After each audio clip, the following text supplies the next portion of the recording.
It's okay.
Trading futures in the night, so cold rocket dreams, resilience in the fold. Hedge pressurizing, the charts are bold. Daily bands wrapping stories untold. Riding with rockets through your AI. Up we go, reaching for the sky. Every trade hold never dies. On the edge as the numbers fly. Checking the charts, midnight glory. Heartbeat thumping, another story. Green and red, flashing voices loud. Future kings spinning on their cloud.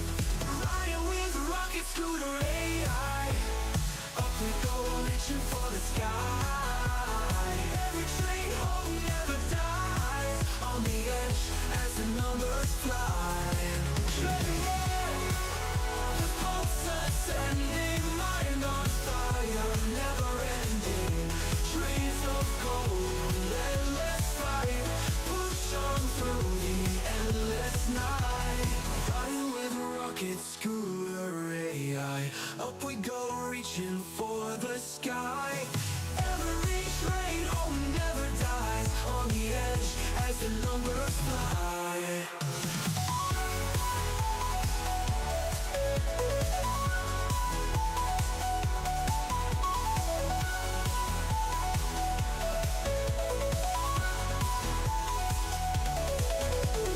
Checking the charts, midnight glory. Heartbeat thumping, another story. Green and red, flashing voices loud. Future kings standing on their cloud. Checking the charts with your AI. Up we go, reaching for the sky. Every train home never dies. On the edge as the numbers fly. Checking the charts, checking the charts. Midnight glory. Sanctuary in awe, it's blending. Mind on fire, never ending. Dreams of gold, endless fight. Push on through the endless night. Push on through the endless night. Push on through the endless night.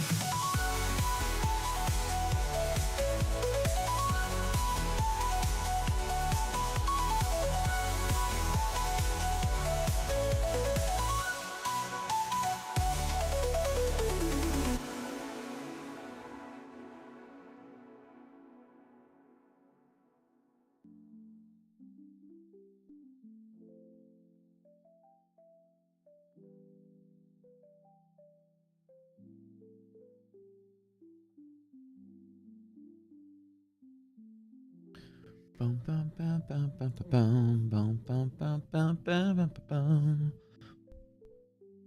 Morning, guys. How are y'all doing today?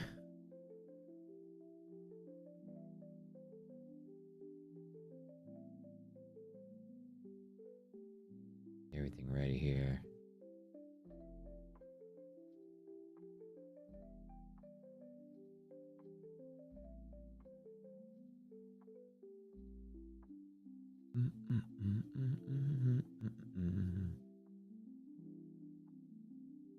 Smash that like button, friends. Let's get ready to get going. Good morning. Good morning, everybody. Decides to show up early before our stream, or before market opens, and the stream starts early. Y'all get an early start. Early bird catches the worm. Early bird gets the bag. What's up? Good morning, Chad, O2 Jumper, Simon Dean, Financial Fred, Fletcher, Johnson, Julian, Hydra, Pat, Noman, Tom, Time Machine, Donji Chan, Ghostly, Suck Face, Full Tilt, Jim, Future Ninja, Trader, and I just lost my place. So I'm gonna start E-Type Rodrigo Options, Aaron, Aramek, Squish, Lucas, Sean, Bullet Bullish, Nathan, Claudia, AB. Good morning, good morning, good morning, good morning, good morning. All the way down the list. A million names here today. Man, we have such a big stream. Roll call gets longer every single day. Brandon Trader, Mark, Juan, Tech Smart, Financial Fred, Gold Digger, Trade, Nix, FTD, LVS, Juan, Raj, what's up? Gareth, what's up? Steve, Juan, Roberts, Easy Driving, New Life, Kevin, Ishan, doing donuts. I imagine you like spinning in circles in the driveway. Eddie, Sean, Rogue, Matt, Joe, Ransom, what's up? Hannah, PJ, Fletch, again, Fletch, what's up? Garrett, Jeremiah, Roman, Diana, Got, Trader, and Steve. All right, see, the thing is like I read it while the names are typing. So if you want to get shout out in the morning, got to type your name in only one time. That's the end of the list. Morning, 200 people pre-market. Let's go. Question. Somebody said in chat, watch Matt come into stream today saying, hey guys, well, I made 11K. No stream today. I did make 3,200 bucks though. Shorting yellow line. It's not really the most the most like common trade I do, but was a banger. Yeah. So somebody said you want to check, does not Rocket Scooter does not let you connect your prop firm through CQG. No, prop firm monopoly is owned by Tradeovate, and they don't connect through anybody else with the exception of TradingView grandfathered into that legacy CQG API, and nobody else can have access to it. This your TradingView. So TradingView and Tradeovate, like any prop firm stuff for the most part. I heard Project X is going to start doing an open source kind of API thing. And with that being said, we should be able to connect to Project X stuff at some point in the future, and we will.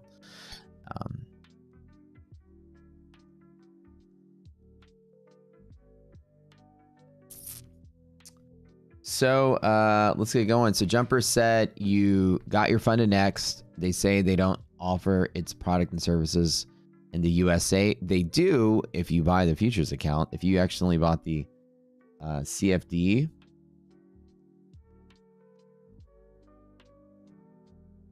that might be a problem. Did you buy the right account?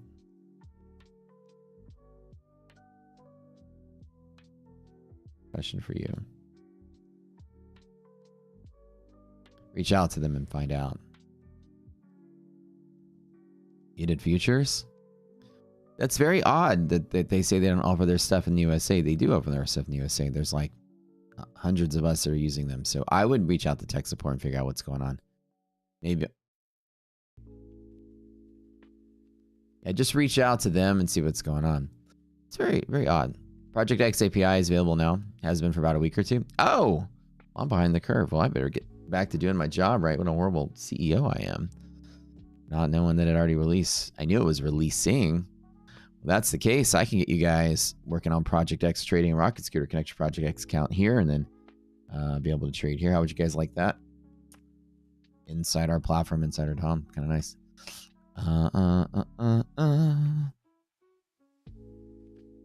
What about overnight MHP? Oh yeah, this happened in the morning. I was definitely sleeping, but overnight I took a short off of here. like right in the middle of the night. I was working late. Boom, boom, boom, boom, boom. And then it's my just 2 accounts, nothing crazy. One of my funded X, one of my 35s. So Project X is a trading view based trading platform, kind of like us, that is now they built to have a framework for prop firms to operate in. So it's kind of like Top Step X was built on Project X, which is built on top of TradingView's coding library, just like Rocket Scooter is built on TradingView's coding library. So TradingView clone, and just like ours. Well, I took a short. People are like, "What?" I know it's been like lately. I've been taking a handful of shorts. Market overreacted the other day to what was, otherwise, again, maybe Wall Street forgets what it was like. I remember what it's like. And I remember trying to long the market. The damn Fitch downgrade came out of nowhere and kicked us into a bear market for like 3 months. Now, I'm not saying this is going to happen, but Wall Street freaked out because, any interruption to you being able to borrow money or having bad credit score, even then A minus, I don't even know what they call it, but you basically go from like an 850 to like an 835, and then market still freaked out. This was it. Fitch downgrade was on this day, and then we kind of like detoured for 3 months before we continued to rally. Not to say it's going to happen, but the market doesn't shrug it off. The market certainly responded for a while for it got its confidence back. Now, in the middle of the trade war, clearly the Moody's downgrade reflects components of this trade war, and our creditworthiness is certainly impacted, but the idea that we rallied off of that news with no turning point was like, okay, at the high here, I was like, there's not even anything. So I said the market is going to all-time highs. First of all, that's what I've been saying without that happening. But with that happening, I can imagine the market could possibly detour a little bit, or halt the movement higher. So I've been thinking like lately that the market is going to have a hard time advancing through higher highs. This 21,537 in Q and S&P has the same look. We're going to be really solid resistances. And I don't know this. I don't think this is going to cause a reversal to the downside. But obviously the market's going to have to ask itself some questions. How important or how much do you believe the trade war is coming to a reasonable conclusion? Because right now, all the bets here was that Trump said buy the dip and they're working out deals. So we know in history, it took them a while to work out a deal. And once the euphoria came in of, okay, they're going to work one out, then they got together and couldn't figure anything out for a while. And it was up and down, back and forth. And the market did have some waves back in the last trade war. I'll show you guys what that looked like. I was also trading it back then as well. Oh, back in the day. This is right when I first went full-time trading, like maybe 2 or 3 years in. All of 2018 and 2019. This is what your former trade war looked like, you guys. Like, right back here. Yeah, so this is kind of what it was. And, it just gets a little nasty, all up and down, all crazy. So, it could create more waves. I mean, we could be pressing all-time highs, I think is possible. Europe did it. And, but in the meantime, the market has not responded until finally now of any kind of profit taking or volatility or anything, leading into what's going on with that Moody's downgrade. And then, of course, the trade war stuff. I still think all-time high is appropriate. Market's still bullish. Basically, 3 of our indicators are bullish. Monthly maps on QQQ took a hit. And we also know that 2 days ago, market rallied off of that news that came over the weekend. And then yesterday we kind of were choppy and weird. Let's talk about yesterday's choppy and weird.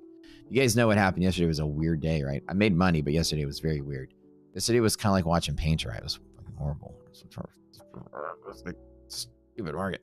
Well, I mean, why the market was acting kind of weird and choppy all over the place. VIX monthly options expired this morning. So we roll into a new VIX month. We roll into a new VIX contract. And so usually that particular day has some extra mechanics, y'all. You know what I'm saying? You know what I'm saying? Anyways, we open up what's called a new triple B. I want everybody to write this number down. Write this number down. 1865. I'm going to repeat 1865. This is a trick for the rest of the month. If you're here in this stream, you get a beautiful trick for the rest of the month. That number in VIX futures, the current June contract, or /VX, wherever, I don't know what it is on TradingView, VX1 or something. I don't know. But VIX. If you are above this line right here, VIX futures, you're going to have a choppier market. You're going to overshoot your pivots. You're going to need to trade smaller and wider entries. The razor sharp, clean bullishness that we've had is a little interrupty and a little jaggedy, a little overshooty. 1865, that's the number. So we've rolled into a new contract, Amarin Contango, which you're going to want to see going forward to see if the market's going to stabilize again. See how volatility is kind of creeping back into the market as we're rolling into the new month. Well, let me get my little pencil tool here. Get over here. Clearly, any continued bullishness, VIX is going to test here. When VIX gets to 1865 and tests, if the test fails to break below it, then the market's going to have some nasty volatility for the rest of the month. As long as you're down here, you tell yourself, oh man, the rest of the month's going to be awesome. Here you said, oh, the rest of the month's going to suck. So, you know, we're starting out the new month. The test is inevitable. Market's been bullish. What happens when VIX gets to here? If VIX clears this spot within a, first couple of days, we're good for a good month. But keep in mind, this is always a really good test of what the month is going to be like. And usually, being so close on rollover in a bull market is pretty normal. Let me show you last month, guys. This is a trick. We call it the triple B, but it's really just a contango midpoint. So here, this is the last month we opened in backwardation, which is different. Volatility was expected to be even better or lower. And we tested the level for May and rejected it. And it was a solid bull month, wasn't it? Nice and clean. Let me show you time it fails, boys. Check it out. Well, let's go back to like 1 month we did. Okay, here we go. Here's this month, right? Trade war stuff, market crashing stuff. VIX succeeded, and then things got worse on the trade war, and we lost the level. And then the volatility, the VVIX was high, and the market was very sensitive to news. Keep in mind that forward curves are very important on futures contracts. And you know what it is? Easiest way to think about it is one line. That's it. 1865. That's good for the month. 1865. We're above it. You're going to have a little bit extra volatility. And as you see, we roll into new VIX contract. The first thing we did was start selling off of that additional volatility. Big V's and big moves. Not a cleanup day, but a little bit of downside today, right? Morning. All right. Beautiful bounce of an MHP. These are rock scooter pivots right here. 5905. We publish these numbers every single night. Our algo spits them out and put them. The bot does it, and then posts it in Discord. And so 5905 is a rock solid support. MHP is one of our higher probability pivots. 90%er right there under most conditions. Love that one. Let me open this up. Most of our pivots are 70, 80, 90% good. Get you this out here so y'all can see it. Oh, let me make that a little bigger. Here we go. MHP, if you guys are just tuning in for the first time, let me show you something cool. Come on, pencil tool. You are very slow today for some reason. Okay. Lord. Okay.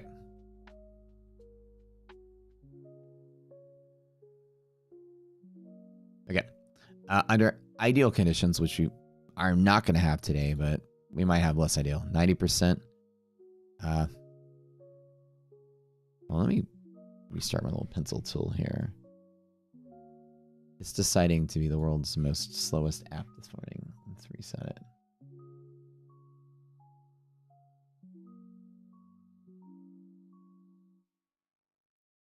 All you guys told me to get a AMD CPU and everything would be fine. Well, my pencil tool is still laggy. Okay.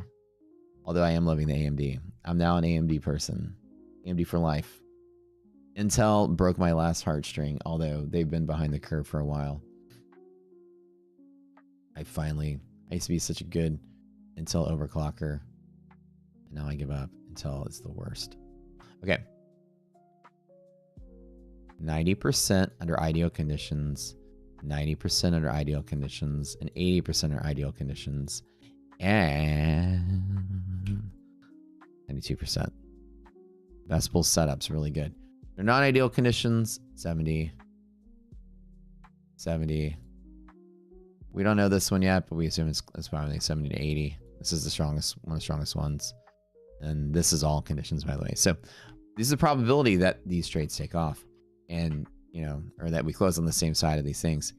And if you look right here, MHP, the 90%er on the dot, 59.05. We publish this every night at 5:45. So 15 minutes for market opens, we give you that. This is lower DD band. This is MHP. Now let me put the probabilities on the chart for y'all. This is S&P.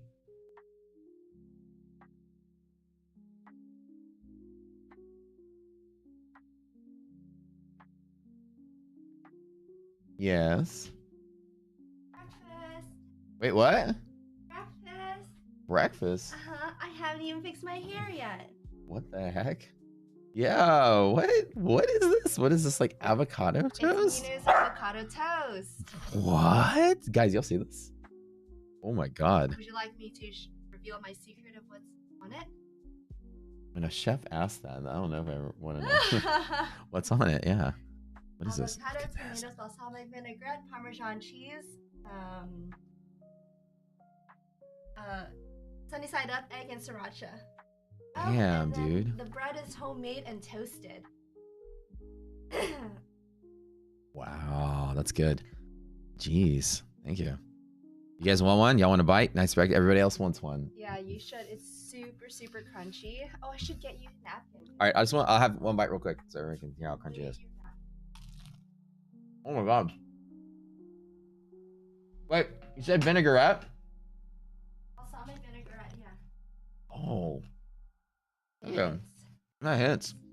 It That hits. is something else. That vinaigrette. I've never had that in avocado. That's wow. Ew. Thank you. Oh my god. Oh, Good luck today, guys. Thank you. Thanks, Doc. You're welcome. Hell yeah. Happy New Year, honey. That's incredible. Dude, that's like the best. Balsamic vinaigrette on avocado toast. All right. 90% prob on this guy right here. Bringing in breakfast. Yeah, that's really nice of her today. She was like, because I was basically running late. I was running upstairs. She's like, did you eat yet? I was like, oh no, I usually grab like a protein bar or something. And then I guess she jumped out of bed early to go make me some avocado toast. Does she have a single sister? She usually does not have a single sister. She just has a sister who's married. That's pretty legit. Lucky boy. I know. All right, here we go. Probabilities. Under ideal conditions, 90%. We're likely going to be ideal with bull market today, but we'll see. 9% probability you stay on the same side, and on the bands here. One of our other tools. Let me pop up the... Right here. It's going to be very important today, especially if we're selling, to have the understanding that these green bands on the chart, this one right here, you're going to have 88% of days stay between, so that's where the 92% comes from. So this is very high probability that we don't break this. So 92% of days will close above here. So as long as the market stays bullish, we're good here. If you lose these levels, it's bad. So if you lose this, there's gonna be nothing below. Just go ahead and be careful today. As we see, we've kind of approached the stronger pivots, and breaking MHP is always the lower probability chance of something is always kind of a more severe thing. So lower probability, more severe. Let's go ahead and take a look at this. Nasdaq is a little bit off the chart, which isn't interacting anywhere close, but Nasdaq is still kind of in that same boat. 21,198. You guys want the levels today? These are the bigger levels to pay attention to. 21,198 is the band. 8% of days will break below and fall below. So 58.93. I don't feel like the market's going to be crashing at all, but I think the market's going to work its way lower over the next 3 or 4 days. It feels like it. It felt like it, and monthly maps on QQQ showed the same thing. Look at this guy every day. Welcome to the stream. How many first timers we have here today? It's your first time, your first week. Who here is your first week? Here. And by the way, I just got approved yesterday. Ready for this? My Funded Futures is giving us 15 more accounts to give away. 15 accounts. We're now giving away 115 accounts a month on this stream. So we'll be giving away my fund and futures every single day for a week. How's that sound? 15. Incredible. They love you guys so much. They have the best end of the day drawdown, best in class. The only, like them and Fund and X, neck and neck. Fund and X, uncapped payouts, similar setup, but my fund and futures is like the gold standard of end of the day drawdowns. The expert, it's everybody's favorite. You bought the subscription for $19.99. Oh, the Zoom calls? Awesome, awesome. You just passed your Fund and X. Way to go, man. Very cool. I have 2 of my Fund and X accounts are passed, and the others are not. The other ones are still trying to get passed. Good morning. Yeah.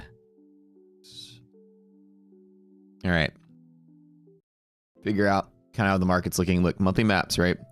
The way that you read monthly maps, it's a 4-step checklist. Let me give you guys this in the Discord. Let me get it for y'all one more time. Did y'all like yesterday's class, by the way? What about the commitment traders? A mic dropping, eye-opening moment. How the commitment traders is kind of a very cool thing, right? I know. Our stuff is pretty cool. And we that class, that commitment traders class, once I started teaching it a couple places, I had other people, other teachers and other trading mentors and stuff were asking me to teach them so they can teach their people. That's how cool it is, because nobody really knew that you can use the commitment traders with such versatility. And it became a hit around the circles a couple years back. And now everyone, and they give me credit, of course. They're like, this is Matt's understanding of this. And now it's like a commonly taught thing in a lot of futures classes now. Because I train some people who train people. And it's become kind of neat to watch how this works. Very insightful. Yeah. So let's take a look at it right now. As we look at this is delayed week-old data, right? But you can see that on this bottom line. I don't know if you guys can zoom in a little bit. Just reading, again, it's a storybook of what's been happening. Markets sold off, now we recovered. Well, obviously, when you start seeing the long side, which is this green line, becoming less long, about 1 million something contracts. This is this number here. 1 million contracts is now down to about 816. This is general bull liquidation, and the bulls started liquidating back in December. Why would they do that? Well, Trump was taking office. They knew a trade war was probably coming. So they're taking profit, and that explains the market selling off. Anytime you have long liquidation for the asset managers, that's usually down here, asset manager, institutional, what they call the sell side of the market. Essentially, these guys are long futures, and so they're going to have the their net position is less long, so the market falls. And of course, you have shorts covering, taking profit as the market's falling. Now, right about a couple weeks ago, we had an inflection point where this blue line is the hedge funds. That's usually short. This is 0, so they're negative. That position of reportable is negative. 188,000 now to about 250.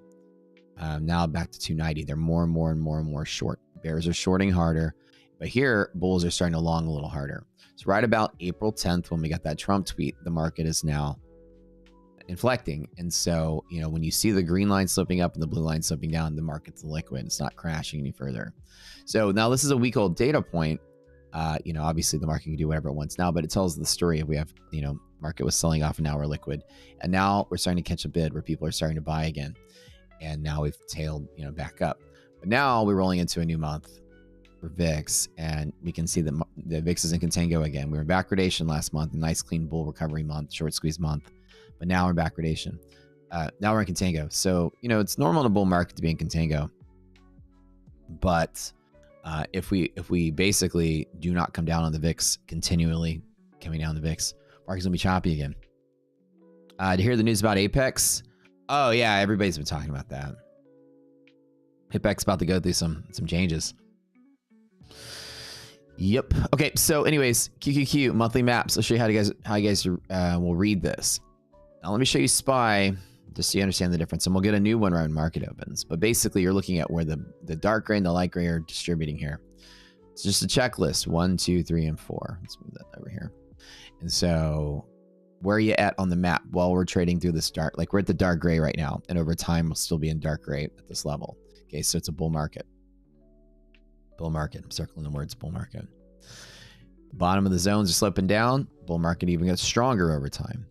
Top of the light gray is sloping down, and the bear market gets weaker over time. So this is a good bull setup, right? S&P looks great. If there's no space between the zones, it's not volatile either. Great. S&P is looking clean for like the next week. Good.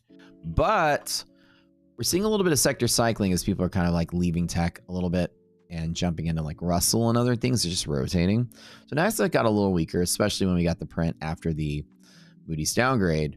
NASDAQ is sort of not in a bull zone, not in a bear zone. It's kind of in this choppy messiness, which we saw yesterday, where it's not clean.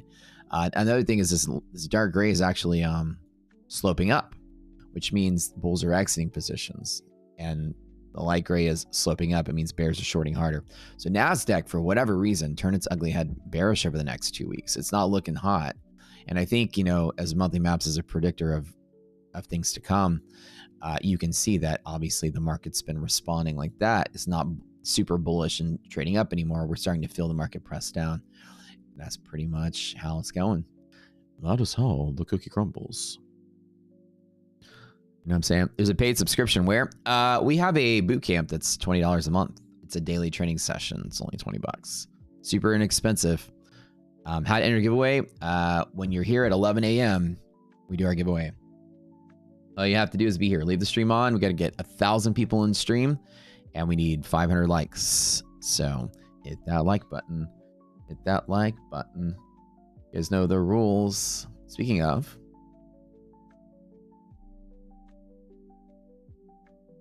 Hit the like button. oops. Rocket scooter. Yeah. Rocket scooter. Yeah. While we're chilling, Hit the like button. Hit the like button. Rocket scooter. Yeah. Rocket don't forget to use code Rocket Scooter everywhere you go. Your major prop firms. We get the best deals. We are tier 1 status with every major outlet. We have special deals, special discounts, things that other people don't even get. We just got approved to do 15 more accounts every month with My Abundant Futures. We give away over 115 accounts now every month. So the more you use our code, the more I ask for giveaway accounts. That's exactly what I do with our affiliate stuff with these guys. But hit the like button, guys. Yeah. What happened with Apex? Well, Apex, basically, you know, people are publishing this thing. Let me bring it up really quick.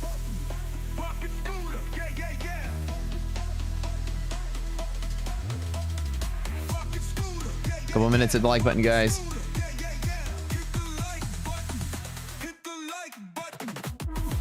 One more bite of this delicious breakfast.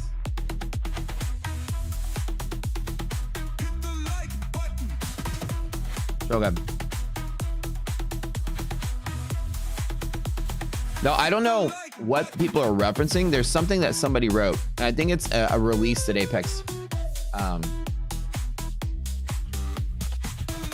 I don't know if this is internal documentation or something they put on their website, but there's something everybody's talking about. There's a couple screenshots floating around. There's something Apex. It's on the Apex release or something. So it's all about, like, you know, essentially they're talking about that the financial toll on Apex has been significant. People exploiting their rules and doing prop firm arbitrage and doing a lot of other things.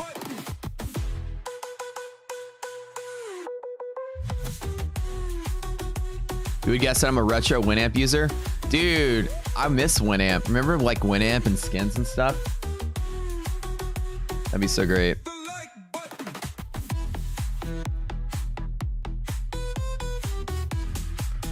I miss the Winamp days. What was the slogan? Winamp kicks the horse's ass. You remember that? Whatever it was.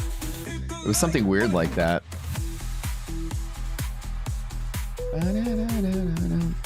Yep, so pre-market analysis done. So just keep in mind, the market's still responding to the Moody's downgrade. It was a delayed reaction, but don't shrug it off. We took a 3-month detour when Fitch downgraded us in August of 2023. Those levels in NASDAQ. So these are the important levels today. 5905. I already wrote them in chat. Let's scroll up.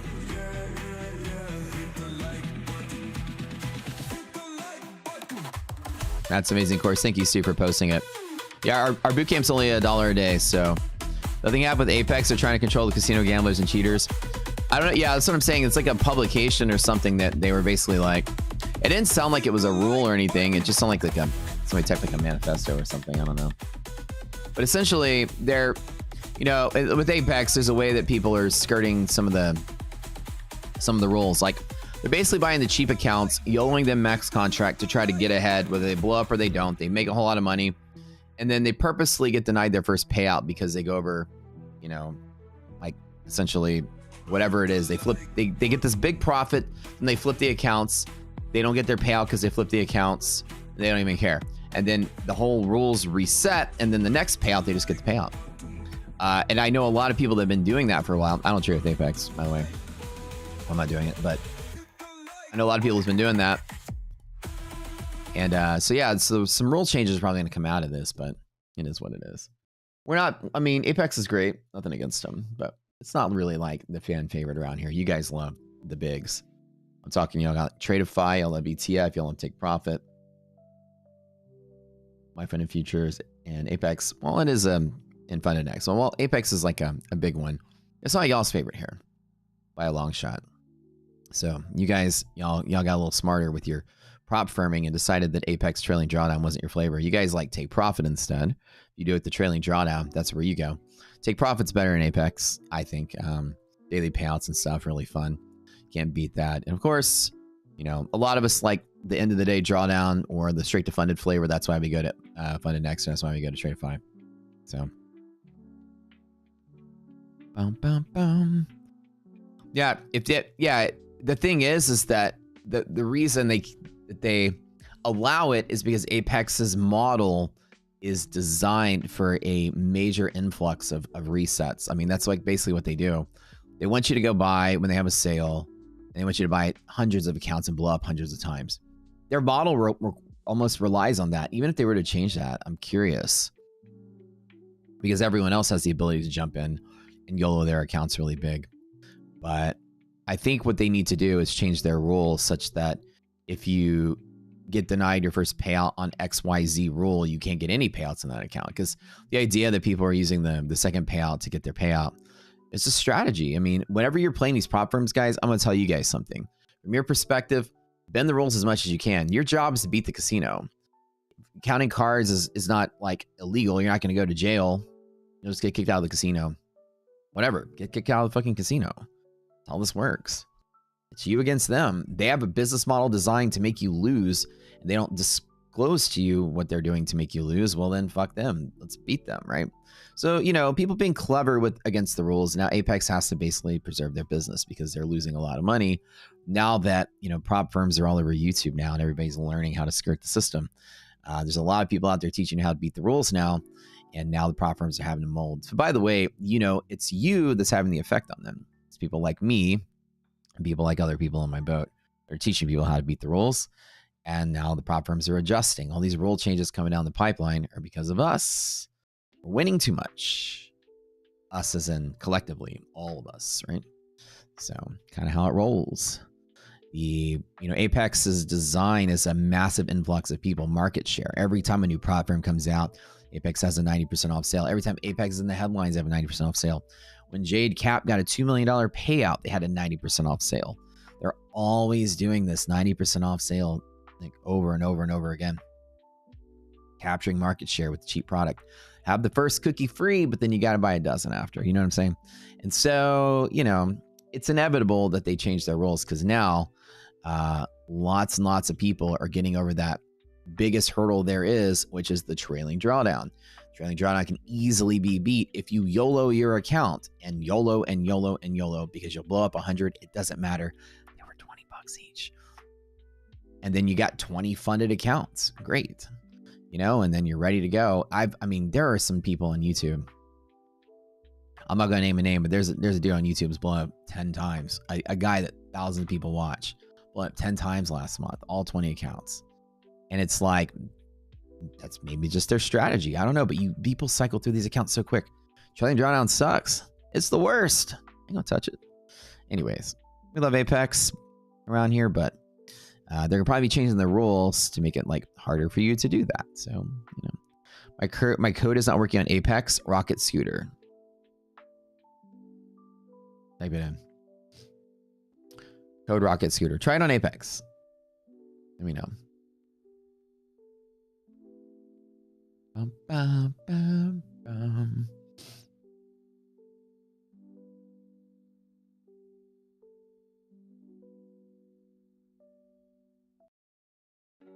Make sure you type the whole thing in.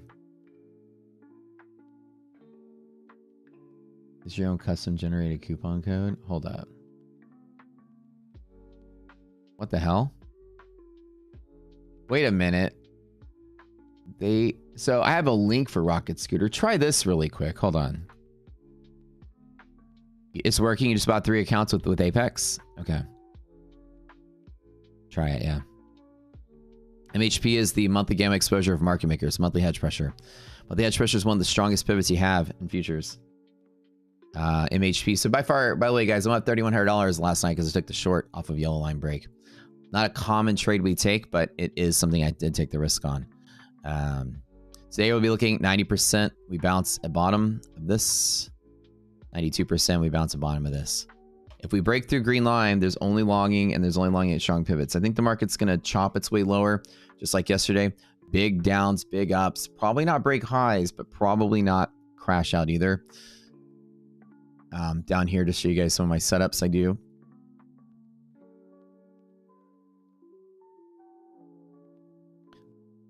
On the line, I'll usually hit it pretty hard at that green line. If this ratio is greater than half. The stocks are bullish, I usually hit it hard at the green line. Below the green line, there is no shorting. Let me zoom in on this. It's longs only and only off of strong pivots. If we break the green line, the market's irrational. I trade small positions longs only against strong pivots. So I'm waiting for this today. So the question is there a dip to buy at this lower DD band or not? We're going to watch that today. Guys, if y'all just tuning in, my name's Matt. I am trading with Tradeify. I'm up almost $131,000 with them. And I'm trading 76% win rate over the last 4 months. Even through the crash market, I'm the only trader on YouTube, probably with an edge, shares it live. I have some of my stats, some of my setups work 90% of the time or better. And you can watch me do it live. I'm CEO of the Rock Scooter trading platform, which you see on the screen. I built this bad boy. I'm about to integrate Project X into it. You guys can trade through my platform. So that'd be kind of cool. Ben Shapiro twin. Oh no, I'm like 10 feet taller than that guy.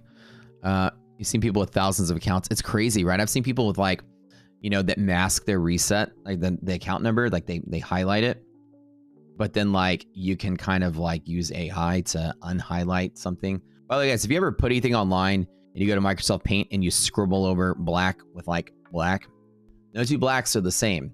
You can use AI to tell a slight difference in the pixels and uncover something. I've seen people that have done this to reveal that their favorite influencer is blown up 4,000 times or 12,000 times. It's incredible how many times your favorite influencers blow up in Apex.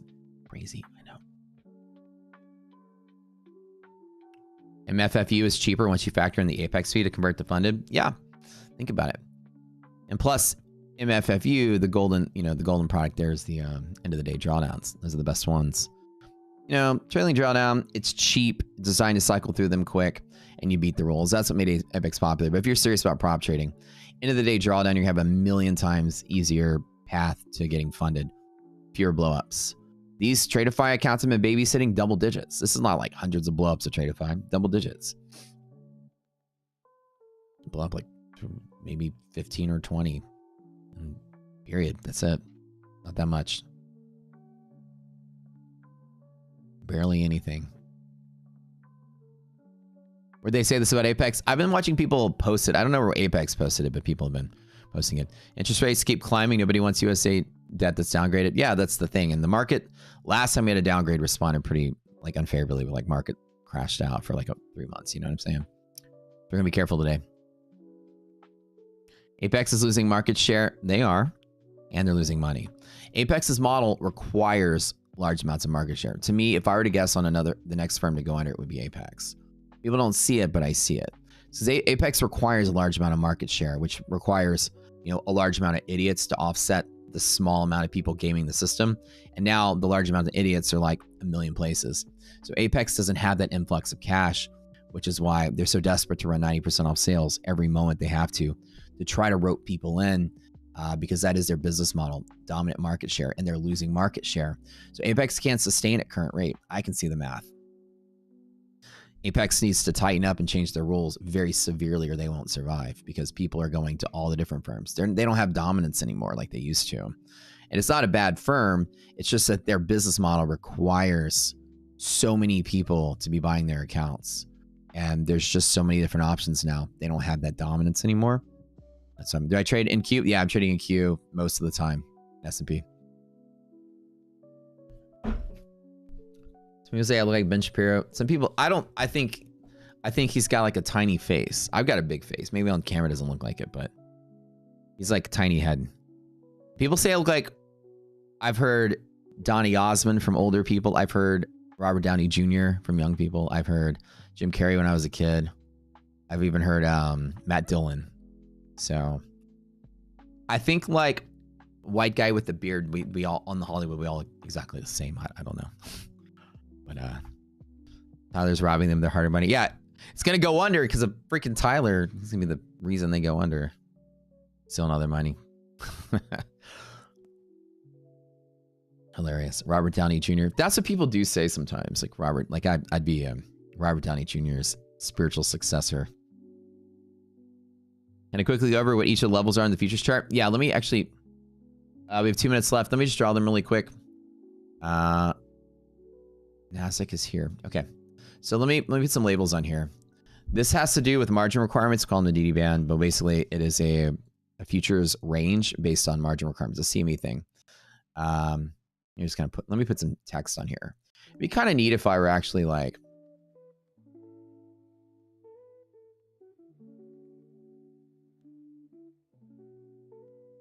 okay, so there's that.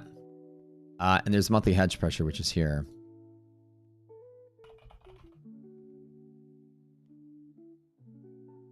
Cam exposure. Maybe that'll help you.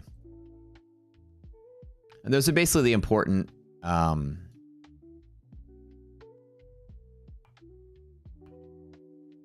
that's a lot of text.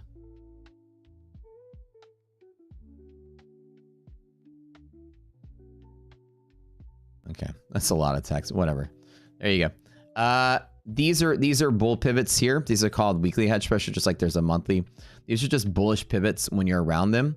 And you can see we failed the only bull side there is. So yellow is resistance. This is support. For now, let's just ignore it. Let me delete these to make it simpler to follow. This is called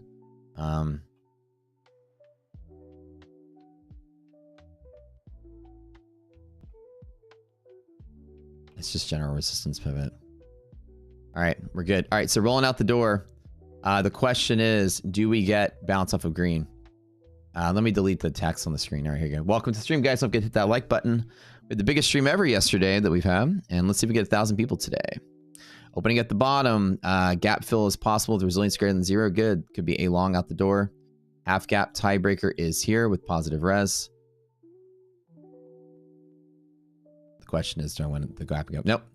Res is negative. All right, so the stock's gapped up and pulled back. Let's take off this. This is not a long out the door. This is a caution right here.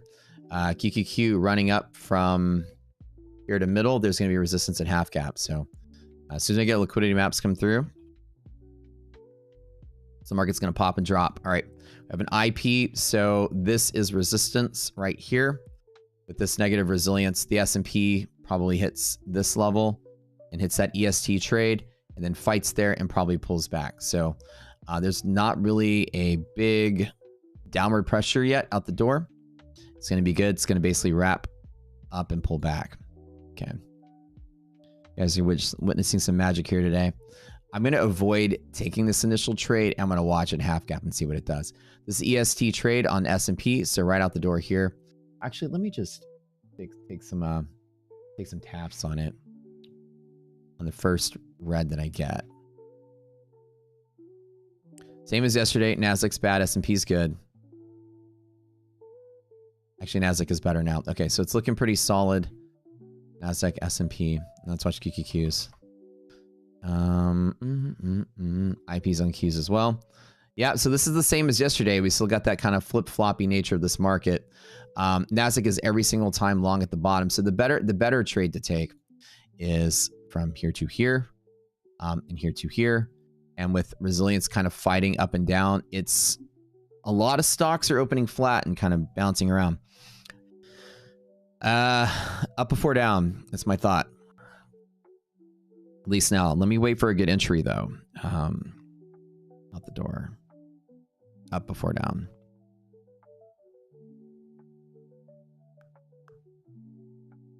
Okay.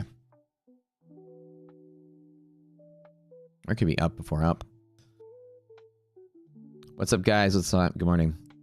How's the DD band get calculated? It's one risk interval above or below yesterday's close. And the risk interval is based on CME span. It's margin requirement track. Okay. I'll have a good entry on QQQ. Buy the bull zone. Let me let the first red and then first green, I'll take it. First red, I'll take it. Give me a little drawing tool here. Decent start of the morning here. Question is, do I want to just jump in on it or wait?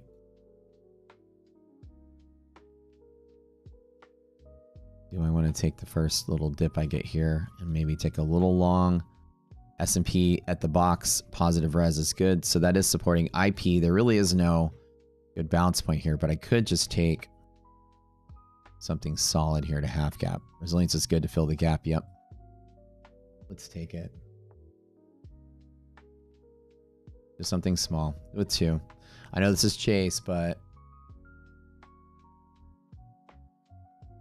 I'm gonna wait on this. Again, this is just a half gap. I know I'm jumping in late.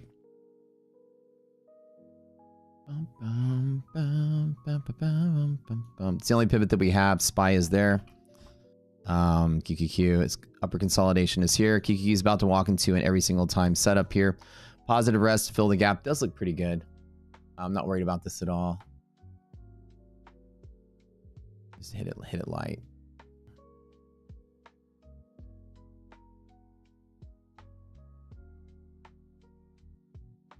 Just something light.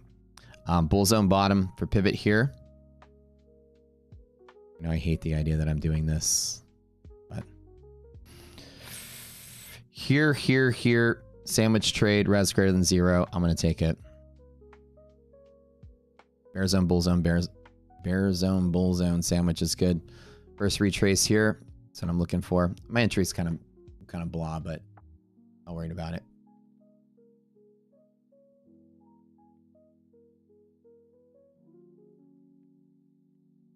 Resilience is still okay. Looking solid. I know this is kind of like boo, but the opportunity is there. This is 20 points up. S&P 20, Nasdaq 20. Let's read it on S&P.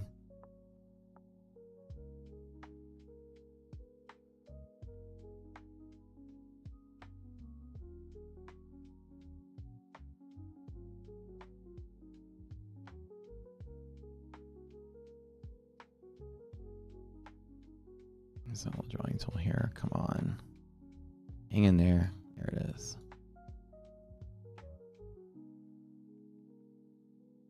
Just looking for at least half gap test or gap fill. Just press up. Maybe one more wave up on this opening range when it breaks out. The breakout chance is very likely with positive resilience, so we should be okay. Should be good. Should be good.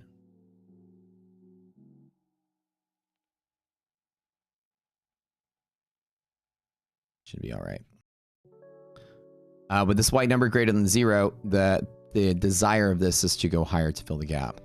So we should be good on the door for this breakout to go higher. I would be very, very, very surprised if it pulled back. But we're going to watch this white line right here. If this white line goes below 0, then my thesis is pretty bad.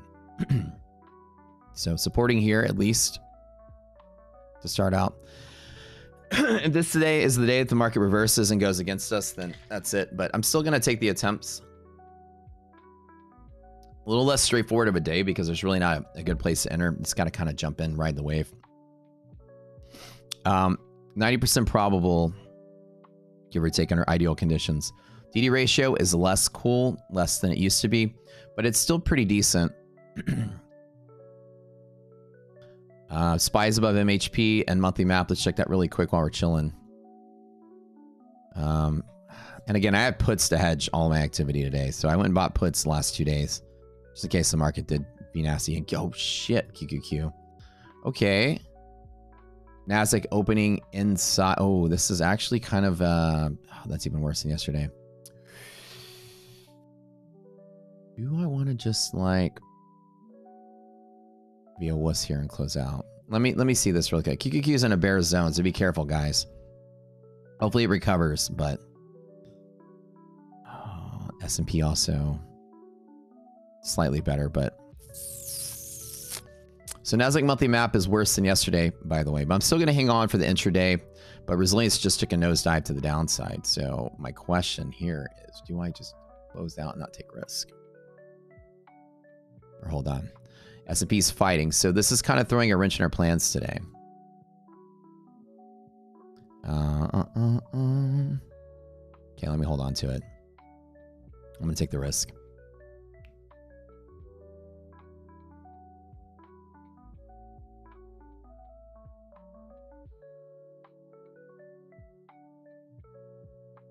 All right, let's take it. Let's take it for the run up. Okay, let's break this range, at least a half cap, and just see what happens here. It's still bullish enough to hang on. Okay. I'm in it. NQ is very weak. I agree. That's why I got my trade in ES. He has to be in the stronger of the two. And we also have major pivot resistance right here at this orange. 403, upper target probably as well to resist. But let's just keep an eye on this. What do we got?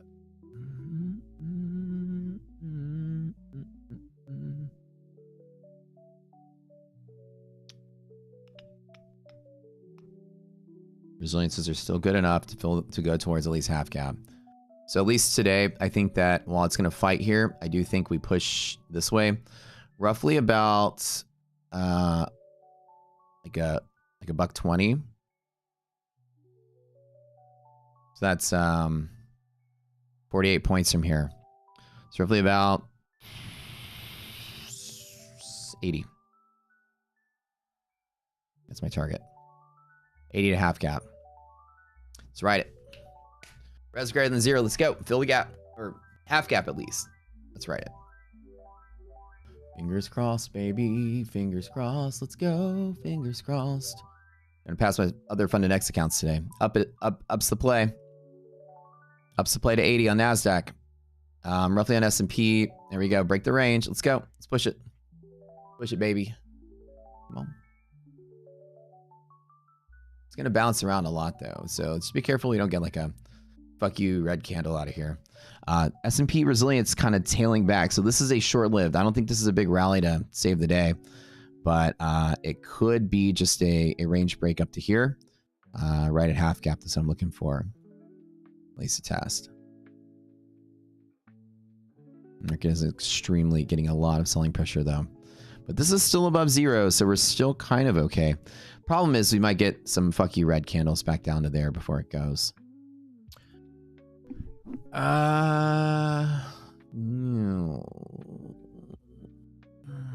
As much as I hate doing this, maybe I'll just trim it to 1 and take my risk lighter. Resilience is negative. Let's trim. Losing some major areas here. Let me go ahead and flatten. Fuck all this. Flatten. Okay, I'm gonna close. I don't like it. Don't like it. I'm escaping. Let's close. Let me wait till conditions get better. I know I'm a wuss, but let me wait till conditions get better. I'm gonna close. Okay. I don't want to take the trade, even though it can go. I'm gonna wait. I'm gonna wait for things to get a little bit better. And I know I'm a wuss, but I don't like the entry anymore.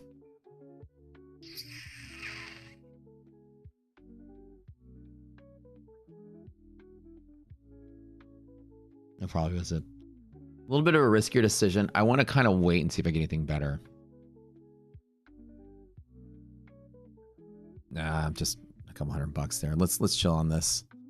EST and QQQ kind of trying to push here, but it just doesn't feel like the momentum is there anymore. I'm going to bail on that.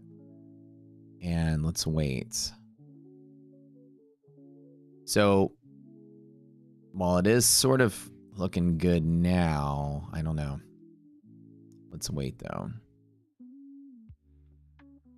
You know what I'm saying? Gonna wait for something better. There's that possible trade though. I know I'm being a wuss here closing out, but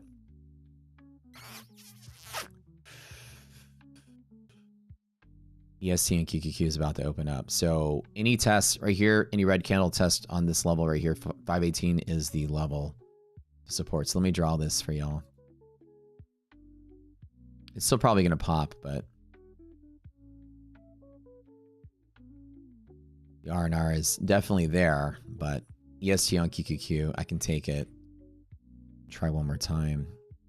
Do I want to try one more time? There it goes. There it went. Well, at least I was right. I didn't want to take the risk, but that would have been the trade. I would have closed out right there at about half cap as it's fighting this level. That's it. That's the trade. Right close to 80, maybe 75. But that's it though. That's all I would have taken. 690 for you. You're out. Yeah, this decision just cost me like $300. No big deal. Oh, one of my accounts actually closed green. That's cool. So I'm kind of like flat-ish. Actually, I'm slept like $2,000 for the day. Now let's be careful because resiliences are still positive enough that the market can still pick up some steam to go. This is EST on NASDAQ for another 40 points, can still run to 21,403. So I think that today, actually, to be honest, it's actually possible. This is a little harder than previous, but I think that 80 is possible, and even 403, that final destination to test here, is possible. Now the question is, should I take it? This is usually a new setup for another play on NASDAQ. Should I take it?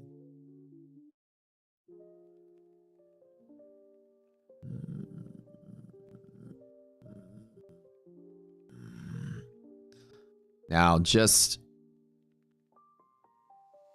right, let's just pop one NASDAQ on it. Now, again, I'm changing my bias here because the market's kind of healed itself, and I know that sounds a little weird, but let me just do it in one account. So, bull zone, bear zone bottom to bull zone is always a liquidity pocket trade. Those are always really solid setups. And again, we're taking a little bit higher. This would clear up from here to 403. So that is the move on the liquidity pocket. Let me do this really quick.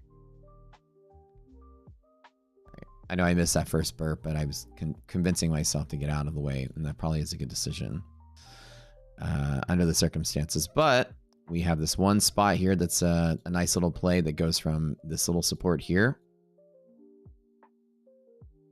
about 3 times 12 over about 50 to 403. All right, new play. EST liquidity pocket. Run it. Okay, let's see if I get something good on this. Conditions got better. Well, initial scare is gone. Boo, boo, boo, boo, boo. Boom, boom, boom, boom, boom.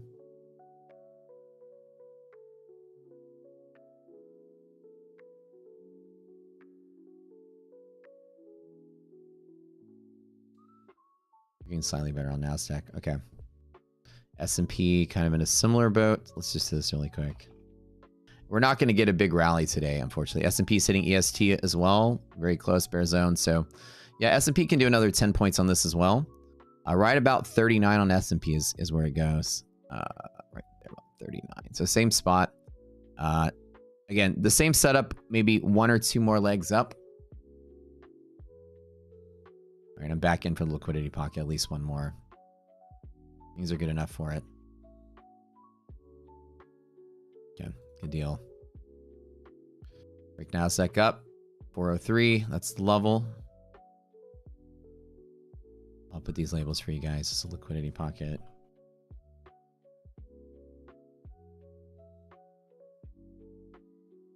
Let's just say like this. Hopefully that helps you guys learn a little bit.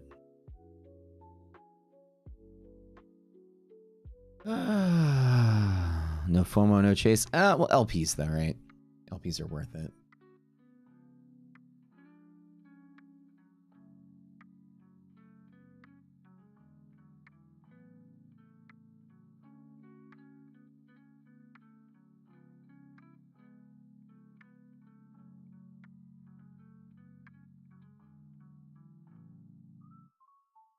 Run it, run it, run it, run it, run it. Come on. No evidence of pullback yet, so should be solid. Maybe when we're testing the pocket, but the pockets are very strong bull support. They're very strong. Be unusual to reject this. Ratio still pretty good, but I wouldn't be long any further than this 403 level. The market's already trying to show these signs of weakness, but it's picking up some steam, so that is pretty good. Long side it is today. No shorting, not today. Nope.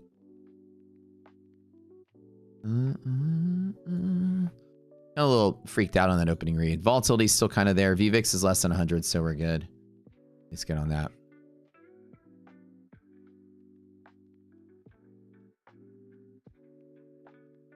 Run it, VIX. Run it lower. Come on, we need VIX to come down a little bit.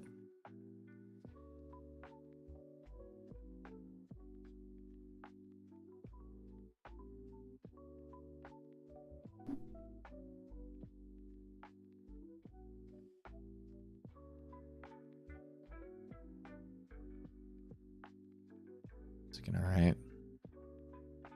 Watch QQQ really quick through this pocket. About halfway there. 90 is the upper pocket here.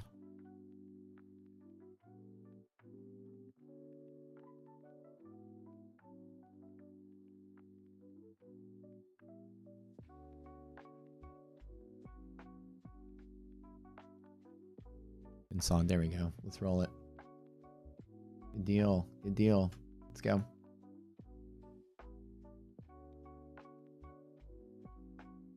Keep going. Up to the top. I know I missed that first little break, but at least get some breakout here. Let's go. Up to the top. Run it. Pocket to pocket is good. I'll probably close right there and let the market play around. And it's still, it's even struggling to break from here, to be honest. So come on. Just give me a little bit more. A little bit more. 59.40 potential target. Yeah. Now things, S&P resilience is now trying to fight and kind of go negative a little bit. So the top of the pocket, I'm going to close out very quick because the market's not picking up much steam at all. In fact, the stocks are kind of being a little blah today.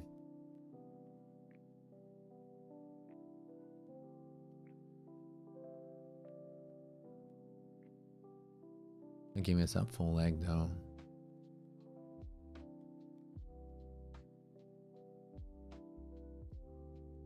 Pop it, Nasdaq. One more. Just give me like one more little leg up.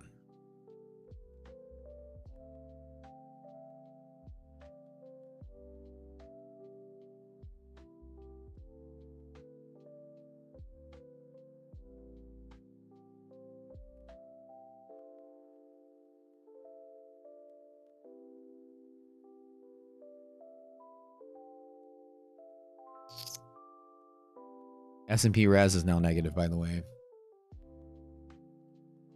Let's do this. Very, very cautious here, though, guys. Like, I'll be honest with y'all. Just being very careful here because we're losing resilience on the S&P, which means half cap is likely resistance where we are now. And I kind of, even though it's EST, we're fighting the two different setups. S&P can bump up to there, but then also Nasdaq can resist. So just be very careful going forward. All right, there's that last little bump. Let me start closing for profit. That's it. That's the pop I wanted. Close. Okay, we're good. All right, so that's the trade. I think I'm done on this one. It's kind of like right on the fence with the S&P. Now again, I don't bet bearish when it's on the fence, but it's not looking so hot right now. That was a good move. Good play, guys.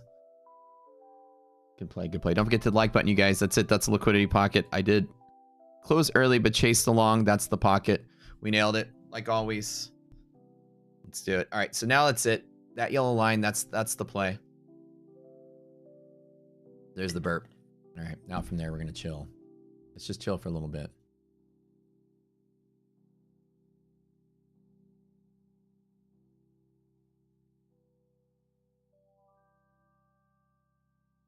I'm gonna do from here.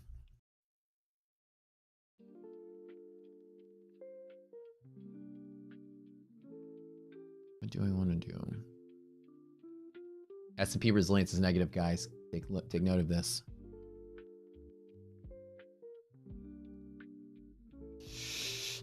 It's a possible pullback from here.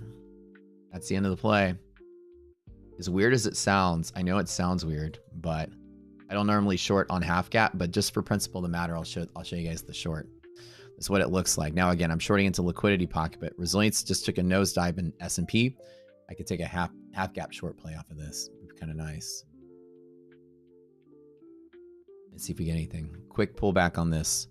Retest the pocket. You'll align resistance and half gap resistance. We took a little nosedive. S&P pullback, likely from here. And I don't normally short off of this. It's a coin flip pivot. We don't really have enough stats to kind of really indicate the probability of this trade I'm taking, but it's definitely worth it.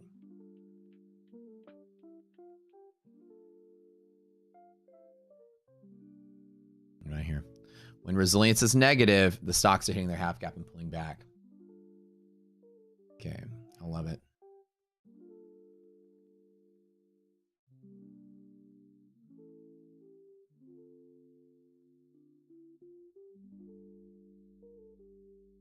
Good deal. Matt shorting, you guys are gonna freak out, right? Like, what the fuck, Matt shorting? Back to pocket. Nasdaq now took a nosedive. S&P took another nosedive. Negative 27. Res is negative, guys. You know, what's up, Mike? Good morning. So there's resistance here. I don't normally take that short, but there is resistance here.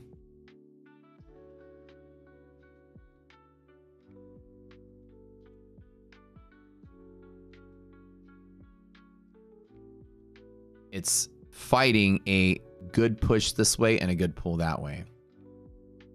So I'll just show you. I'll just demonstrate it to you guys. Not the most probable setup, more like a coin flip, but with the deteriorating conditions, the market can actually have a little bit of luck to go with it.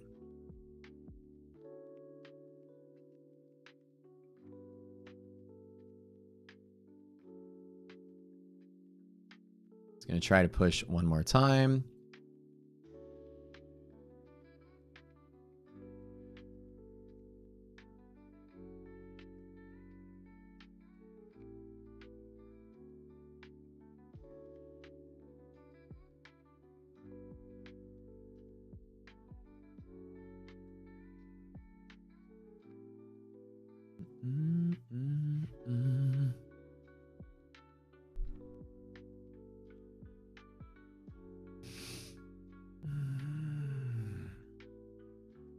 Not a normal trade I take, but we know how this works, right? Half gap is usually resistance when this resilience line is less than 0. A little bit of a bull trap and some red to come with it. Quick pop and drop. Liquidity pocket, that's the problem is we're fighting liquidity pocket and then we're fighting resilience. Now the problem is I don't normally short on bad resilience. That's what I don't normally do. And there's such a strong push this way as well. So this is just an intuition. It's more of a coin flip, and this is actually going against the herd. My normal trade would be to long here. But I still am going to go off the cuff and trade something very small against my normal trade. EST to long. Resilience just took a very bad nosedive from 1 to negative 30 right out the door. Advancing candles, declining volume, and stocks are now losing the fort. So, and Nasdaq is at yellow lines. So the idea is that, you know, as both of the stocks are approaching a support area, I mean, the index is approaching a support area, we're losing key levels in the stocks. So yellow line always a strong resistance target in that mode, because I have really strong resistances lining up in negative res, basically. Risky, but small bet, right? I'm not taking the advancing case with res being negative like it is. Again, this is the coin flip bet. My probability of this is like a coin flip, so the odds are really small relative to some of my other better setups. Guys, don't forget to hit that like button. Ooh, 933 people. We're almost at 1,000. 500 likes. We're going to be doing My Funded Futures giveaways on the stream every day for the next week. We give away 115 accounts now every month on the stream. Don't forget to use code ROCKETSCOOTER everywhere you go. We take the affiliate money we make when we buy you guys accounts. We give away funded Tradeify accounts. We give away all kind of stuff. I think I gave away 15 funded Tradeify accounts this month alone, and the month's only halfway over. Funded, I create funded traders here. Code Rocket Scooter everywhere you go. Apex, My Funded Futures, all the bigs, and of course, Code Rocket with our friends over at Funded Next. Boom, baby. Boom, baby. There's that resistance, negative res. Negative res means the market cap, some of the market cap of stocks are rejecting their half gap, so the market's likely to pull back some. Let's see if I nailed it. Took the long, took the short. Did I? Make it work. Ooh, baby. Ooh, baby, do you like to make it work? Ooh, baby, gonna short it half gap. It's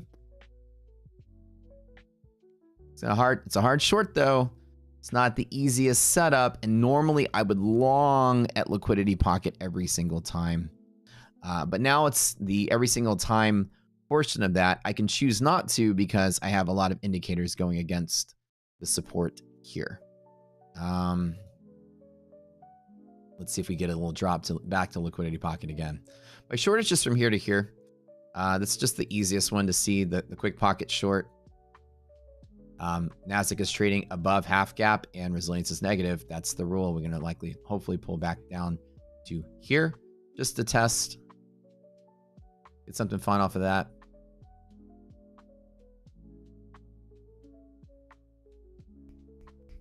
I'm pretty all right there.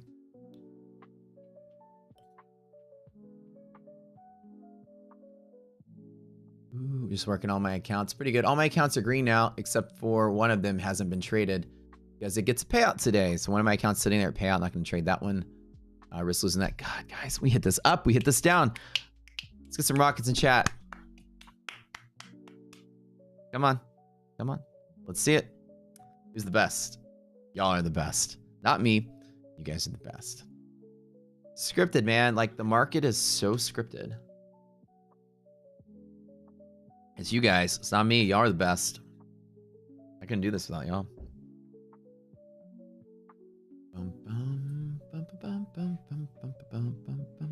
Now again, it's strong support here. Strong support here. But we're losing the stocks. Nasdaq is starting to make a break for it, but still. That's why I just put one on it. Nothing big. Nothing big. The resistance is there. It's a coin flip if it works. It's about 50-50 chance. Not the highest probable trade. But with the S&P losing, one has to be careful. This is very strong resistance. If I break through this with any kind of volume, I'll just close out with nothing lost, right?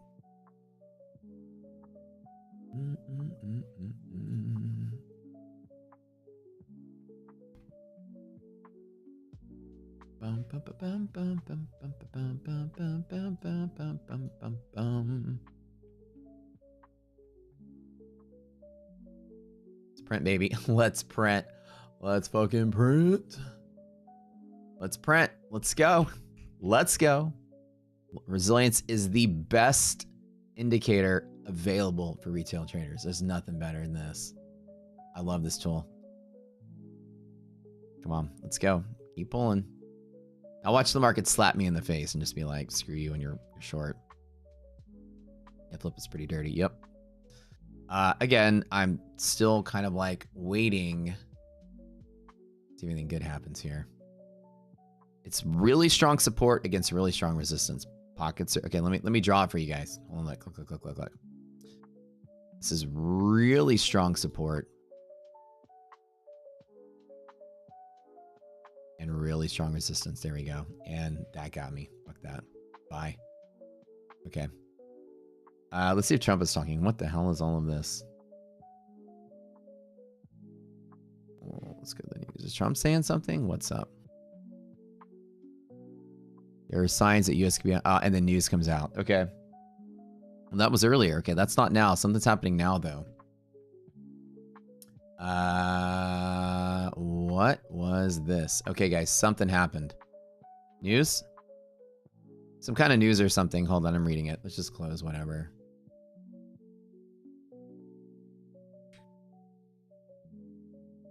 And see, and this happens sometimes where the news just turns out to be really weird. You can't control that. No matter how good of a trader you are, that shit just happens sometimes. I just pushed the close button. Forget that. US EU deal. How crazy is that? Boo. Oh, it's still at that resistance. Strong support, strong resistance both ways. Still the same boat. It's probably now let's see what's going on here. US EU deal. What is the deal though? No matter how good you are at the market, news can come out of nowhere and just like, you know, kick you in the ass. It happens. Okay. So with that strong resistance though, question is, I don't see anything in the headlines though. Can you guys confirm a source for me, please? Again, no matter how good you have everything set up, the market's going to move on news, and it's a coin flip. There's nothing you can do about it.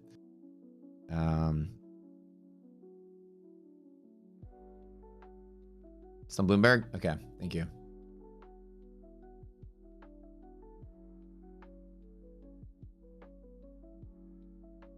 So let's see if that does anything.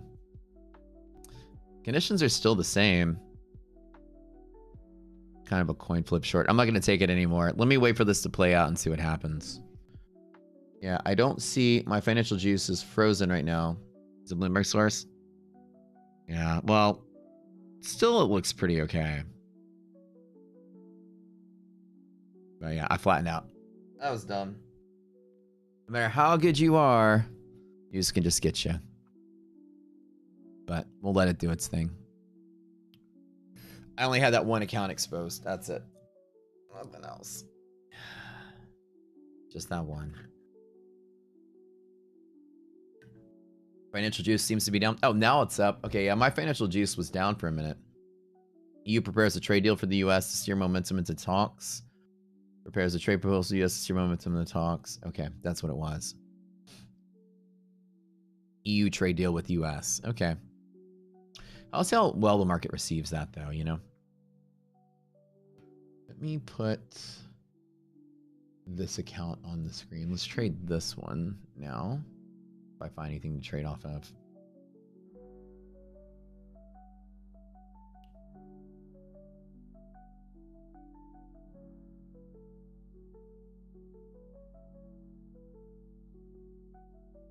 That's crazy. Okay, so current conditions are slightly improving, but we still kind of have that same sort of lineup that we had earlier.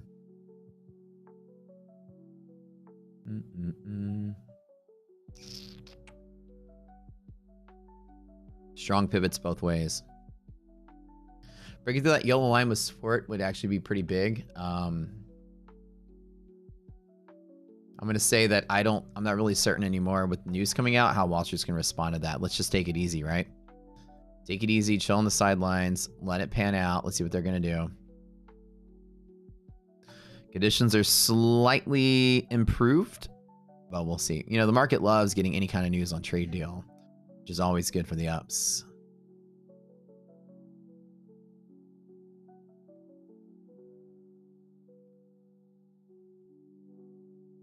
I'm going to wait on this one.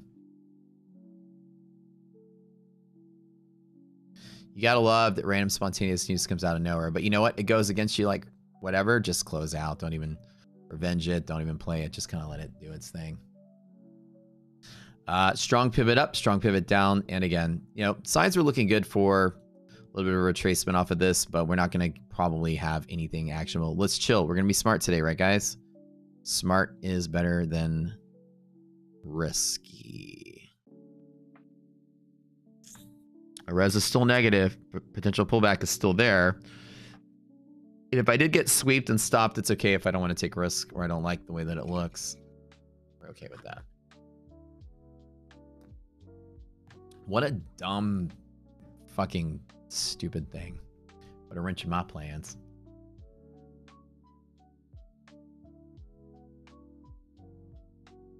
That yellow line is extremely strong push. Strong push this way, strong push this way. So it's going to be a fight right here. And the question is, who's going to win? Let's keep our eye on NASDAQ, because NASDAQ is the worst of the two indexes.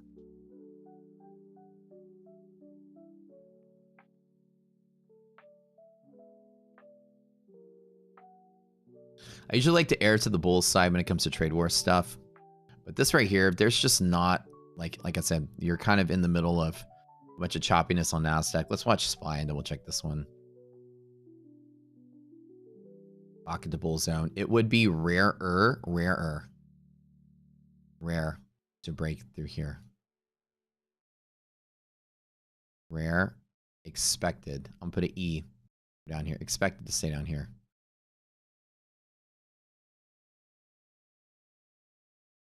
If we break into the rarest side, if we break past 591, it's big. So break is big.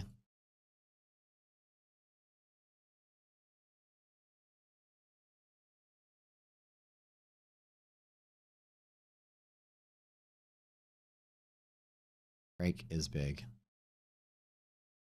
Big ups. This is big ups if it breaks. So you get strong fight pressure here. And it is trying to break higher. Stocks are getting a little bit better as well, but there is no evidence of momentum yet. Not yet. Nothing yet.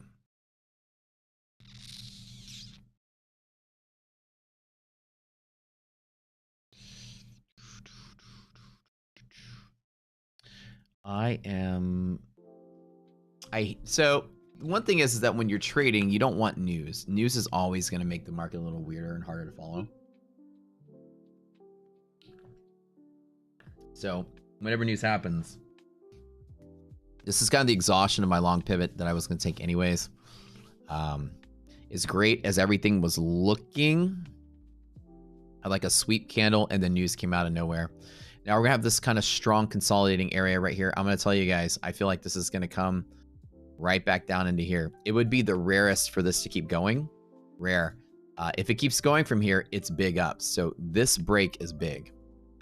Right here. This is big ups. If we break 21,403, it's big. With any velocity at all. And stocks are getting slightly better too. Res is now positive on that news. So trade deal stuff. Good deal. EU prepares a trade deal proposal for US to steer momentum in the talks. That's the fanciest way of saying nothing's fucking happening. Let's talk. Prepares a trade proposal for the US.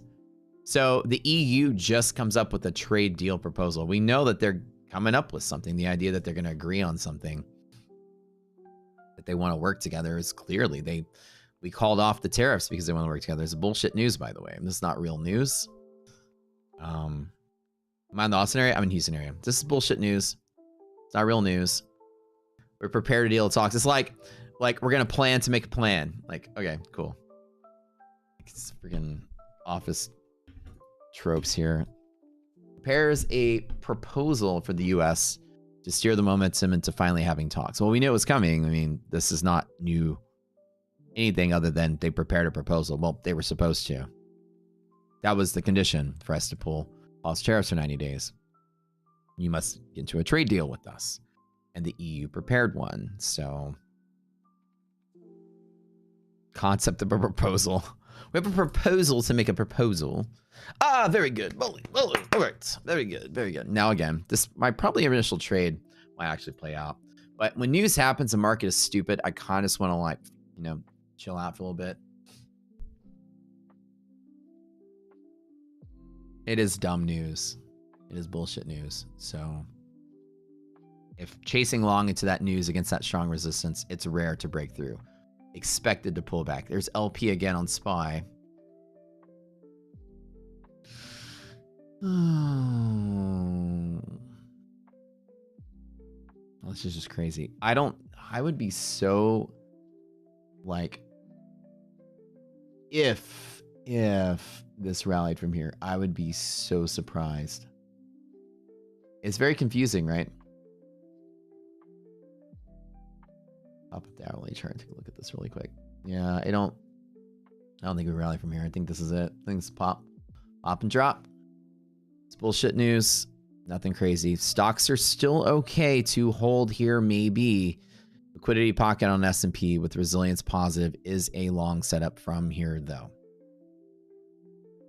There is a long every single time scalp on this. There's too much going on that I don't want to play it.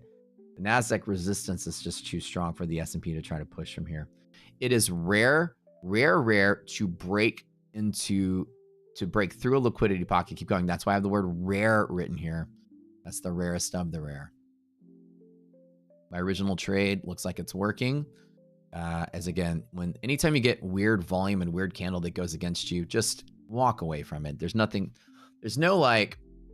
wrong with, getting out of the way. If something's happening you don't understand, so you cite a source, so you figure out something, just close out your position and come rethink it. The question is, do we sell off today or not? Stocks got back lower again. Resistance still off of half gap. And this could end up lower. It could. I think Wall Street's trying to digest that that's bullshit news. And I think I was right. That's bullshit news.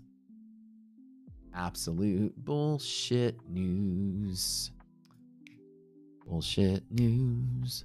Bullshit news. Hit the like button, guys. Thank you. Short or long? Now I do from here? No. If you were to put a gun to my head today, the answer is sit out from here. There's not a good short setup, although it looks like it's trying to sell off. There's a better long setup from here, except the problem is the resistance is really strong right there. So you got like really strong pressure up and really strong pressure down. And the question is, the upside has limited R&R. The R&R, it's the rare. You're very rarely going to break through this and keep going. It's rarer. And the same thing with the S&P. It's the same setup.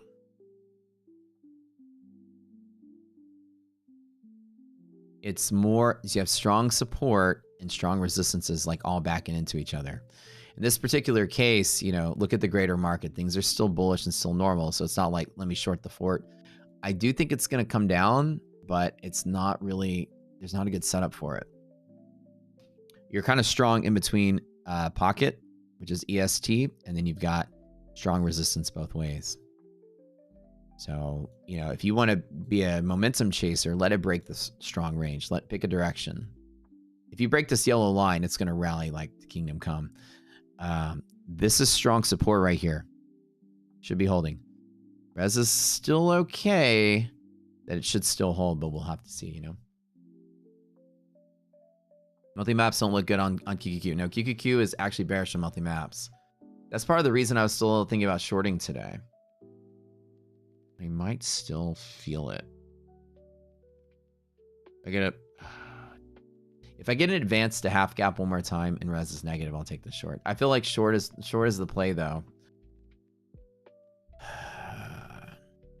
It's kind of like on the fence. This is such a strong long pivot though. Short is the play, not from here, but off of these pops. It would be rare to break and keep going, but the market's done rarer things. Certainly not chasing a short here. Because I feel like short is the play and the long side is limited, I'm avoiding taking a trade. And strategic avoidance is actually pretty fucking smart. Like, you gotta always have to be making a trade all the time. I still have my puts. Yeah, I still do. The monthly map has flipped bearish on QQQ like I expected it to. And so I have puts just in case the market does turn around. I don't expect it to, but I feel like it's very possible. We're back to where we were before that news came out. Again, this was bogus news, guys.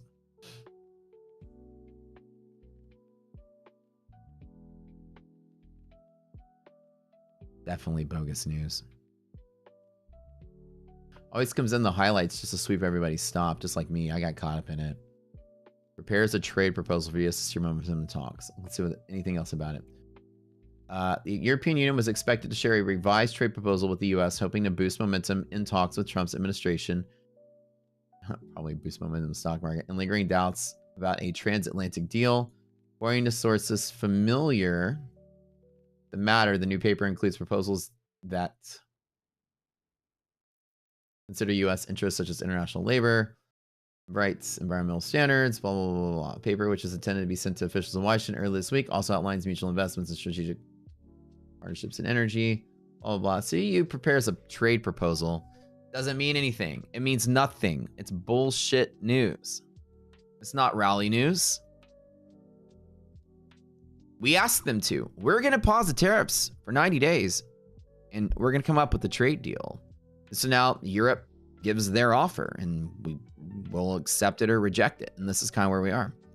The fact that the market algorithmically responds to anything requiring like trade proposal, trade deal is kind of silly. That's kind of what trading is going to be like during trade war. It was like this last time. But you really got to digest the news. There's no deal being made. It's a proposal from their side that hasn't been sent to Washington yet. So we haven't even seen it.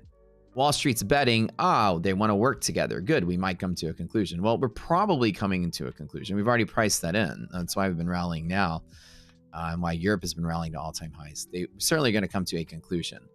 Problem is that what you want to hear is that United States accepts Europe's trade deal, and that's kind of what you want to see, right? I think the trade is, if you were to put a gun to my head and say pick a direction, I actually am going to lean to the short side today. I think that's the play. The stocks, the res is negative like it was earlier. It's the same situation as earlier, except it's in a worse spot. So the market can still rally from here, but I still feel short as the play. Now, I'm not taking it because I don't have a good entry, but it's definitely the play.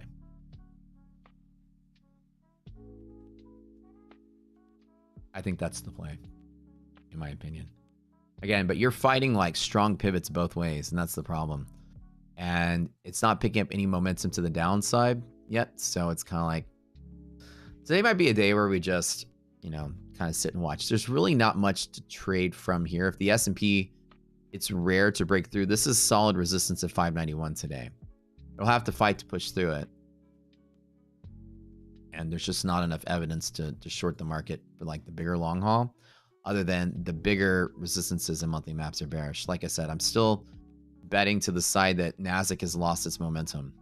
And we're starting to see that right now. Now, NASDAQ's news we just had right here, NASDAQ is pushing into this key level, this 519 level is key for NASDAQ. And that's what we want to watch today. Because that's where we're back out of the liquidity pocket on NASDAQ. Oops. Okay.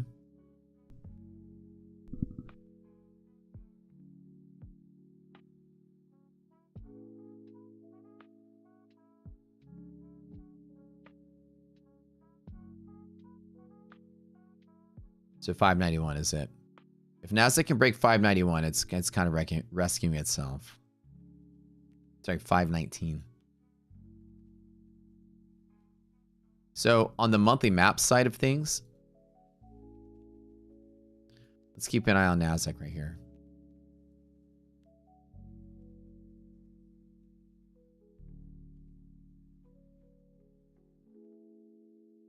On the monthly map side of things, this is a key pivot.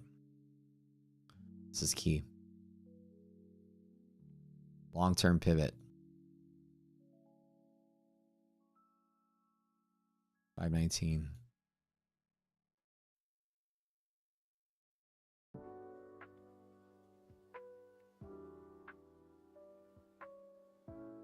Now, it's what you believe that the state of the market is bullish or bearish. If NASDAQ supports this, then we're back to like slowly crawling up again. It's kind of a gamble on what you think is going to happen.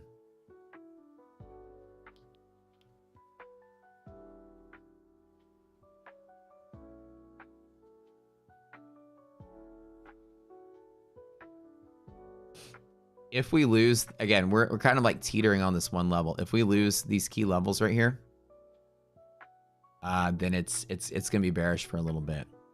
If we support these key levels, then the bull momentum is going to pick up. Now, again, stocks again are taking a hit. We're advancing with a declining stock momentum. So when resilience is less than 0, half gap is resistance. So this is a key. When this white line is below 0, Nasdaq wants to be down here, not up here. Nasdaq doesn't want to sell. It doesn't. Like, this is 519 is that key pivot that we're on both side of liquidity pocket. If we survive 519 today, then this market's gonna continue its track up. So it's up to you what you believe. I personally like to wait to let it play out and then make a decision. This is such a key.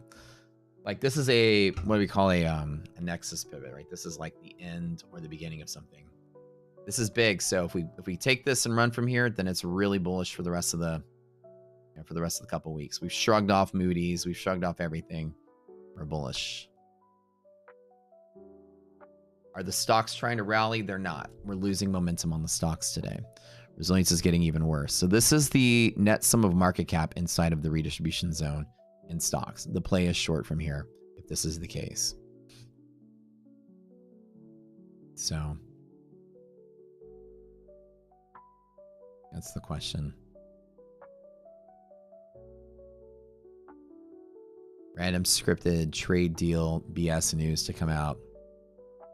That, again, I'm still, overall all-time highs is still my goal for the market. It just feels like right now is a stalling point. Stocks don't lie. Resilience is never wrong. And even though we had that news come out of nowhere, the stocks haven't really changed their direction. So again, resilience is like the best trading indicator for retail. Hands down. It's telling you what the stocks are doing in a single gulp. The stocks are here. Stocks are here. So relative, the index is trading above the stocks. Stocks are here. Stocks are down here. The index is overpriced relative to the stocks. Resilience is telling you that. So the question is, let me pull back.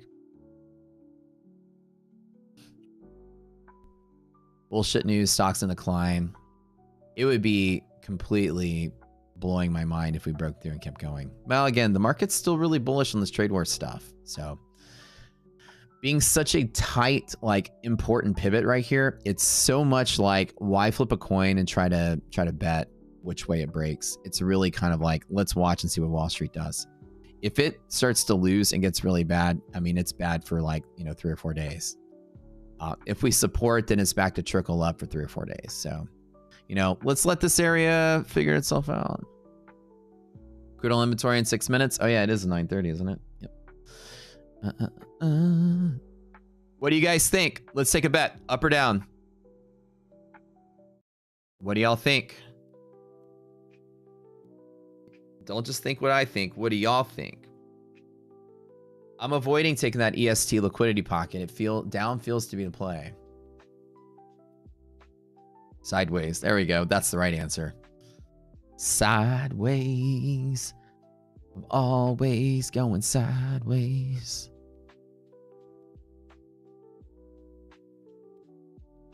Oh, I did get rocked on that one trade. I'm still green. I'm still way green for the day. I mean, can't complain.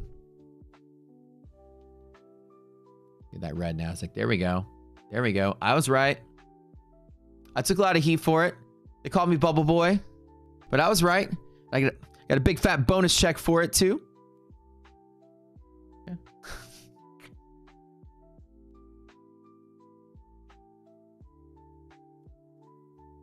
Let's see if I was right. Jokes aside. I hate celebrating too early. Let's go.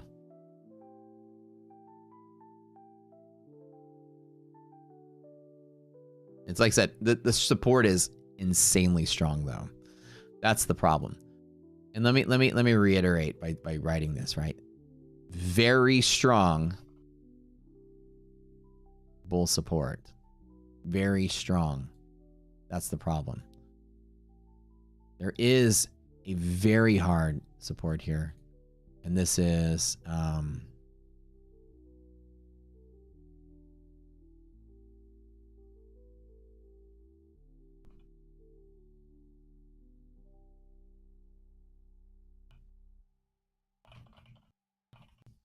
strong resistance.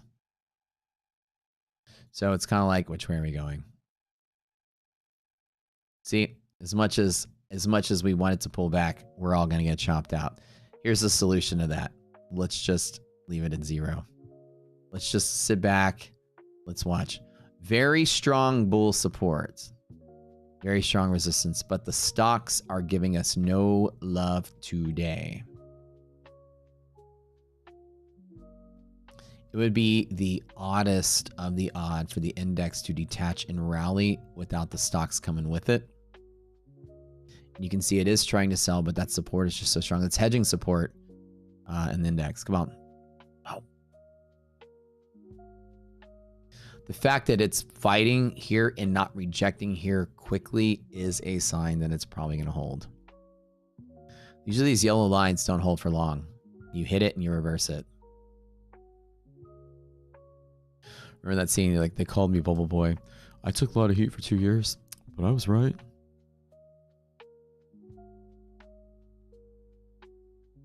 Another hard day. I mean, it was easy at the start, but news comes up and jolts the market around.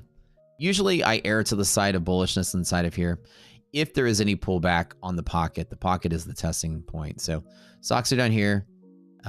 Key long-term support at Nasdaq is 519. This is, if we don't collect bids above here, you guys understand, Nasdaq will be closing in the bear zone on monthly maps. We all see this, right? This is why I say key long-term support.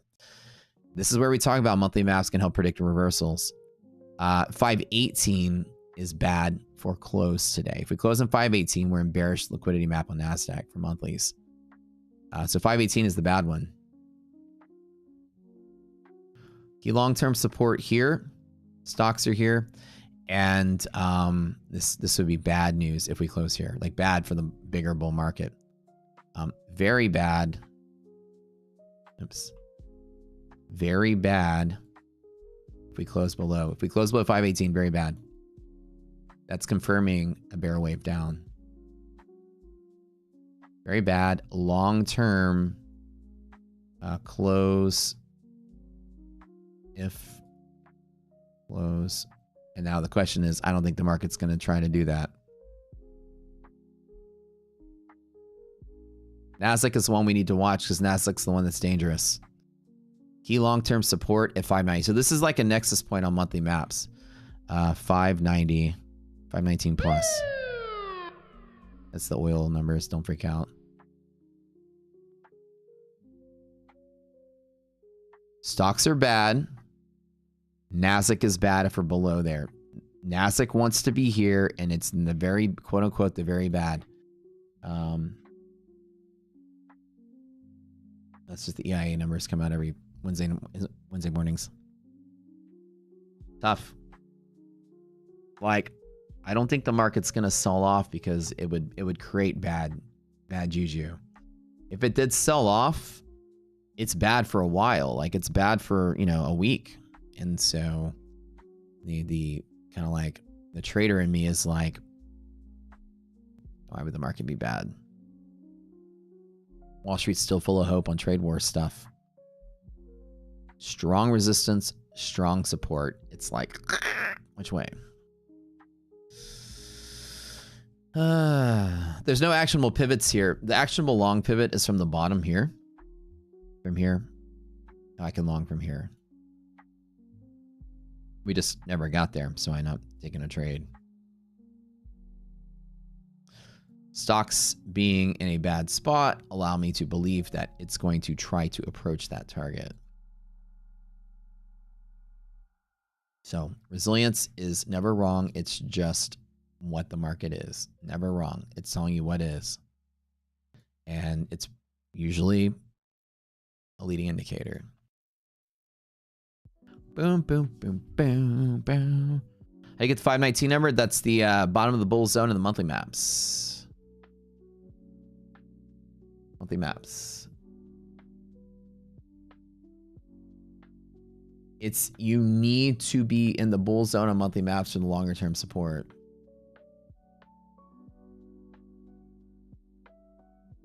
This is a really obvious resistance play right here. I it's kind of like, you know, if you guys are flipping coins, this is the market's giving you your pivots pretty much on a silver platter. Pick your poison. Which way? What do you believe fundamentally? There's your short pivot if you're a bear. Your long pivot's right underneath it if you're a bull. Pick your poison, guys. That's it. Pick your poison. These are not just daily pivots. These are weekly pivots. These are big pivots for the week. This is going to decide this week's worth of trading. You're not going to pick anything today. Christoph has learned enough for me that says, man, you know what? Let Wall Street figure this shit out today, and we'll get back to the better part when it gets better. Bust of the Japanese yields. I haven't put much thought into it. Choose no position. You're done. Let's watch and wait it out. I mean, it is consolidating here. It's looking all right. Nasdaq being kind of that one spot. And S&P is the one that is sort of like, you know, retreating a little bit.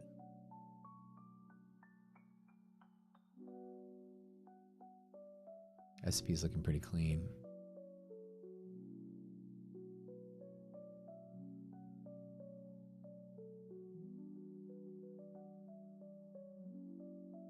S&P is the one that's realizing it worse than Nasdaq is.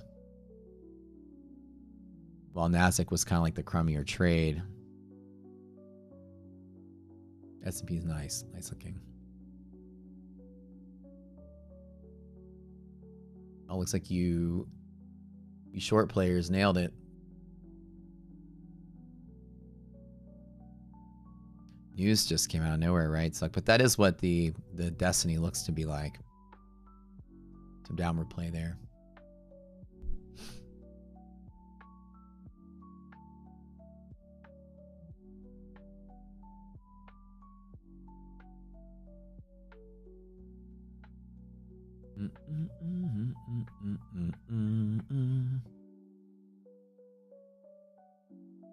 Good Nasdaq thing. Yeah, the S&P is, again, Nasdaq is the like stronger of the two, which is why it's not doing much. But we need to keep an eye on Nasdaq today because that is the one that's looking the worst.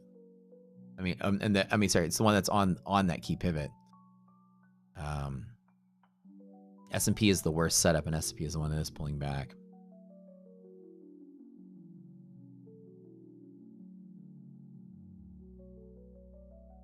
Kind of a tough day. But again, you guys, I think your intuition's right that this is trying to pull back from here.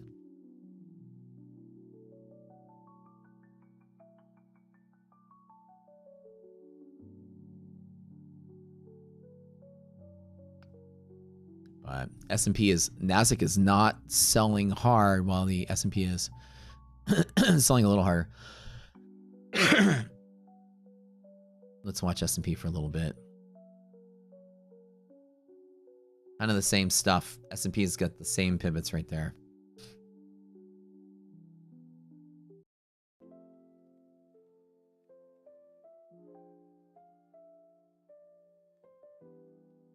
Check out the sector tracker. Oh yeah, it's a good deal. Let's check that out and see what's going on.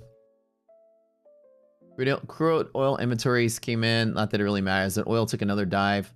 I told you guys, oil's going to $40 this next 2 or 3 years. It's oil's dead in the water.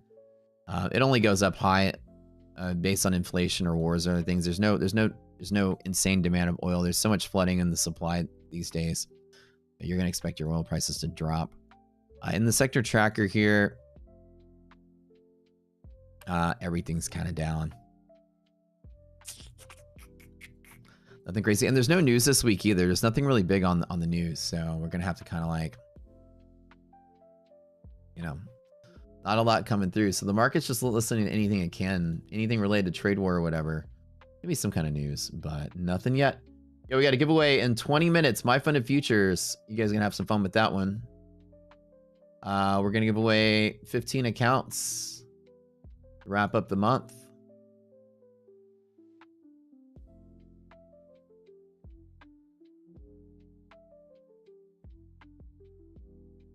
It's like the market is like sitting really strong at this extremely bearish sort of pivot. And if Nasdaq does not gain this key. That's the reason why Nasdaq is fighting, because Nasdaq is in a very, very, very strong support in this LP. This liquidity pocket is extremely strong, like extremely strong. And I say very strong because it's not only daily, but it's a monthly pivot as well. And so inside of here, it's up to you to decide what your belief is. And if the market's pulling back, here's the place it pulls back from. The short trade is long from 403. The long trade is long from 350. And pick your poison wherever you guys want. How to join giveaway? Just be here. Sub to the channel. Number one, everybody sub to the channel. Number two, go to our Discord. Join our Discord. Link is in the description. What do we think, boys? It's like the market is trying to sell off, but there is just so much liquidity. It's not doing it. VIX is also increasing slightly in the morning sesh.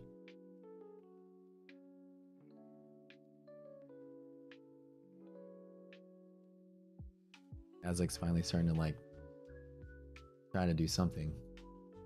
There's just so much short covering still going on. And it is not sustaining any sort of... Now, anything like this, you're going to tell yourself, like, what do you think is going to happen? The fact that it's not dumping from here, stocks are getting slightly worse, though, is that usually evidence is going to try to break. So, pick your poison here.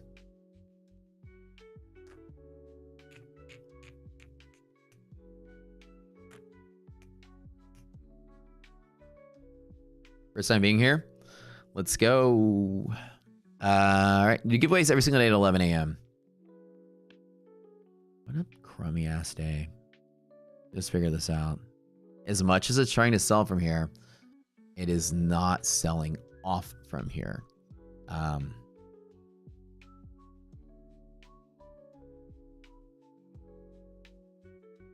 What does Wall Street know that we don't know?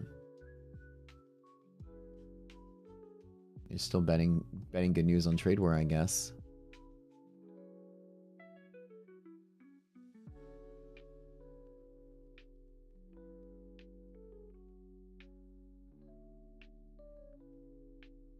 Let's see how Europe closes, because this is a European thing. Let's see what the next hour looks like. Hard to make a decision from here, though.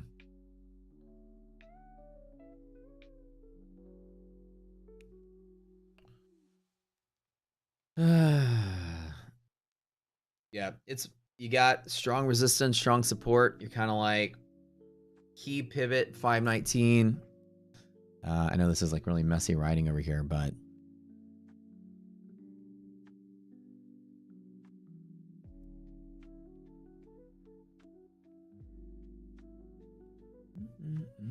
S&P is starting to pick up some steam too. But the stocks again stocks are actually selling harder. So I wonder if this is a trustworthy break. Let me clean this up on the chart here. Usually what you want to do when you're on this kind of standstill, this is a day where you let Wall Street figure out what it wants to do. Clean this up a little bit.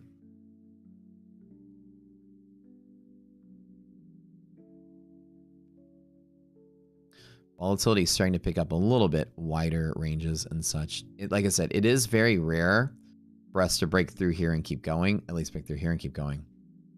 S&P is pressing one more time. Call this every single time pivot.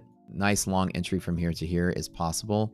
Problem is with negative resilience, you have an interrupt, which is resistance off of that.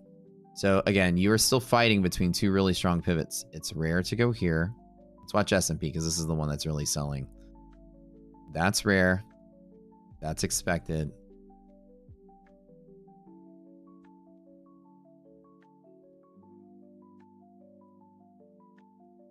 But also support is expected as well. So you're kind of like fighting in such a tight range. Rare to break. Nice support, but really strong resistance. And so the goal is here, like, just sit out and then do anything on here. Let it do what it wants to do, right?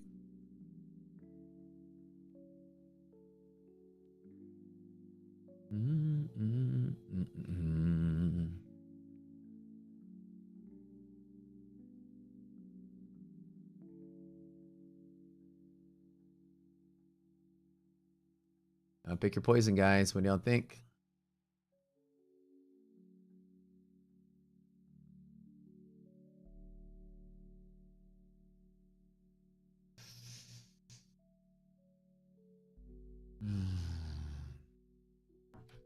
I think trust you. Chop. Do you ever trade index options? I do sometimes. Yeah, I'm in a trade right now.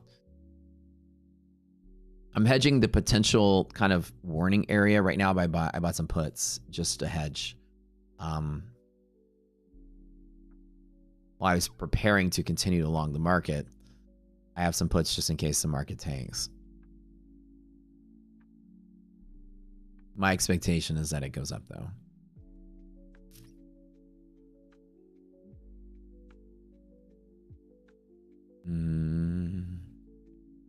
So I still feel down today. Res less than 0. This is bad.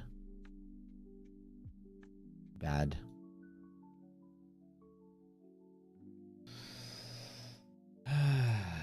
What do y'all think? You fall back down to 347, I think. That might be it.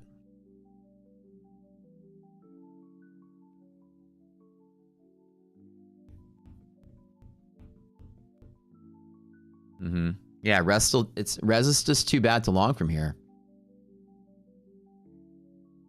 But it's like this particular level right here. Nasdaq is literally fighting. Right? Like literally fighting to not die. Like that's basically what Nasdaq is doing. It's fighting to not die. Let's go back to SPY. Let's watch SPY today. I think if you guys pick the short side, we might actually be on the right side here.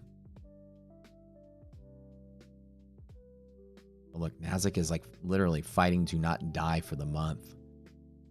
This is the like Nasdaq can die for the month level.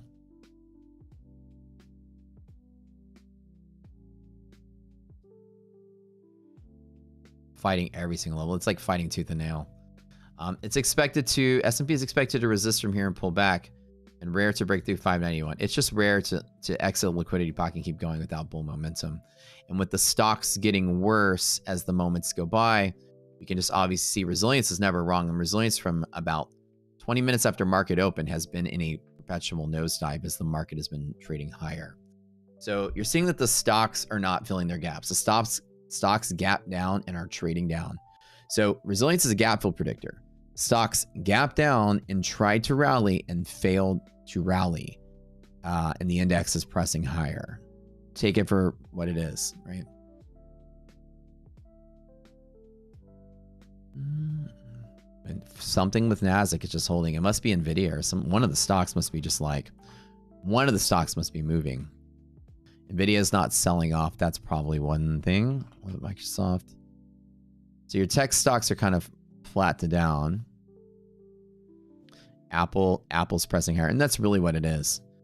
You're getting a little bit, and Apple also opened in a bear liquidity map, and there's a hedge pressure break. So like you basically are getting some abnormal push from just some of the bigger hitting stocks. As people gobbled it out. Now the question is, what happens from here? I think it comes down. I mean, evidence is pointing down. Everything's down. The sectors are down. So we'll check the Russell just to make sure there's not like heavy rotation Russell. If people are really scared of this market, Russell will be kind of tanking. And Russell's getting sold today as well. There's a sign, guys. We're not rotating in a Russell. This is cash out. So when you see markets down like this and you're not rotating into anything, very few things are moving. A lot of things aren't selling off either really hard. They just gap down. They're sitting still. But people are risking out a Russell too. So the Nasdaq is fighting really hard not to die. Maybe it's because Nvidia's got earnings coming up.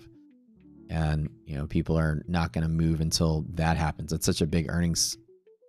There's so much going on with the Nvidia earnings. Google and Meta. Oh, yeah.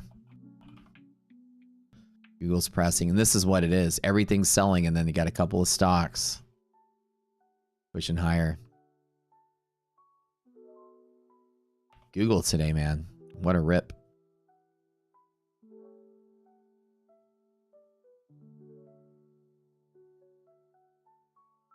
Your Mag 7 is stronger than the other 493 companies. So wow, and Google, that's a big, you know, Google is, and some of the bigger run-ups are offsetting the rest of the stocks pulling back. But look, resilience is never wrong, guys. It's never wrong. It's never wrong. It tells you what is.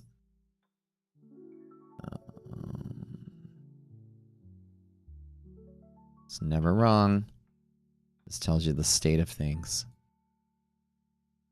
It's telling you more stocks are selling, more market cap is selling than advancing against the half cap. All right, I'll be back.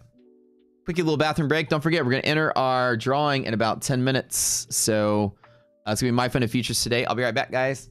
Y'all yell at me. I don't got stock on. Well, actually, I don't got trades on either, but don't yell at me.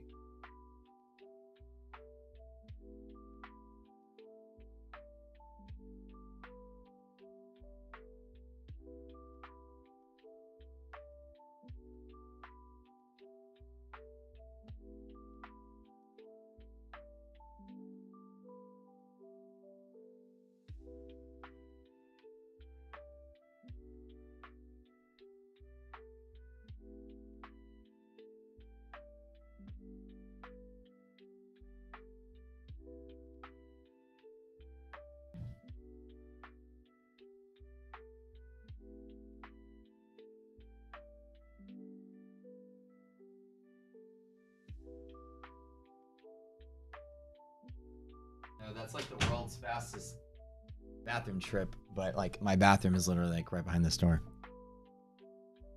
Do I play Call of Duty on Xbox or PS5? I play it on PC.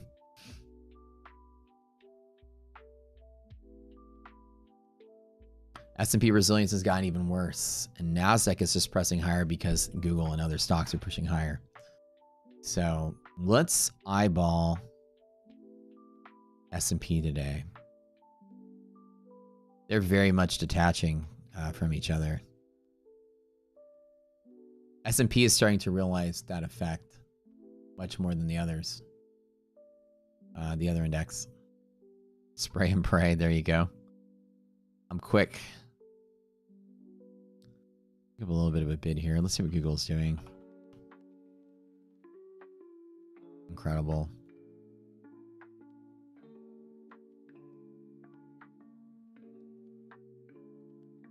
Market saved by big tech today.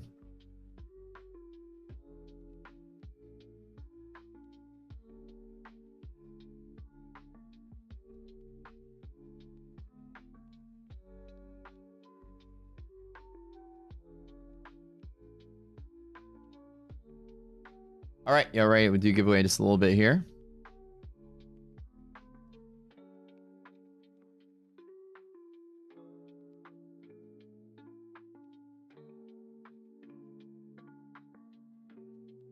Boom, boom, boom, boom.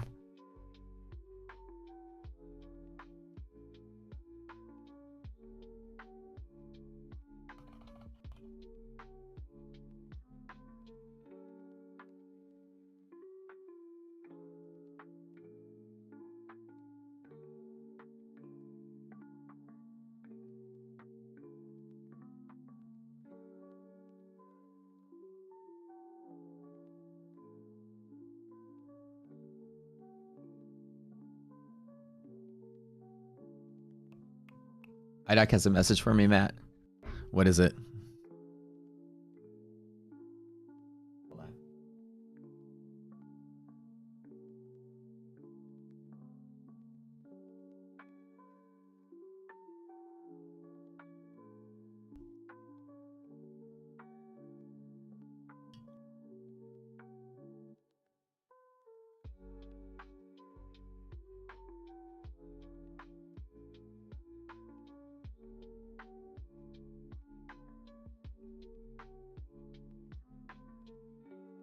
We get a little break there on NASDAQ.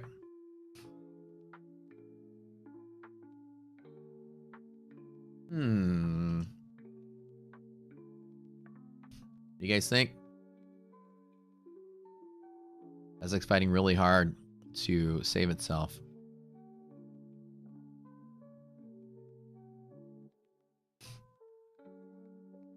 It's fighting. It's fighting.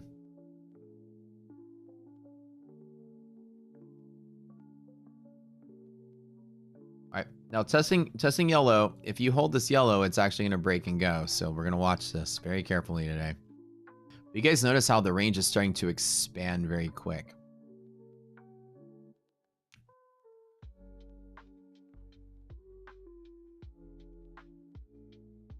There's not much of a play from here.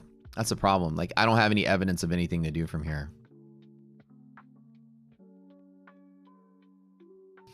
It's so unusual for you to be having the index fill its gap when the stocks are here. I keep telling you guys this. Now, again, it's not a quick and easy pivot to know that. Markets don't just die. But stocks are here. QQQ is here. You're like, huh? You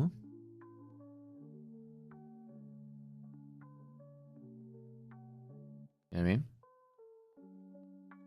What's going on? So they got to meet in the middle. The stocks got to rally or QQQs can pull back. You're not seeing any Nasdaq selling pressure on the index though.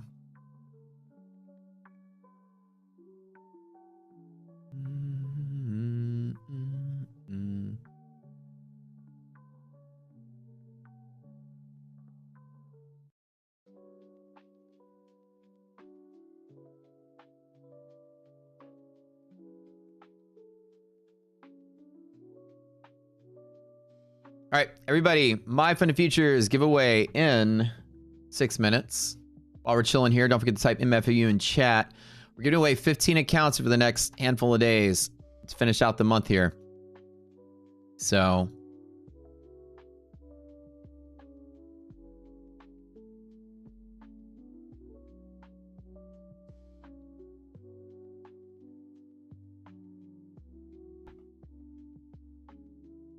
I love my Fund of Futures here. Type it, type it, type it, type it. Giveaways every single day on the stream. Every single day on the stream. Giveaways. Sometimes I give away lifetime memberships of Rockseer. Sometimes I give away memberships in general. Give away boot camps. Give away prop accounts. QQQ rallying, stocks not. Gotta see what's going on here.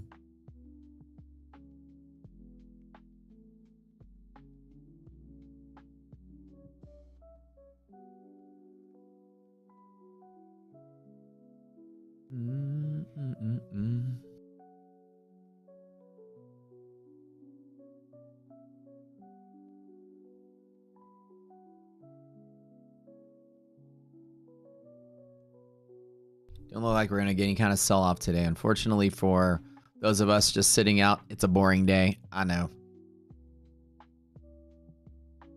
Kind of sucks. Boring days are boring.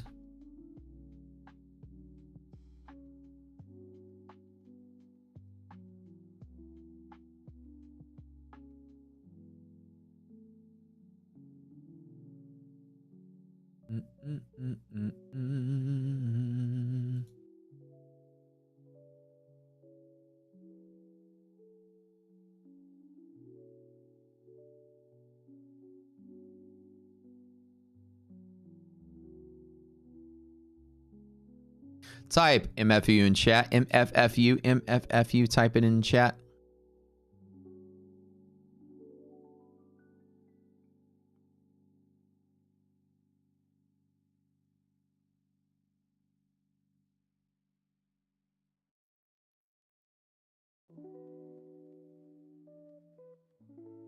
The Bulls win today. Like the Bulls are winning today.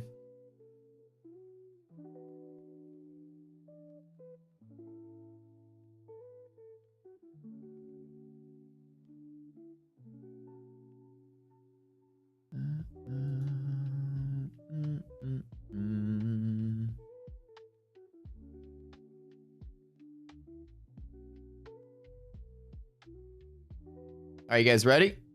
Are y'all ready for this? Type in my funded futures in chat. Do a little drawing wheel here in a second.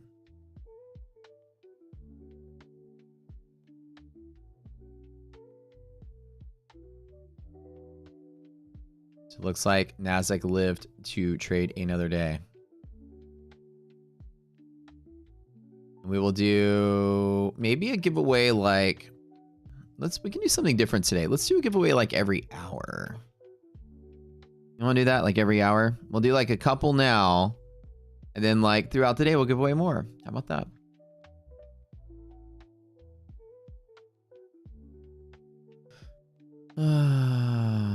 Oh, there's that line. There's that note there. All right. So as we're staring at this, right? Looks like Nasdaq stocks saved us today. Google saved us. Not much of a trade, really. Google just pressing even higher. Let's see what that looks like on the hourly chart. Hold on. Let me double check this. What is Google doing? Breaking out really nice. Somebody really loves Google. 171 and some change.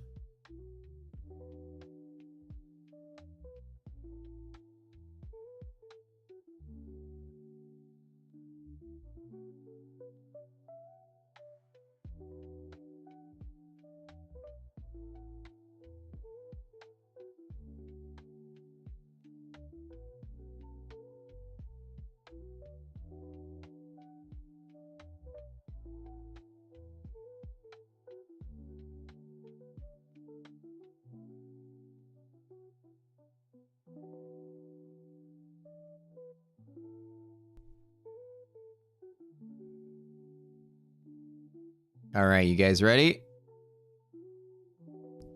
MFFU, type it in, type it in. We've got about like a couple minutes till we get started here.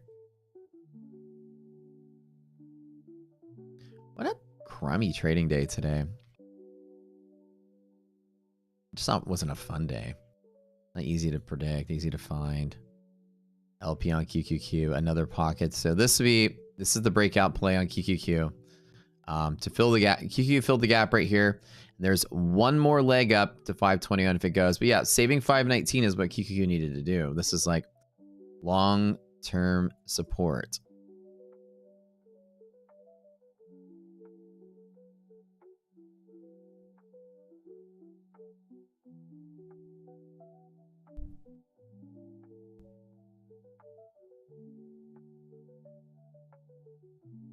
I need to see that, right?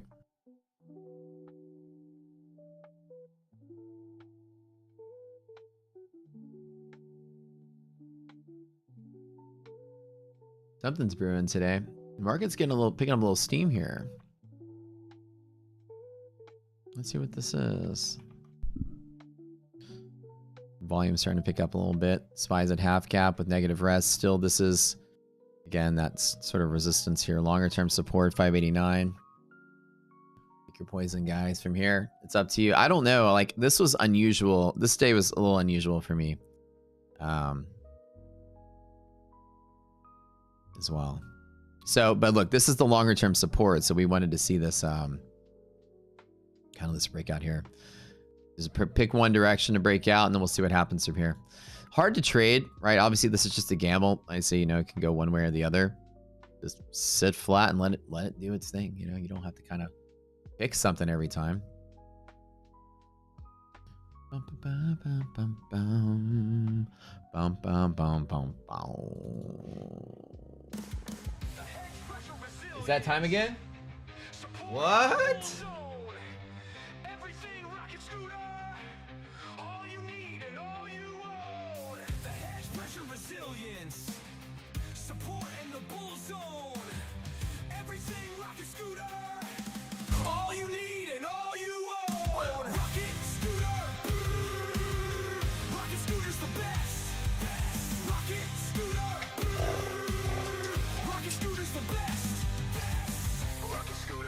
Winner number one. Let's give away 3 My Fun and Futures for now.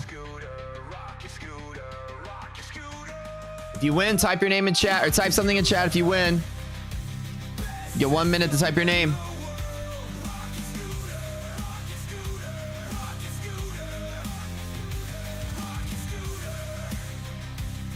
System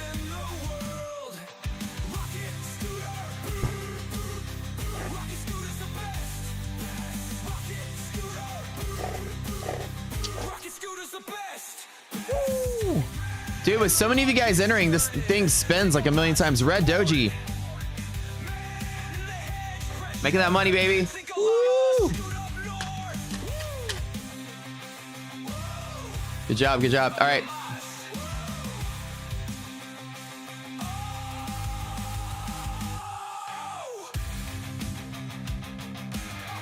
We're number one.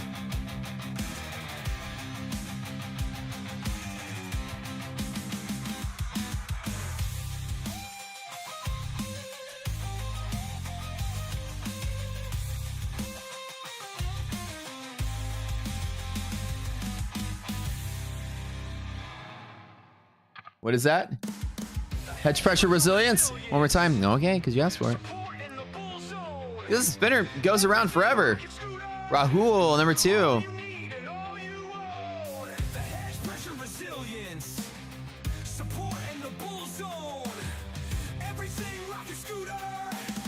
Good job, good job, good job. Type something in the chat, man. Good job, good job, good job.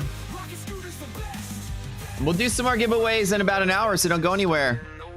Today's giveaway day. Man, look at this bull breakout. Miss all his goodness here.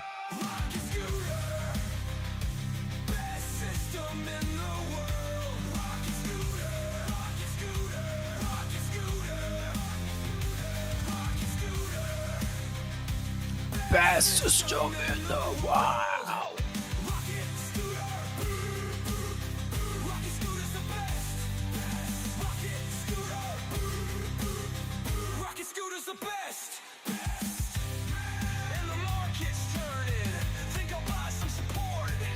EK, winner number 3. And guys, again, we're gonna be doing giveaways all day, so don't go anywhere.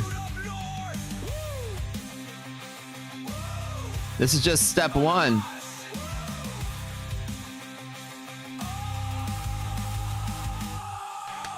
Boom, boom, boom, ba-da-da-da-da.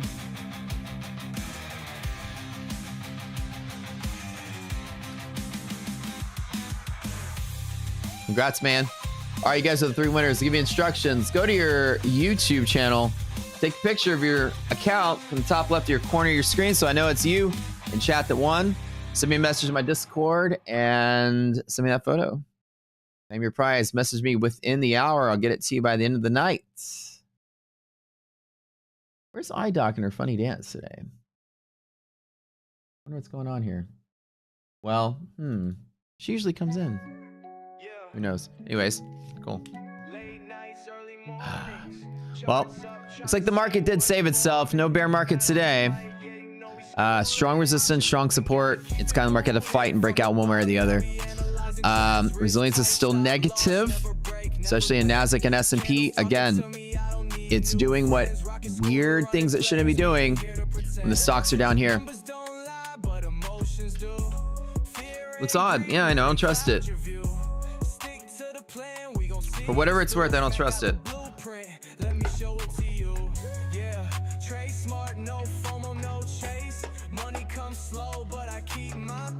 Garage man? Wait, what?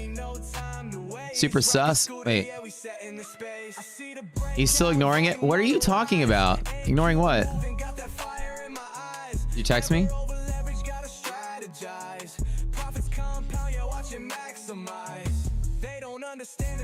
What happened? Wait, I'm not seeing what she's saying. I can't see with like 10,000 texts. What's going on? The garage guy is here? Is that what it is?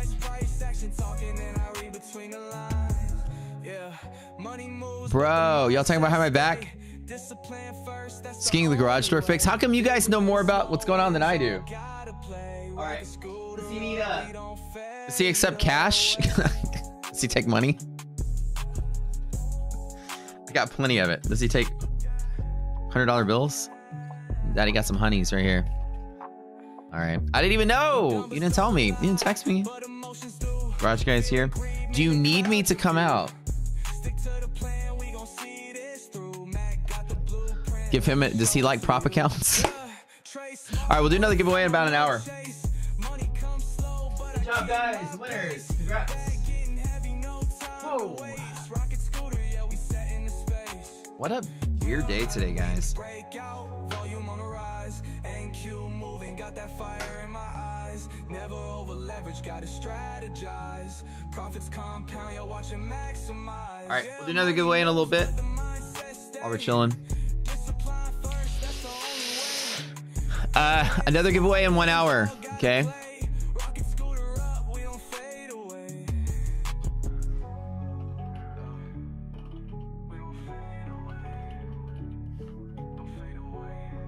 Let's see.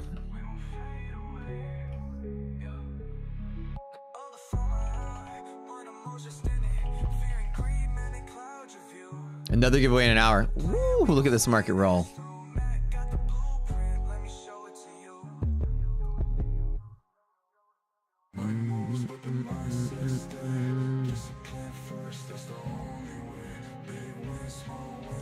This is so crazy to see the market move like this.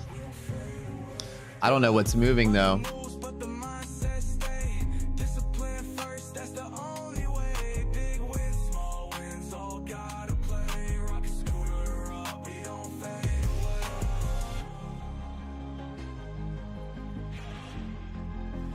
Let's double check something here. Nasdaq is pressing all the way to highs again for the week or monthly highs on Nasdaq. Wow, almost getting there. We would have saw that coming today. But anyways, it's looking pretty solid. A little more short squeezing here.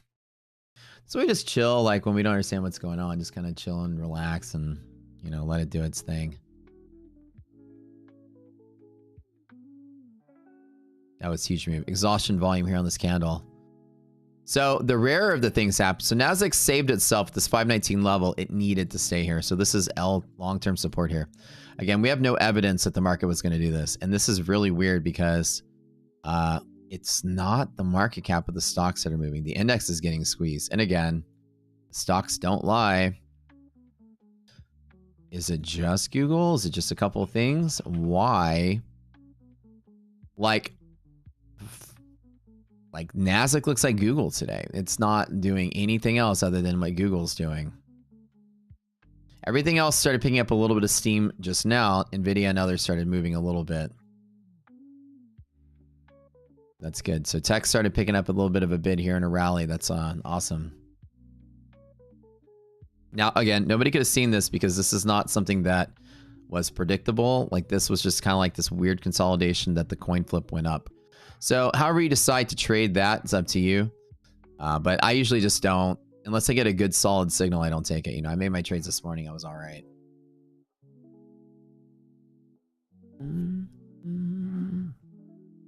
No bull market.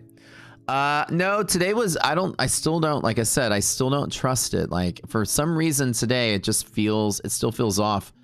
And while we're getting a big boost in some of the tech stocks, we're still not getting any momentum in general. This was a really rapid squeeze, but so what resilience is telling you that this, again, it's never wrong. It's always early, right? The S&P or the Nasdaq can move one way or the other. Resilience is not a market is selling off. What it means is you're looking relative. It means the net sum of the market cap of the stocks are here. And so people can decide to just buy the stocks, and that's what they started doing. It's getting better, but it's still not good enough to support a big rally from here.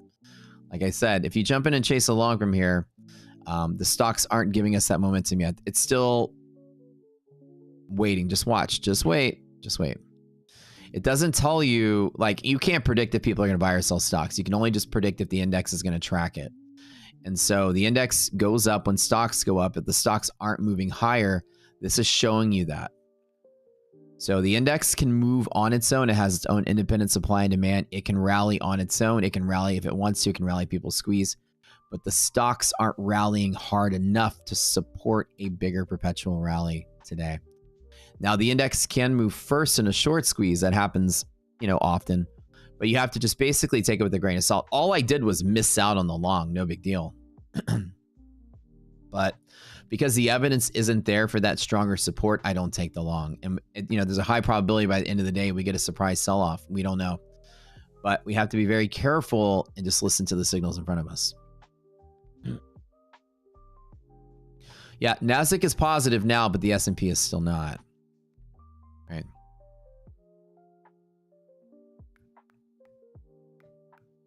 So let's watch S&P now. Key level here. Now, if the stocks support here, then the index moved much faster than the stocks did, which can just happen. But remember, people buy stocks, that's random. You can't predict if people are going to buy or sell a stock. Nothing can tell you that people are going to want a stock when it's just sitting there at a low and then people come in and start gobbling it up. We can only track it with the index and see what it's doing. Yeah, this is the S&P and this is Nasdaq. So while they weren't looking strong enough for me to take the long trade, oh well, I missed out on it. Big deal.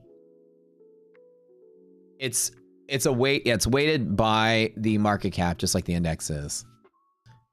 So it's designed to be very sensitive to what the index is doing, or so what the like similar to what the index is designed to do. All right, we'll be doing one more giveaway in about an hour, so don't go anywhere, you guys. If y'all are here for the giveaway, I'll do one more in an hour.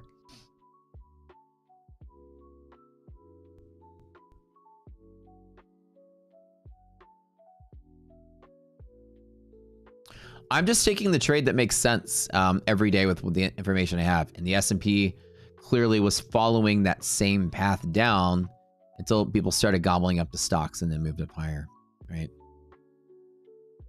And so that was my bet. And then, of course, you know, stocks went on a little spree here. You just have to watch it. The S&P, while going higher, is not necessarily high enough for me to jump in on this. There's no long pivot to take. And sometimes you just get, you know, the market sold off a lot overnight and we're just trading inside to that and we're squeezing up and there's really nothing that we can predict or do off of that. You know what I'm saying? Just kind of take it for what it is. And you might say, oh, I'm missing out on a trade. Never missing out on anything. You know, I make money over time. If the consolidation broke to the upside, boo-hoo, right? It's better to not take a gamble on a coin flip when the evidence looks bad and then, you know, miss out on something that's totally fine.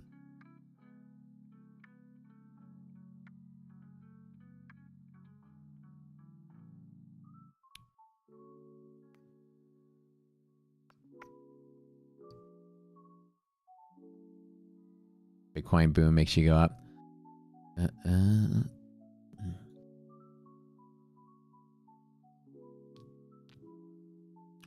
Yeah, like the PM could just sell this off. It's very possible unless it picks up some momentum. This is the day that I kind of went. This is like such a key pivot day for the rest of the index that we need to. I kind of want to watch this, see what the longer term is doing. Like I have no desire to chase a day trade without the evidence that things are looking good. Like I said, you know, resilience is never wrong. It shows you what is, and the S&P is still not good enough for me to chase along up here. Well, we do have that long-term support in Nasdaq at 519. QQQ. I am still not betting against it. You be smart, right? But Nasdaq did rescue itself into bull territory for now. And again, last 2 days, 3 days have been kind of like choppy and weird, right?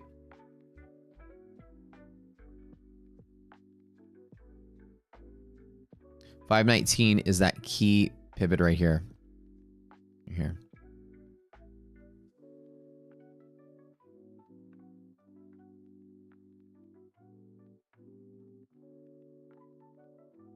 Yeah, ever since that news came out, I was like, you know, screw that. But we'll see. So remember, you know, the index tracks the stocks and the stocks are going to do whatever they want to do. And people buy the stock or don't buy the stock. If we get signs that change the dynamic, then we change our mentality. And while the S&P and Nasdaq did run up pretty rapidly, there is still not enough S&P market cap to support this move up here in the S&P. Nasdaq is okay for now, but the S&P not. And I would say I don't chase longs at the top here, but the Nasdaq is got support right here now. 520 is now support on NQ. So this is good for this. At least the market chose to not be bearish going from here. support as well at 520. So if we get a dip at 520, I might take a long. We'll see. 520. So 518 is long-term support. 520 is support today. Normally, you know, my trades are pretty solid. I follow a specific plan. I have a specific trade plan I follow. And if it doesn't line up with what I normally do, I don't have to take it. I don't feel like I'm missing out on anything by not chasing this long here. But, you know, like I said, every day is a trading day. I'm going to find something good today, tomorrow, the next day. It's always going to find something good.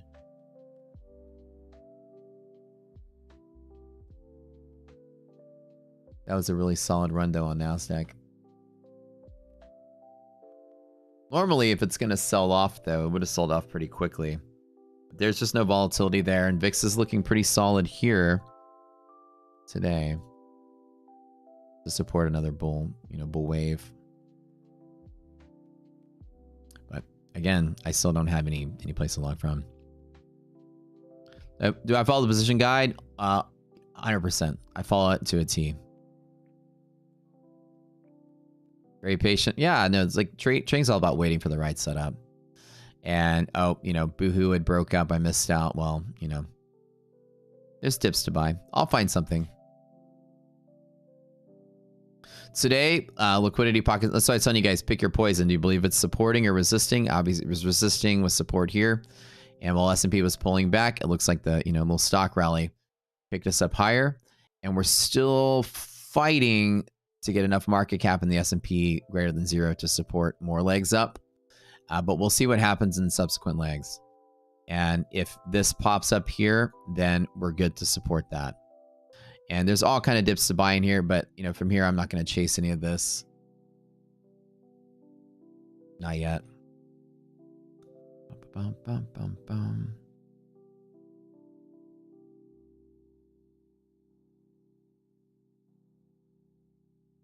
Not yet. Trust me, I was like the first bull back to this party back in April. I'm still bullish to all-time highs. I'm just trying to take trades I see in front of my face. I'm still thinking we go to all-time highs, but we're getting evidence that the market's getting a little shaky from here. But we'll see. People are modeling the market after Europe. I mean, Europe working out trade deals. European markets all-time highs again. I'm just marking the midpoint here, just the current support. 21,494. That's just the new impact line here. I'm monitoring what that's doing. That was crazy seeing the market bounce all around like it was doing, though. I guess there was a reason why it wasn't selling off. There was just a lot of pressure building up. People were testing the waters. You know, Google was going up and everything else was coming down. Then they just gobbled up some more of the tech stocks.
Very good support at this 21,500 level now. Now in our style and setup, the rarer thing is to break into a bull zone and keep going on S&P. And right here, we're starting to finally get the stocks that were lagging behind finally caught up. I'm going to show you guys the support I'm looking for now. This bull zone support is the next support that I can probably take an entry on. Like, I'm just waiting for it to play out. And if the market just pushes straight up like this, sometimes you can't see it and you don't get it. But down inside of here, if we test this area, and at that point, if resilience is now greater than 0, it's another long trade to here to fill the gap. So if we do get a gap, I mean, a little dip here might be worth checking out, which will be probably close to this level there. And this will be close to this level here. So we're going to watch S&P now because this is kind of like right at this deciding factor here. Nasdaq is in a similar boat. So it looks like we did break to the bull side on both of these, and bull zone, typically whenever you break into bull zone, I usually always wait to let it test and then I decide what I want to do. So we're going to wait.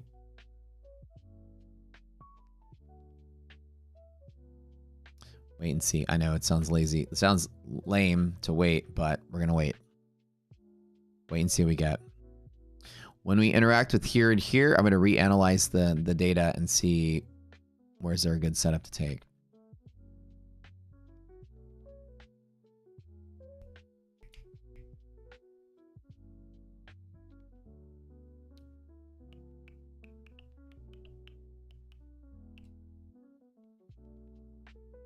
Bum, bum, bum, bum, bum, bum, bum.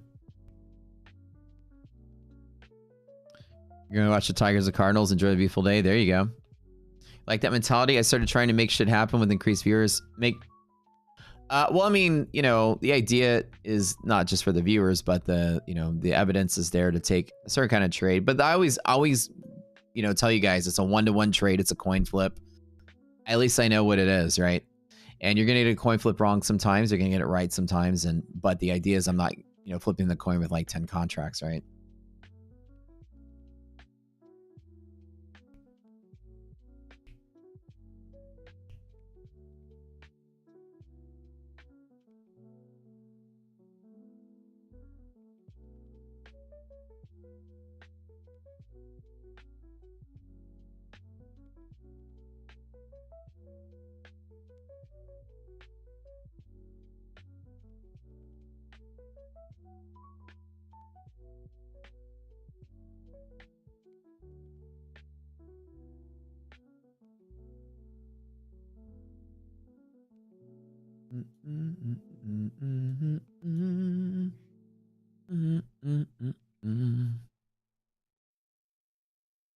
So normally when we're back to 0, I usually bet towards the bull side rather than to the bear side. I don't tell myself it's at 0, so it's probably going to go below. I tell myself it's at 0, so it's probably going to go higher. QQQ has already filled its gap and traded a little bit higher there. SPY is now in the process of filling its gap. And it's usually very odd to break through bull zone from a pocket without testing. So today, ideally, I'd love to see a test. I'd like to see something like that. But this was just very strong momentum today. Nasdaq is at a key resistance pivot here. 21,537 is another one of those, we call those yellow line pivots here. There's one more here. This is the next like stopping point on NASDAQ.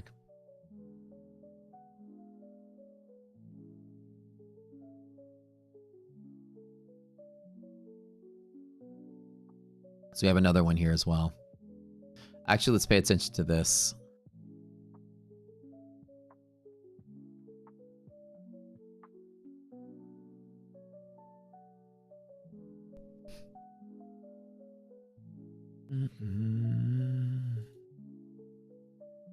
What a great move. Kind of sucks that I missed it, but, you know, I never have that coulda, woulda, shoulda mentality. Google was just carrying all day today. That was an incredible move. It's 10.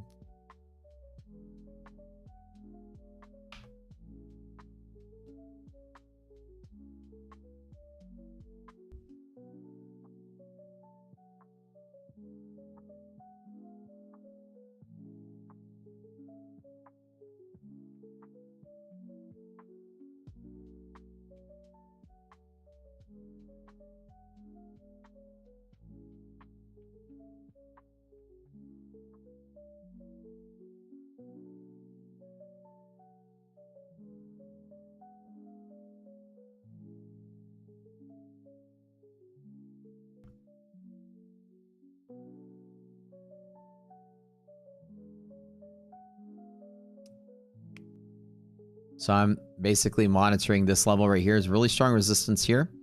And it's going to be another fight there. I'd like to see a dip to buy. This market is not giving me a dip to buy on this breakout.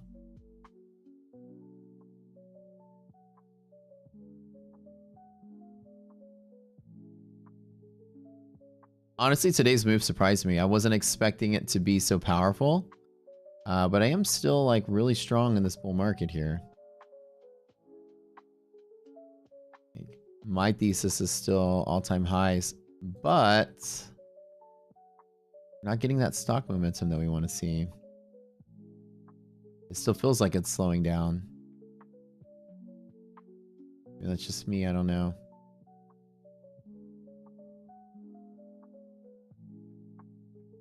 As like rejecting that yellow line resistance that I drew for you guys.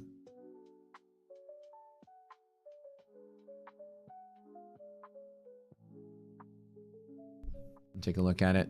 It's really strong resistance. It's the same thing as we had earlier. And this could be, like I said, this is your next kind of pullback resistance there.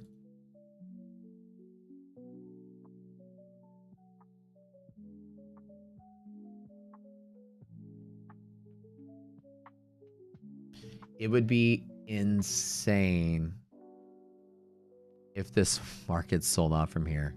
But this is the next resistance you have. But we'll see. Stocks finally gave us a little bump to the upside. So now the stocks that were lagging have finally caught up with enough power to support a bull side. So if there's any dip on the S&P, it's definitely a good spot to buy from. Today, the new support is right here at 480. That's kind of like that new key pivot. We'll anchor point here.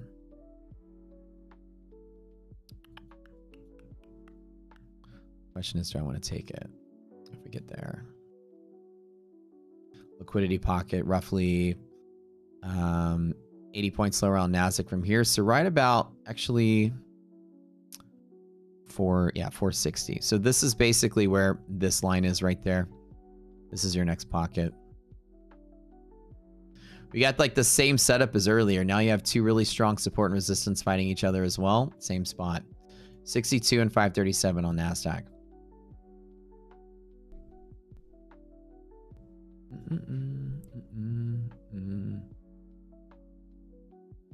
It's your choice. What do you think? Trading futures with real funds? It's just pick which broker that you like. I mean, pretty much a broker, they're all the same. Trade of 8, you can trade with Trade of 8 and Ninja. Any broker like AMP or Edge Clear, whatever, you can basically trade in any platform like TradingView, or you can even trade in ours. Amazing seeing when I started the stream, only had 300 viewers. This is growing so fast. Yeah, we had almost 1,000 viewers today. Going back down for liquidity grabs. I believe you guys. I believe you guys. I don't disagree with you.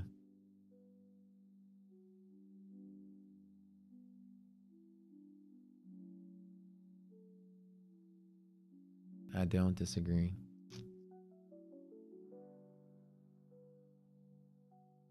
But this was extremely powerful move today. That ASAC just bled right back up to retrace a lot of last night's overnight sell-off. And we're still kind of internal to the overnight session. I'm pulling up my tick chart here. I don't want to watch the order flow. Actually, no, we rallied to yesterday's highs. Oh, never mind. I'm off a little bit. Yeah, we rallied all the way up to yesterday's highs. So all of the selling the last couple of days has just been undone. And it's up to you to decide what do you think is happening. Back to being big bull market. Back to all-time highs. Is this the big breakout rally day? Or is the market going to give us some FU candles at the end of the day? That final squeeze. 519 was a key support pivot on the long term. So Nasdaq has repaired itself. I now no longer believe the market's going to be selling off anymore. If we lose 519 a second time today, then that's a big deal. But I think as far as the way that the stocks have lined themselves up, I think 519 and 20 is the new support. Bitcoin hit all-time highs. Ninja's pretty good with low margins. Yeah. Tradeovate is good. Tradeovate's got a good platform. They've got a really good mobile app too. That's why I like them.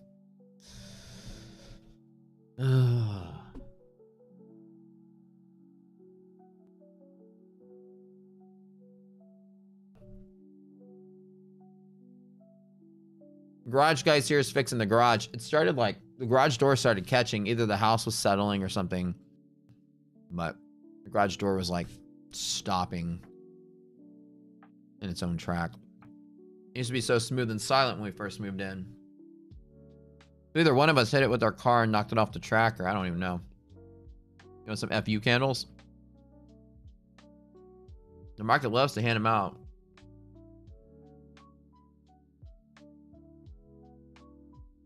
The question is, do we get FU bull candles or bear candles?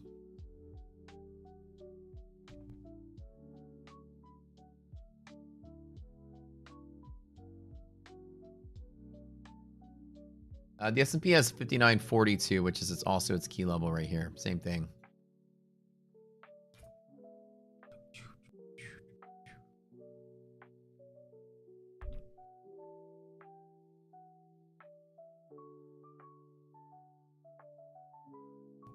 As crazy of a day as this is, it's nothing compared to the days we used to have, right? With the S&P moving up and down hundreds of points, Nasdaq moving up like 500 points.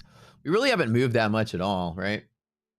We've gone up like 200 points, and this feels like the biggest day we've had in a while. That's what low volatile markets are like, man. S&P testing that lower yellow line. That's one of the first pivots that we look for to support the market. This, again, is margin buffer. Same thing.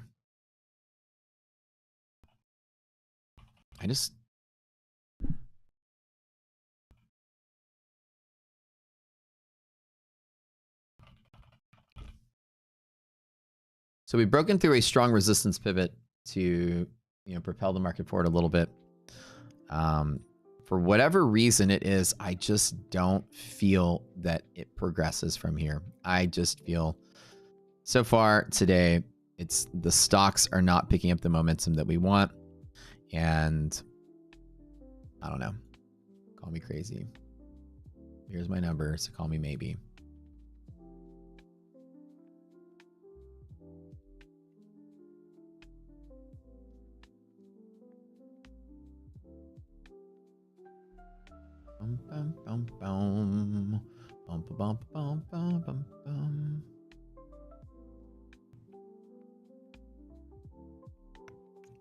Strong resistance back into S&P. Strong support at half gap here.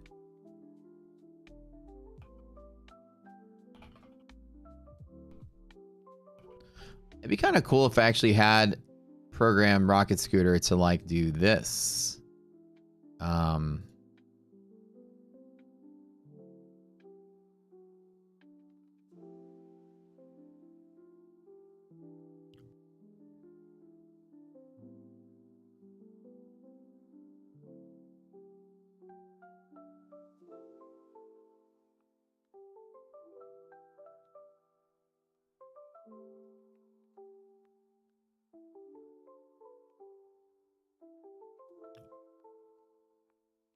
TPT. Okay, so if you won your account and you want a TPT account and you made a take profit account with an email and you gave me that email address, then everything should line up.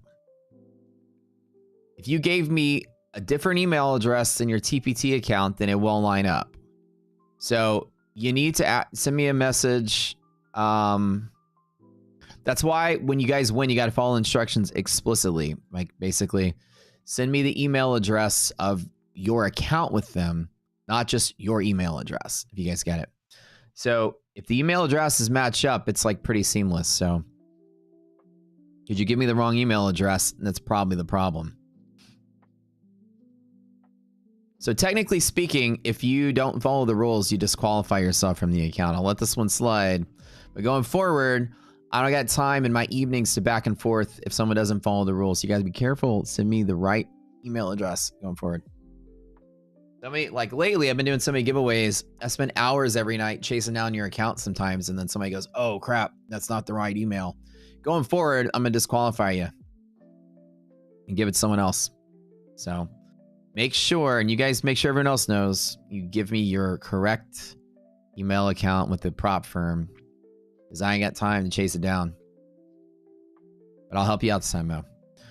Everyone else going forward.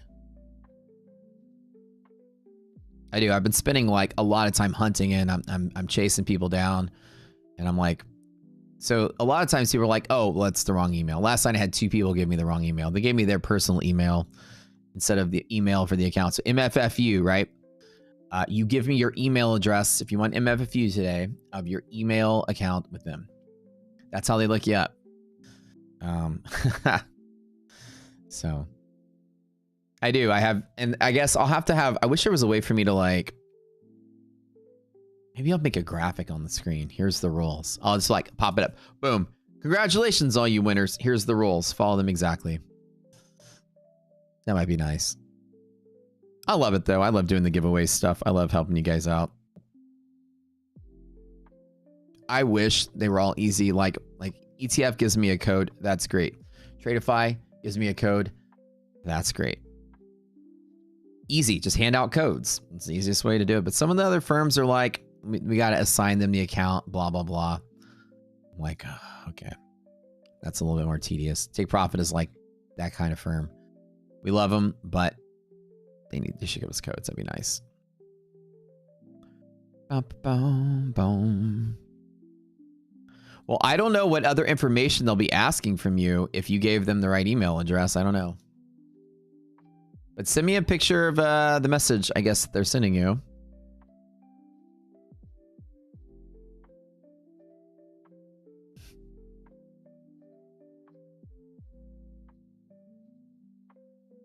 Does Discord have a form or something winners could fill out? Yeah, that'd be kind of neat, right?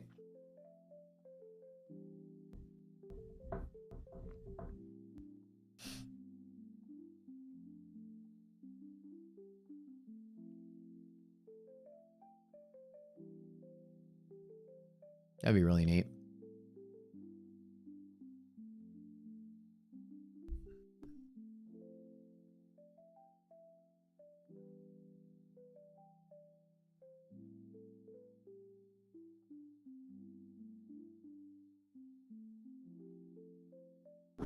Equity curve charts? What do you mean?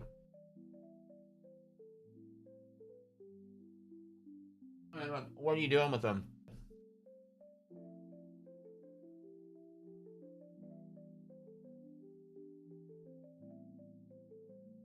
Like, how are you using it?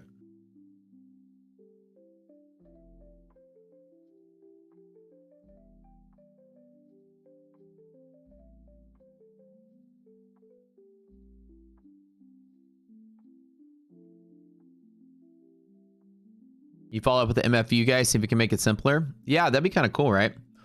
If any of the accounts are able to just hand you a code, that's usually the easiest way to do it. With the viewers love to just, oh, I got my code today. Cool, let me get my account tonight. I'm ready to go tomorrow. They'll email back and forth. It usually takes like 2 days. Like, I have to get your email. I got to send it to them. They got to look at it. They give it to you. Usually get it the next day, sometimes 2 days. Take Profit's a little slow. They're very, like, they just grew too fast. That's what happened to Take Profit. They grew too fast, and they don't have the staff to support their growth. Their customer service is overwhelmed just because they got so big so fast. Good problem to have, but it was a little slow with them.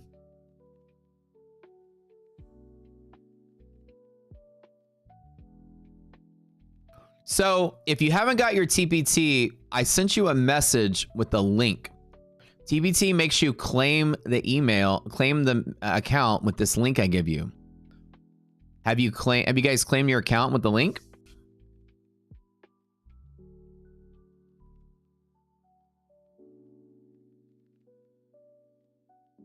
That's how that works. Theirs is like I have to give them your email, then they assign it to your wallet or whatever, then you go there and you click this link and then it gives it to you.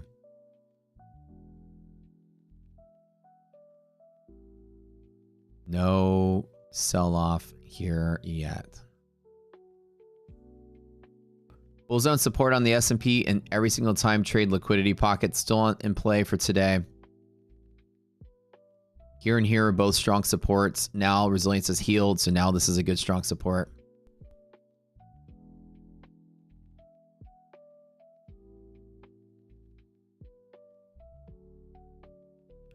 Take a look at S&P one more time. S&P is supporting that strong resistance, so resistance became support again. It would be rare for it to dip back down and dip back up.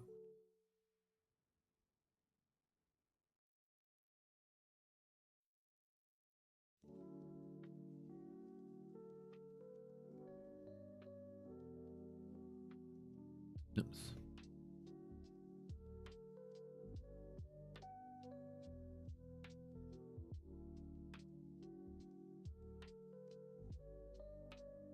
Just gotta wait for a good dip to buy on this. Still breaking up into this resistance here.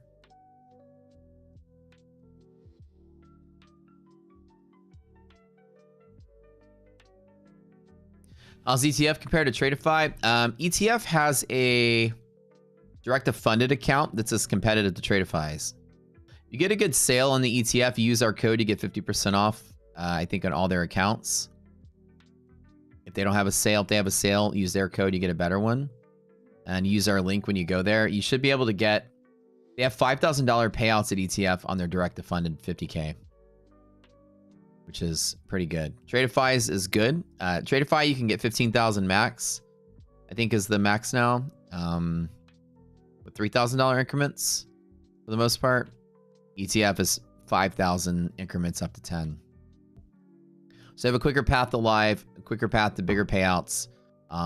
Slightly more expensive, but when they have a sale, it becomes better. So they're both really good.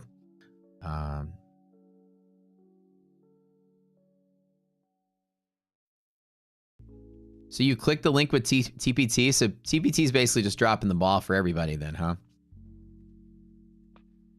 Let me email these guys and let them know this.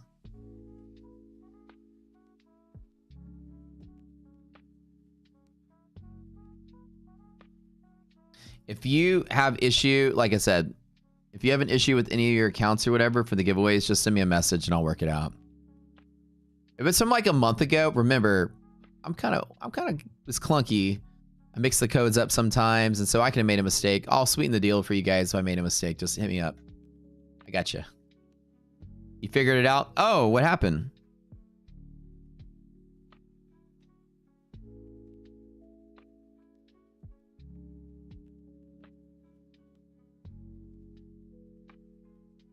You tell.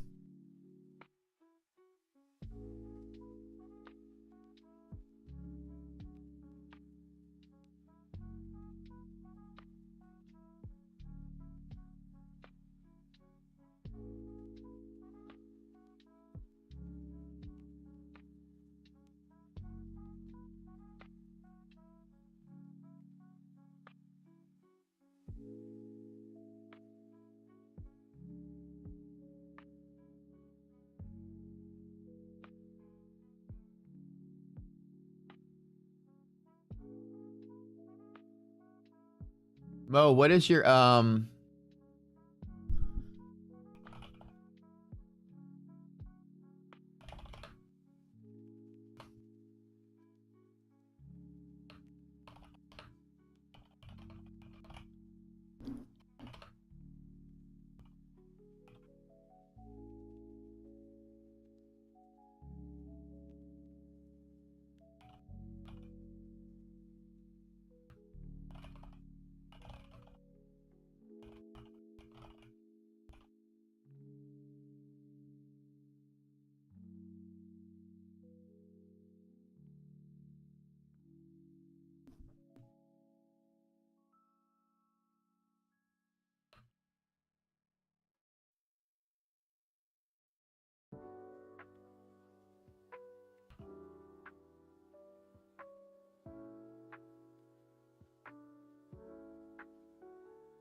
Ooh. Y'all do another giveaway?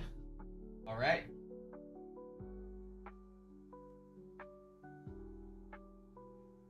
All right, so Mo, you have to go into create your new account, select credits as payment, then that's it. Let me make sure I add that to the instructions I give to you guys.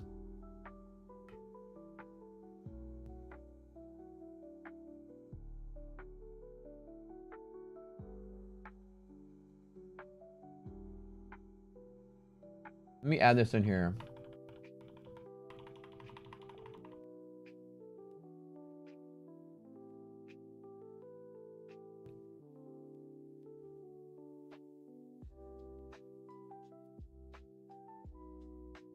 You have to go to create new accounts, like credits as payment option. Okay. I'm modifying like my instruction, you guys, so y'all get it, but that's pretty much everybody. My TraderFi accounts are direct to funded. They're not live yet. Working on it.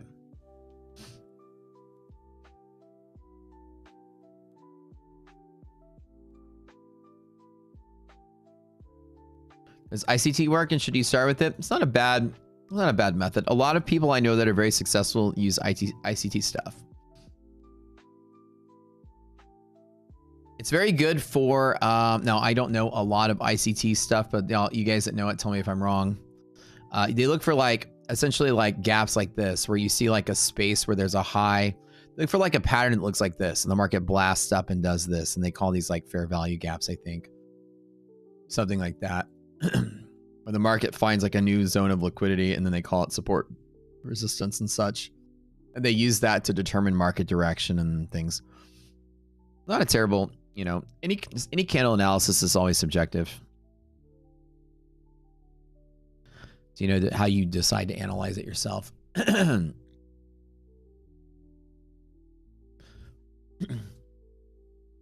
But not a good starting point as a trader.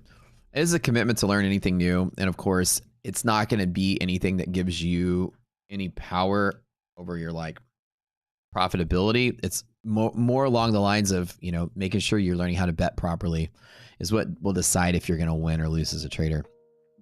Any system is good at the end of the day.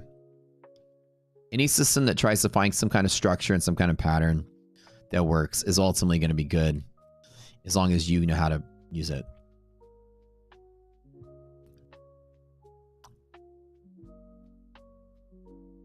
Lance, I can still take payouts on these accounts, yeah. Some of them I'm not trading today because they qualify for payouts. I'm just chilling on them. I can't trade anymore.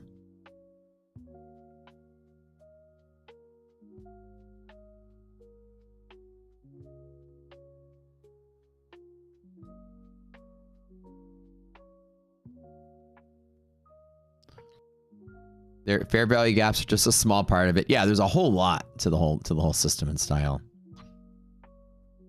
As an engineer, you always needed something like quantitative and specific that you can get away from emotions. Right, that's what I look for as well. I need something with stats. Tell me the odds of something and I'll take it. I just don't. I know the market doesn't have any patterns in general that are predictable, but understanding that where you bet is very important. If you could identify something as like, okay, here's where I bet, then that's good. It's better than picking the wrong spot to bet at. Like if you're like, oh, I want to short. Well, don't short until you know you got a resistance, and then short off of a resistance. Don't long until you have a support. You know, buy at a discount, sell at a premium. That's kind of like the rule of trading. And being able to identify where to buy and sell is key. And most trading strategies, that's what they do. And they keep you from making dumb decisions. But also how you bet determines if you make money or not. And that's really like kind of the problem most people have is they don't know how to bet.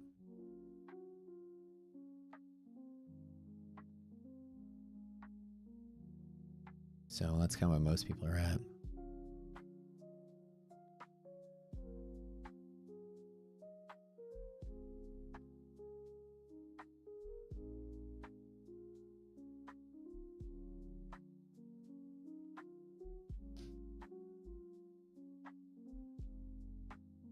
Strong resistance, margin buffer pivot 537. Yeah, we'll do another MFFU giveaway. We'll do one every hour. You guys are saying here. I told you guys I'd reward y'all. I wasn't lying.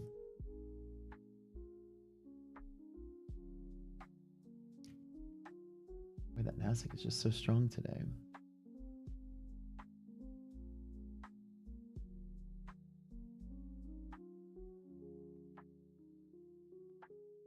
You can't get any kind of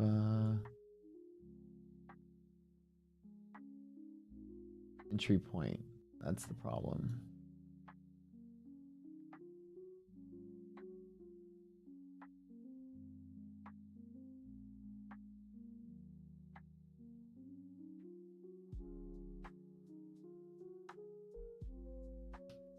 We had double inverted phallic pattern. That usually helps. All right, hold up. Let me do this. We'll do one more, okay? We're celebrating. We're celebrating.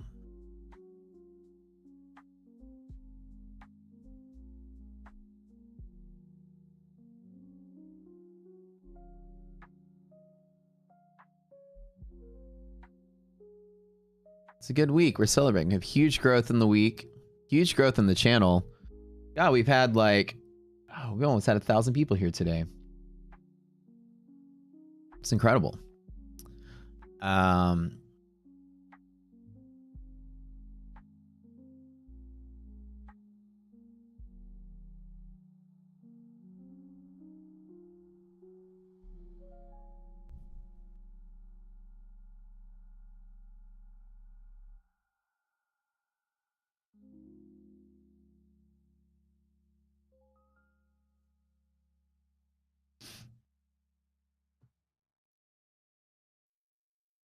There is no selling pressure here today. Not on NASDAQ. We'll give away one more account in just a second.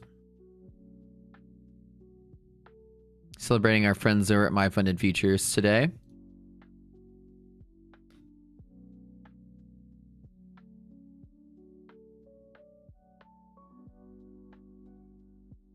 I love their expert account, man. It's like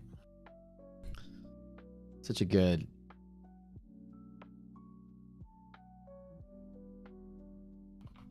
The stats on it are fantastic. Let me show it to you guys.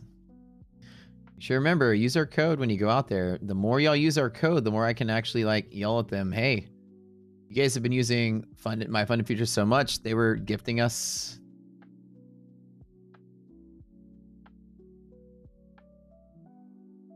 as a thank you for, you know, our participation with them. They're like, sure, we'd love to gift you guys. Like, we love you guys over there. Let me show you what I like. And some people here will tell you the same thing. This account right here, let's load it up and make it more. All right, so the expert, right? End of the day trailing drawdown. This is the best trailing end of the day trailing drawdown, period.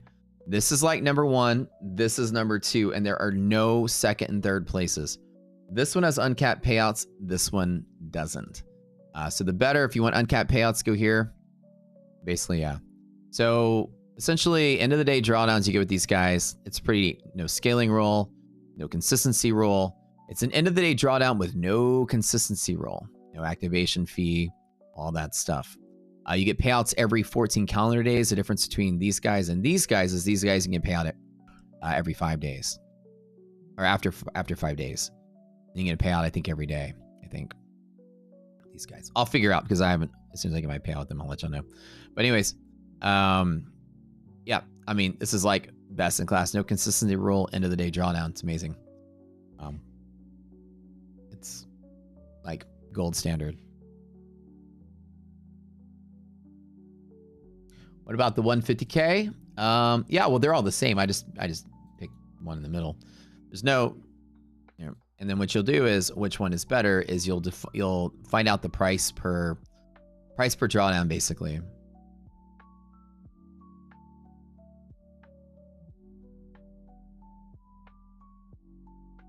So do some quick math here.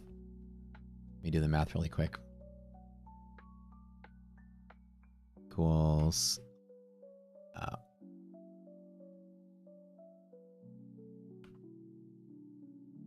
equals 344 divided by 3,000. Then this is equal to 227 divided by 2,000. And actually, we get 5% off of that. So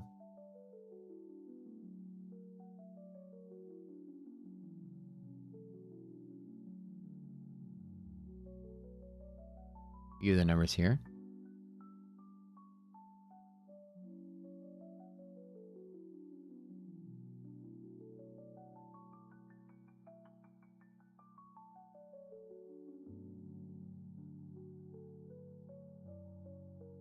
Hold on. Okay. Oops. So 3,000.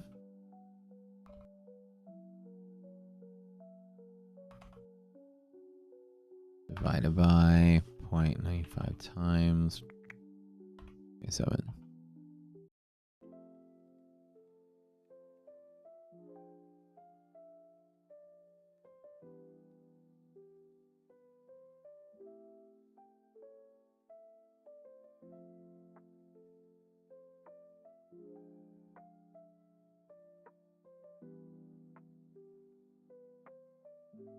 Let me give you the numbers on that really quick. Type in my funny features in chat, boys.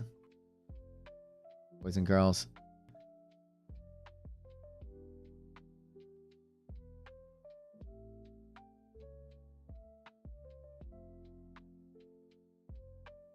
All right.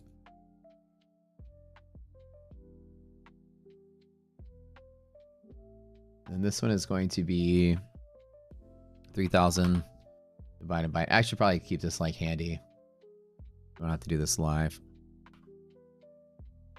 And then this one is 3,000 divided by. So all of these come in over 9, which is great. So you basically do, it's the trailing drawdown divided by the price, and we get 5% off of that. The overall with no activation fee, so you don't have any extra fee that goes with it. They are 9.9, 9.1, 9.2, and 9.2. So anything above 8 or 9 is good. That's pretty much industry standard. 10 is like stellar, but I mean, this is great. Almost 10. So that's really great. Super competitive. If this ratio ends up being like less than 8, you got to ask yourself, I better be getting something awesome with this or else I'm getting ripped off. So yeah, no, they're both really good. The 150K is the best one for the value, for the amount that you pay. You get more drawdown to go with it. That's basically what you're looking for. That's the scaling rate of the drawdown. So this gives you $10 per dollar. This gives you $9 per dollar that you spend. Yep. Okay, we'll do one more. Like Nasdaq is doing what it was doing all morning here. Any selling is just getting gobbled right back up. This is what we were doing yesterday too. It didn't really feel like it was selling off. It just felt like every single dip. And last night was doing the same thing. Every single dip was getting bought up.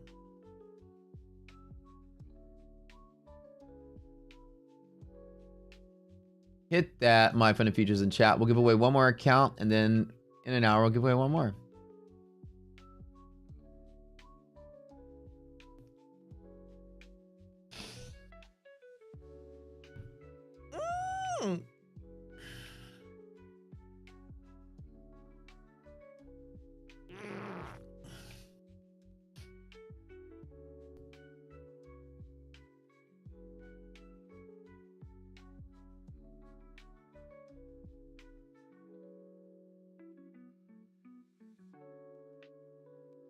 Okay, so let me make sure I get the for TPT.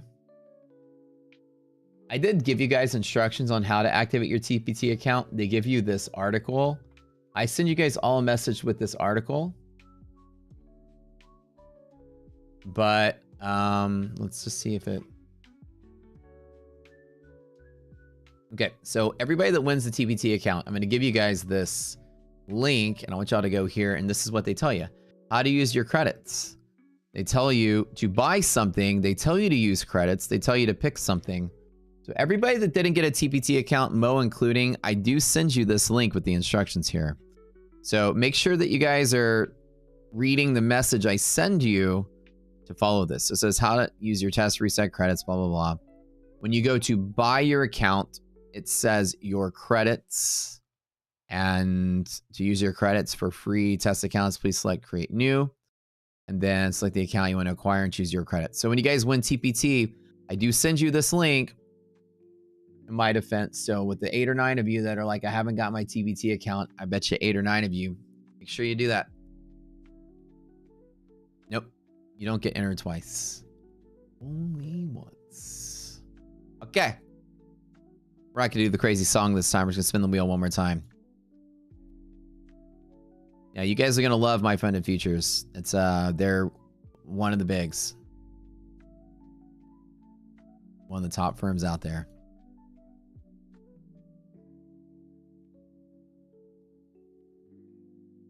Nasdaq breaking one more time. Top resistance here. S&P strong. Again, same thing. S&P resilience is not picking up any steam here. Interesting to see that. Well, Nasdaq candle here pushing through orange line. Jesus Salva. You are today's winner. One more. Okay. Good job. I got some more stuff to give away today, so don't go anywhere.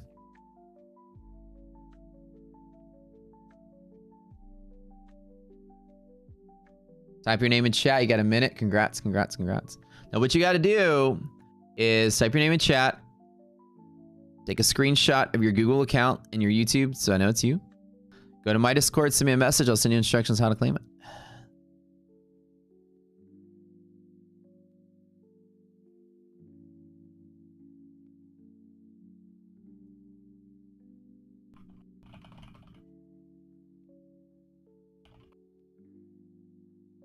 Seven, 6, 5, 4, 3, 2. Just in time, man. No, the timer ran out. No, didn't claim it. Oh, darn. All right, spin the wheel one more time.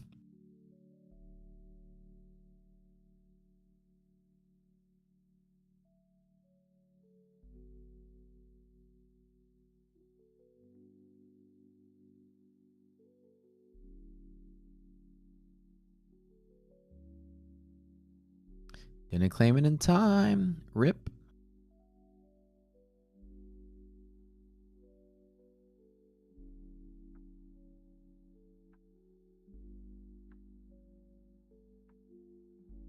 Kuzmo. This is like less loud giveaway, right? Without all the loud theatrics. Kuzmo, you were today's winner, my friend. All right, Kuzmo. Kuzmo's like, I'm typing my name quick. All right. Send me a message. You know the rules. Congrats. Congrats. All right. You guys know something? Today's what? Wednesday? I'll be making an announcement on...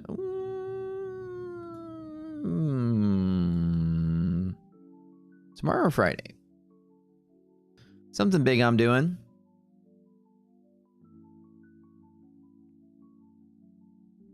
Kuzmo's like, I won. Yeah, you won, dude. So basically, here's the rules. You send me a message in my Discord. You have 1 hour. Join our Discord. Everybody should join our Discord, by the way.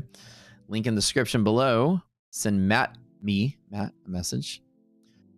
Send me a message. Take a picture of your YouTube ID from your perspective. Go to your Google account, top left, and your YouTube.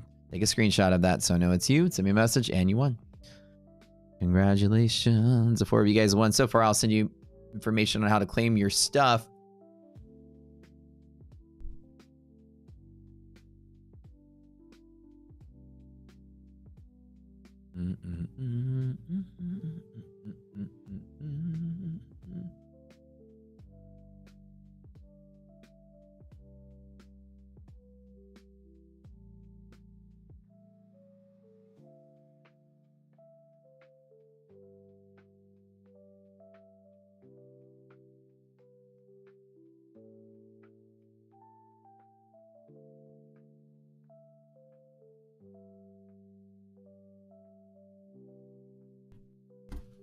second here. Congrats, man.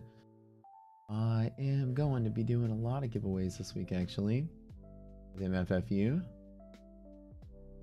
It tossed us 15 accounts, so we're extremely excited about that. Marking my pivots here on my chart.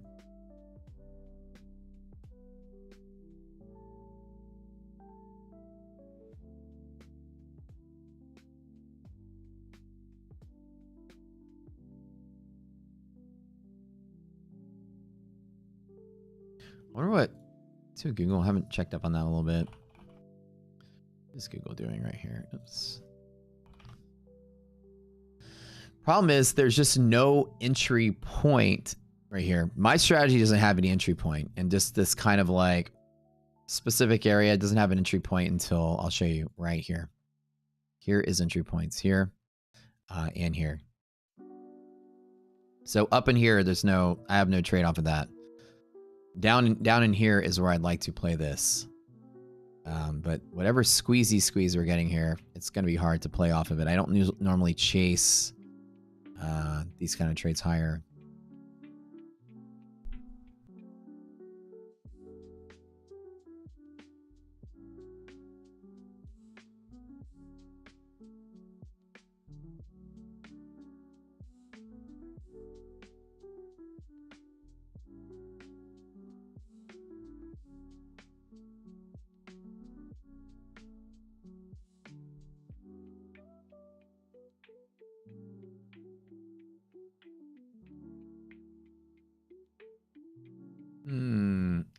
Resilience is still, no, it's better. It's not bad.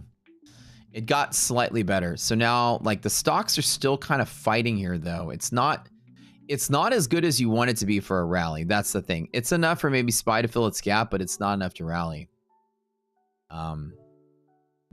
Beyond here. So SPY is still an internal day from yesterday. If you were to ask me.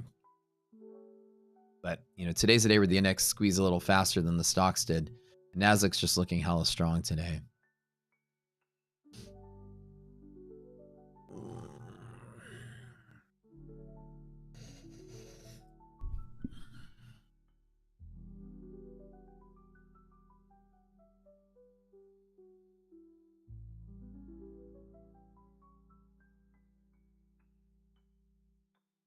But any red candle is just getting gobbled right back up.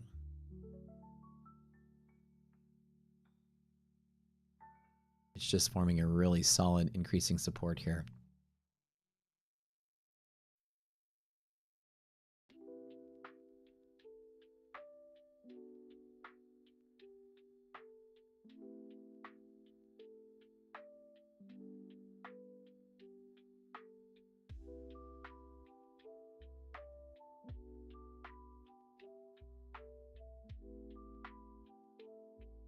This is extremely bullish, this pattern right here. Not pattern, but this like progression here. It's still hitting a really strong resistance. As you can see, it's resisting.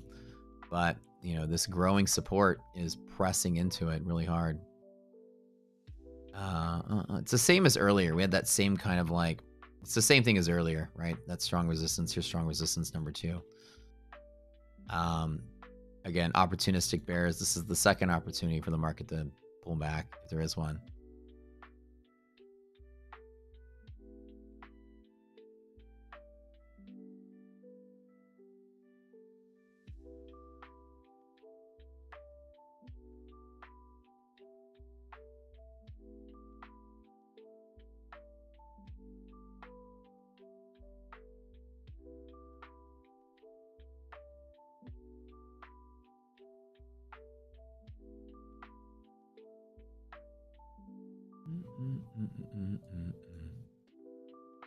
Something entirely eerily algorithmic about this. It's just pressing. So, I mean, this is like low volume movement. It's just tracking the stocks, and the Nasdaq is just kind of same thing as earlier, right? It's just, there's this tight range and there's this tight range, and there's just not any volatility to go with it. And the stocks are just going higher on the Nasdaq. And so it's kind of just tracking it.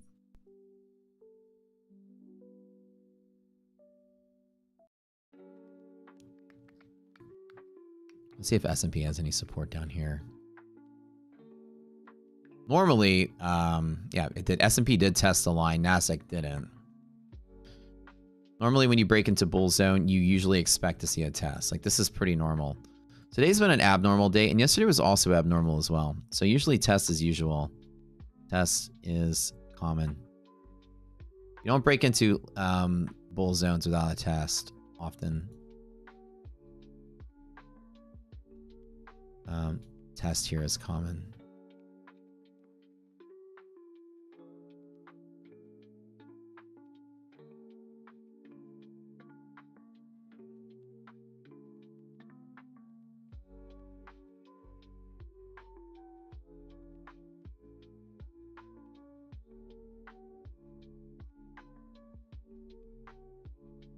Yeah, just send me a message Discord. I'll hook you up later. In the evening, like after my stream and stuff, I'll get to it.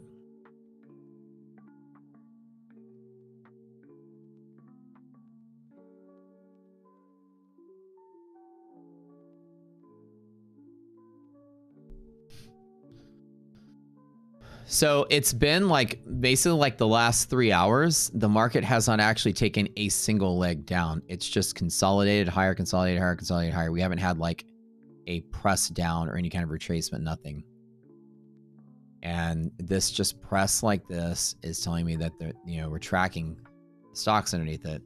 And the stocks aren't pulling back. The stocks have just moved up and they're sitting still.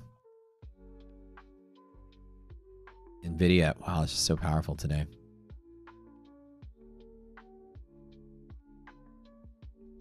Microsoft at MHP.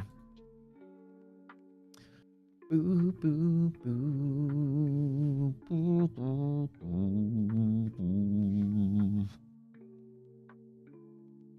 Like, even if you were trying to short this, the universe is giving you like freaking 10 points at a time in Nasdaq. You're getting like 1 point, 2 points in S&P. It's like giving you absolutely nothing to play with. Nothing. And the long, it's like, it's baiting you. Should you just jump in and chase it? It's like, you know me, I like to wait for dips. I like to buy at a discount. I don't like to buy at a premium. That's what the newbies buy.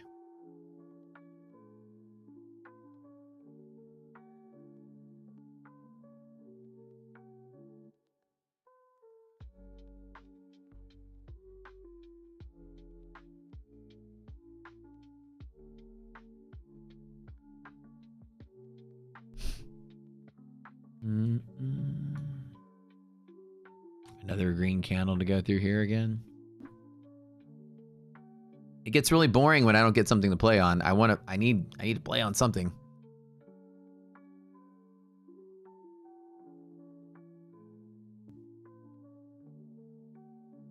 Testing pockets are common right here. So a pullback test is common. So this is roughly 50 points lower from here. So about 75 is about where that test is now.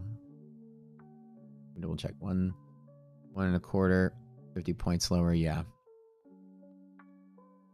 So roughly about 75. That is kind of where the liquidity pocket is now.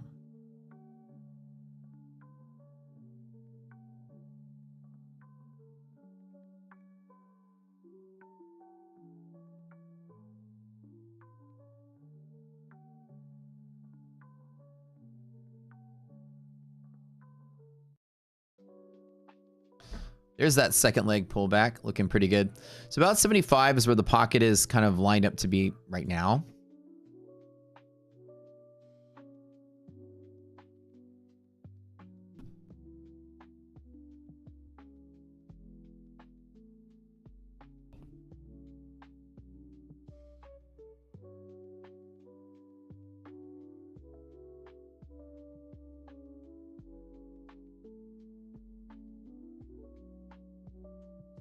Velos, exactly what it is. Arbitrage. We're looking for high volume. We do two things here. Hold on, let me swallow my food. Hold on.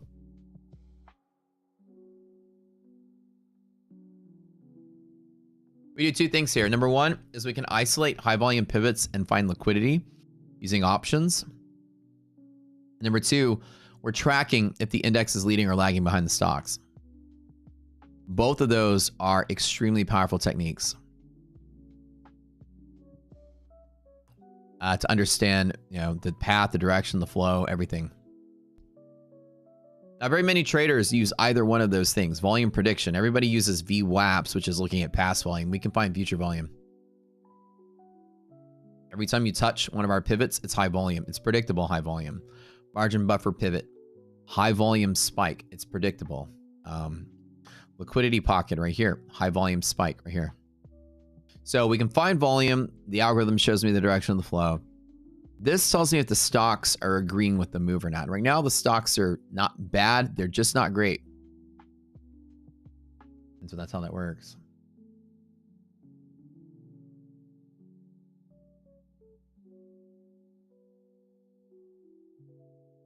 This comes from me reading CME Group patents. I read every single patent the CME Group has ever put out. I've read all of them. And I made pivots off of their own control points. I hacked Wall Street, dude. Well, legally, but that's what happens when you put a coder and an engineer in Wall Street. So this is a CME thing. It's a very predictable resistance pivot. We have a class on it. We call them illiquidity pivots, but this is what it is. Margin buffer. It's the CME Group's own control point based on margin requirements. Keeps the market in check, if you want a better explanation.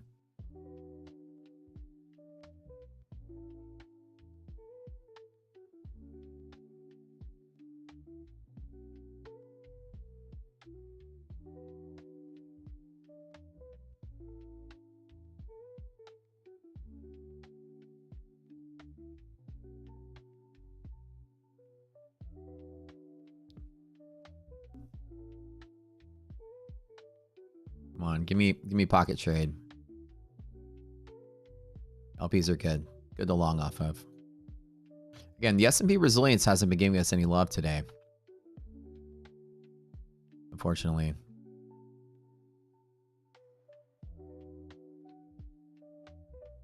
Just flat and zero. I'm just talking right now. Let's see what he says.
Sorry, I'm filling out some paperwork really quick.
But yeah, the margin buffer pivot is a really cool trick. Let me show you guys some of it. I'm going to tell you how cool this is. This is probably one of the coolest things you will learn. It's a predictable high volume pivot at all-time highs and higher. Let me show you something really neat. We calculate it based on margin requirements. And so like on the wave up, there's a qualifying pivot that I measure a distance from. The platform's algorithm will give you these numbers once a day. So if you go down to this table, it says RI and DD, the yellow line or margin buffer is YL right here. This actually gives you the distance of this pivot. So S&P is 484, for example. NASDAQ is, I don't know, 1758. So from here, this drew a pivot from this Tuesday that we walked right up to on that Thursday 2 weeks later and resisted right off of it to the penny. It's that good. This is the CME control point that keeps the market in check, that keeps the market from moving too far too fast. There's a lot going on here. There's a lot of hedging that takes place on these levels. Like I said, once you see how good it is, it's impossible to ignore. And the fact you can predict it months in advance is really neat. Here's this day. We walked right up to it and rejected and then broke through. But you always see that there's always rejection off of it. That's why you don't long right up into it. Even here, it's like fighting to support the pivot to make the next big decision it's doing. This day, hit the pivot, sold off. This day, fighting there, then rejecting and coming down, right? And then now it's like we're fighting that same pivot today. You're always going to see pivoting action from it, left and right. It's really strong. It's very high volume when you touch it. And when you break through it, right, the market can like run into that next space. We use this as an interrupt. So if I'm running like in a bull trade, I know to exit my bull trade there pretty much every time I trade to the level. I don't play the overshoots and undershoots on it. When there's one in the way, I just kind of like use that to get out of the way. And they're so strong. I mean, they're like, you know, the fact that you can predict volume months in advance is kind of cool. And not too many people know how to do this. I had to read every CME group patent that exists to figure out how to do this. Look at this, guys. Look at the top right here. Look to the right, look to the left. I've since deleted the yellow lines since these no longer apply, but look to the right. Guys, look. See this? Right here, look to the right. Look how clean this was. Now, this was like, you know, the start of the trade war stuff, but at least you can see the resistance even before that, right? It hit it and turned around. It's that cool. That good. Here's this one, right? When you hit it this day, you turned around just for a day. You hit it and rejected for a whole day. It's always a really strong pivot you never want to ignore. You don't long off of them. You just use them as like evidence for interrupting, you know, movement to the upside. So today it's kind of resisting, just like today it was kind of resisting. You're looking for that as evidence that it might turn around or evidence that it stops the long play. So I don't long into it because there's something in the way. I need to long off of something with the discount. Usually when I'm trading.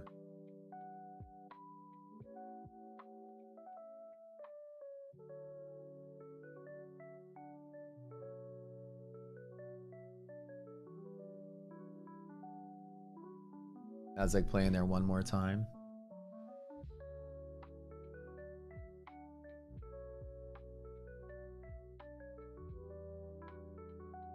S&P still giving us zero love on the resilience is still just sitting flat on the S&P. That's crazy.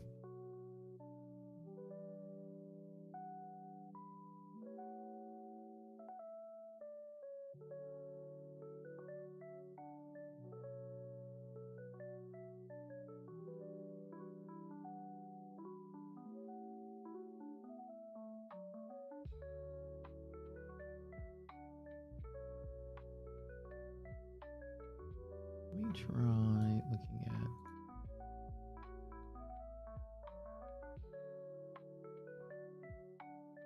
this account. All right.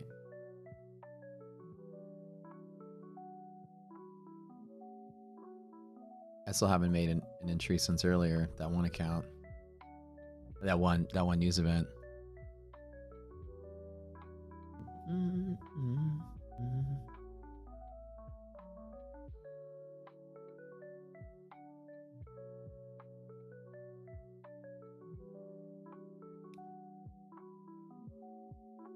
You'll be annoyed if SPY doesn't drop hard by end of the day. I know. I mean, it's not bearish, it's not bullish, it's literally sitting flat. Like the market just was selling overnight, now just popped back to the middle. It sits still. Well, it did attempt to sell off of that. It's still holding and supporting.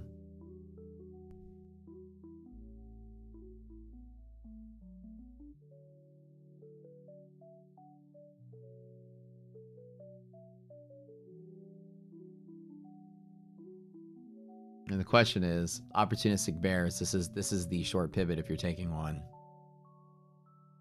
The market sells off today, it sells off from here and nowhere else. That's like the pivot. God, like as much as I want, we don't have a short setup that's with like basically probabilities. It's a coin flip just like anything else. But I already lost one coin flip today. I don't want to take another. I need a strong pivot.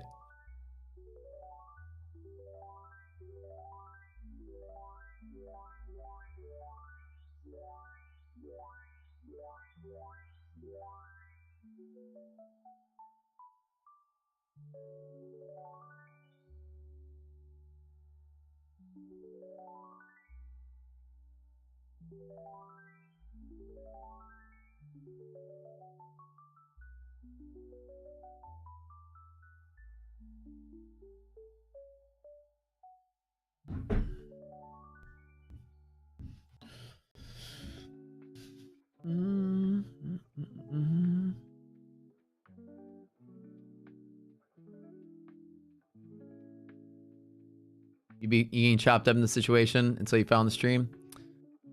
Well, glad I can teach you guys something. Patience is everything. Like, I'm gonna wait. I still feel we're gonna get some nasty pullback till I can get in. But no, this is not, I don't feel like chasing along from here. I don't feel it. Although the market is still not selling off, it's still finding support the whole way up. I don't feel rally from here. Until we test something. I mean, there's just been no... It's like the market sold off last day or two. Some of the stocks did, and today they just reset back up to like where they were. Google just moving up so high today. That was crazy. Nvidia moving as fast as Google was.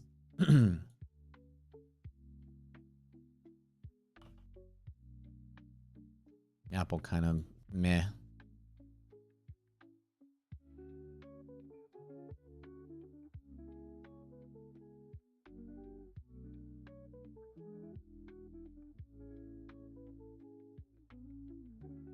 No more news on the trade war front. I don't think I've heard anything further. Trump was talking in South Africa earlier, but nothing else come to the news. Talking about the tax bill today. Maybe we're on a Nancy Pelosi buying spree or something.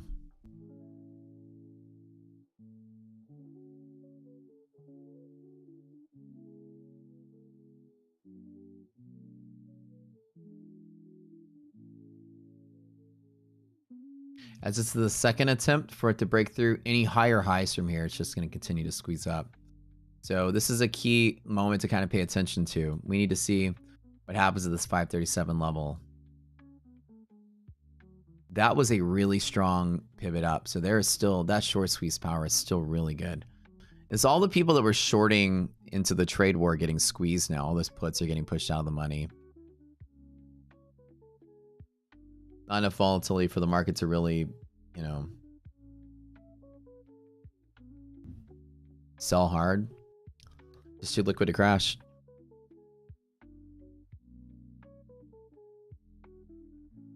No way it doesn't dump because it hasn't had a pullback yet. Very possible.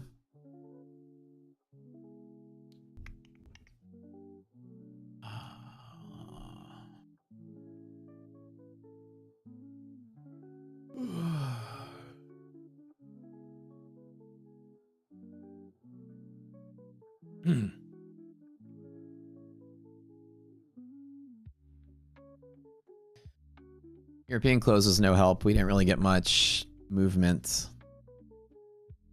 A little bit of selling pressure. I'm watching Google right now just to see what it's doing. This consolidating area.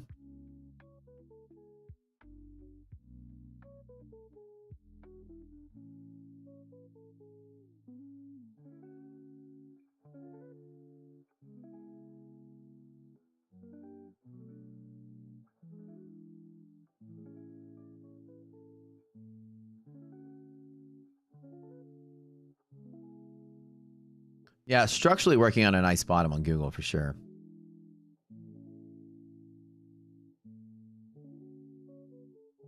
It's just like every single red candle is getting gobbled up. Today, good support pivots will be liquidity pocket bases. Always a good setup to take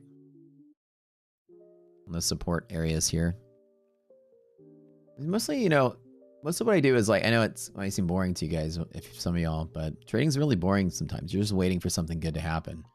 Not everything's worth touching. You see something, you're like, oh, there's a bunch of green, I'm missing out. Well, patience pays out. Patience is where the money comes from. And we're going to wait till we get something good. This wasn't good. This was a kind of like, tiebreaker consolidating. Which way does it go? We don't know. And then we're just going to kind of like, well, which way does it go? Oh, it broke up. And once it broke up, now it's sitting flat again. It's not like, this is not, you can't look at this and say, aha, it's tradable. Aha, there's a bull flag. Aha, there's something. Like, that's nonsense. And you can't predict which direction consolidation breaks, no matter what your charts say. But in reality, sometimes markets just aren't tradable. This one isn't too tradable at all.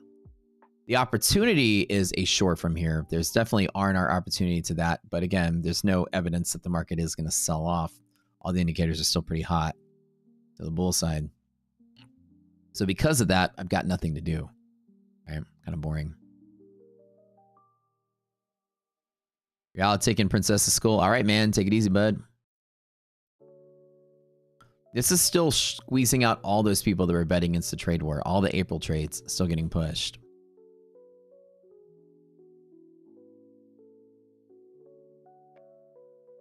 I think even here, it's like the candles came in fine lower lows.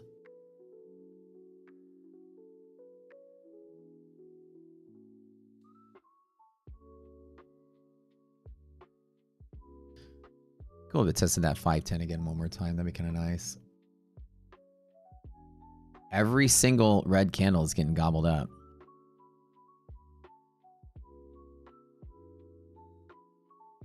People can't wait to jump in on the long some of these stocks.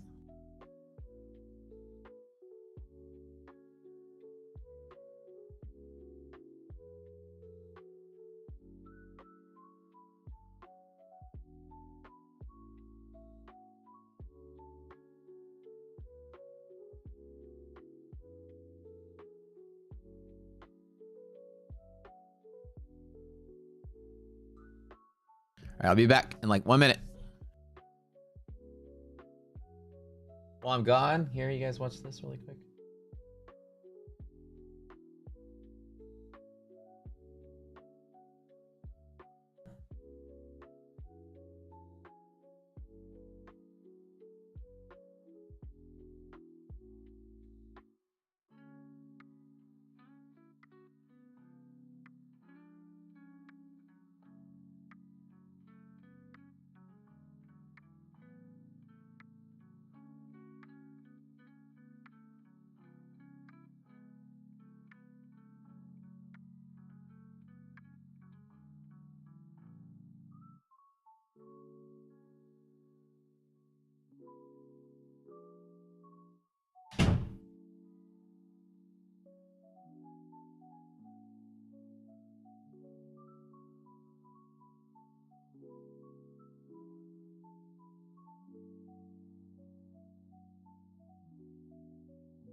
All right, what do y'all think?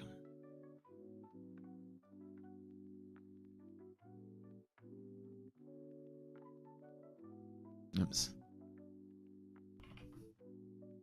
That's this comment. It is very rare to break into liquidity pocket without testing the bull zone, or break into bull zone without testing the bull zone fully. Test is pretty common, so pullbacks are common. That's what I'm waiting to see if I get one. But 1, 2, 3 attempts at a break on low volume. This is algorithmic. So whenever you have advancing candles with declining volume, it's algorithmic. So that's how you know the index is tracking some stocks. It's not volume in the index itself that's pushing it higher. It's the stocks are going higher. And that's how you can see that. The stocks aren't selling. Look at NVIDIA today. That's incredible. No selling pressure at all. That's why the Nasdaq is not selling off, because the stocks aren't selling off. If you were to see the stocks selling off, then you'll pick that up. But that's exactly why it's just like every dip is being gobbled up, because there's no actual selling volume on Nasdaq at all. The stocks like NVIDIA are breaking out the highs and such, and the index is just tracking it as best it can. So that's how you can determine the difference between tracking and trading. The index ETF has two functions. It can trade on its own, right? But its main protocol is to be, pinned to the stocks it's tracking.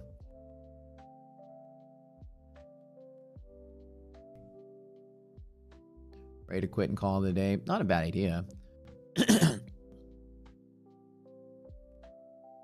I kind of, while I'm chilling here, I kind of want to, let's watch NVIDIA and see what's going on, because that's just like such a straightforward move without any kind of pullback.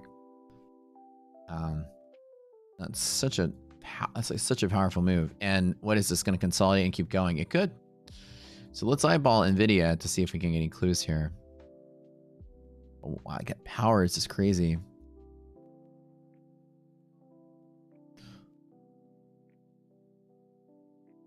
We didn't expect this today, did we?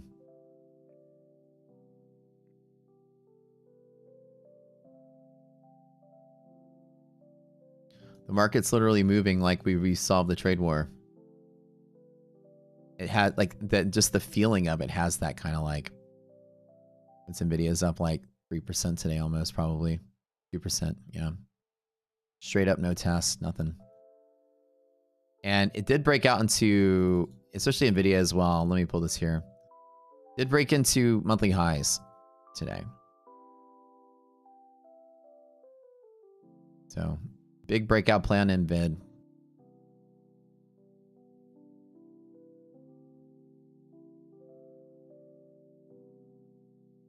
No pullback, nothing. It just moves straight up. And even with the selling pressure, people are getting just squeezed so hard. And we didn't get a double A rating. Yeah. Exactly.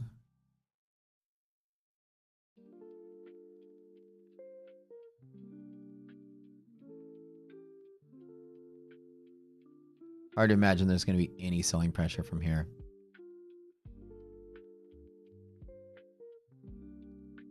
Especially not Nasdaq. The S&P is a little bit cleaner, like as far as like trading goes, but Nasdaq just kind of overshot.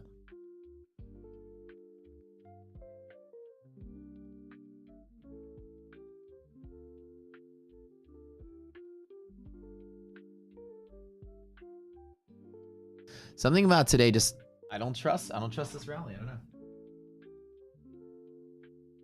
I'm not a bear. I don't trust the way it's moving.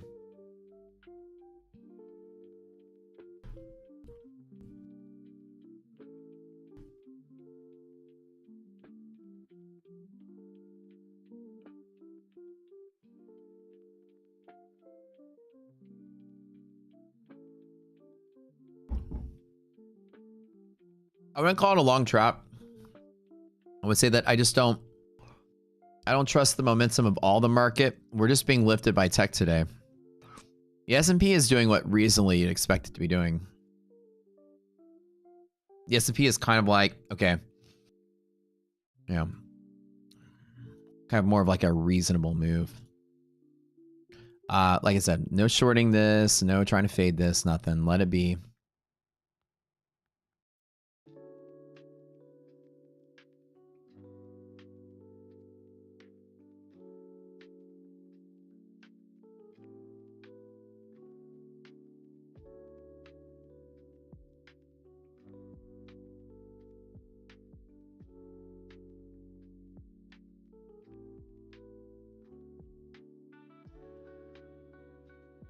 There's finally the breakout on NASDAQ.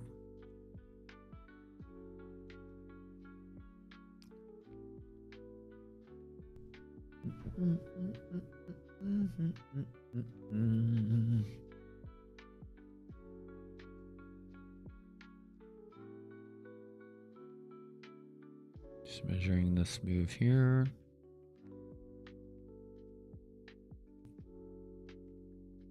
NVIDIA on leg number 2, pressing higher. There must be something we don't know about tech. NVIDIA, maybe overeager betting on the resolve of Chinese chips and stuff. I don't know, but this was just seen as an opportunity for most people today.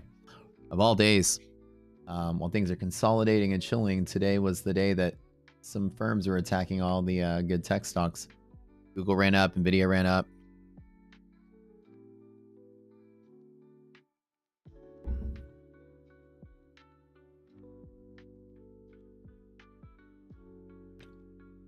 Yeah, probably so. You guys are probably right.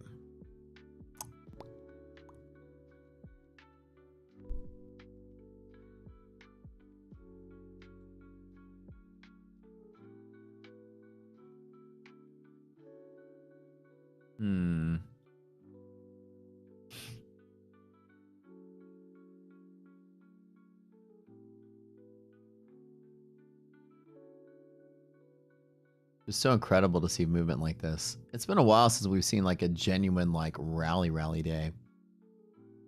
And some of these stocks, they've moved higher, but they haven't like moved higher quick.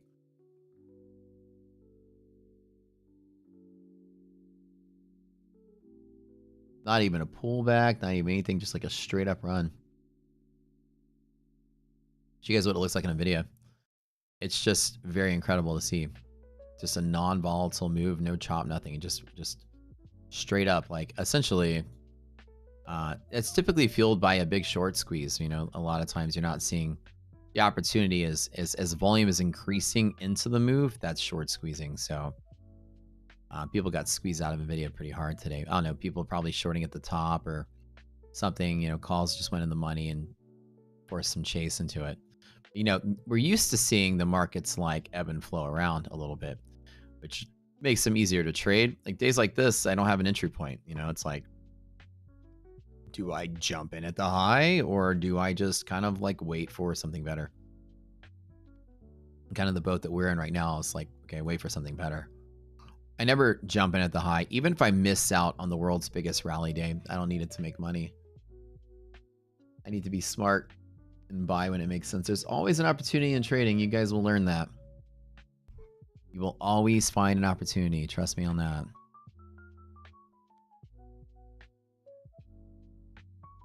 Corporate buybacks could be a little bit. But I mean, the stock market wants to go to all-time highs because, you know, they're betting on the trade war being resolved. We have very much shrugged off this credit downgrade like crazy. And NASDAQ did run into supporting that key pivot we needed it to support. You know, for it to not turn bearish.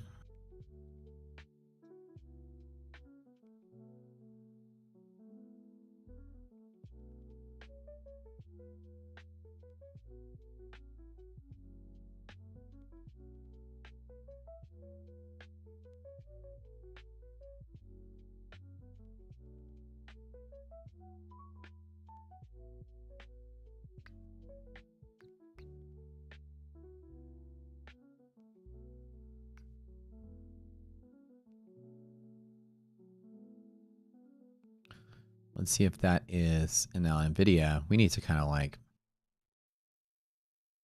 watch some of these areas, key areas here too.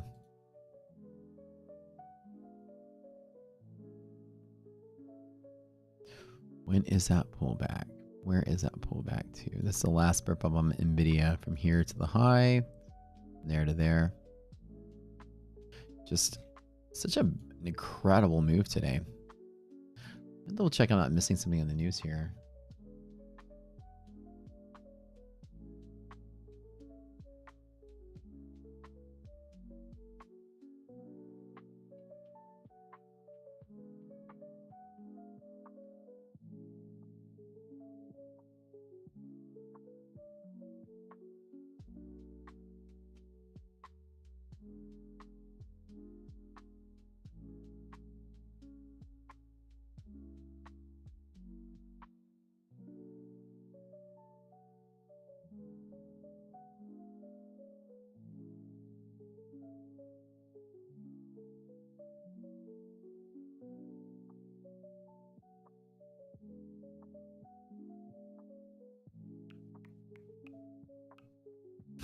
We need credit, we can make your own money. Yeah, I know. All right, guys.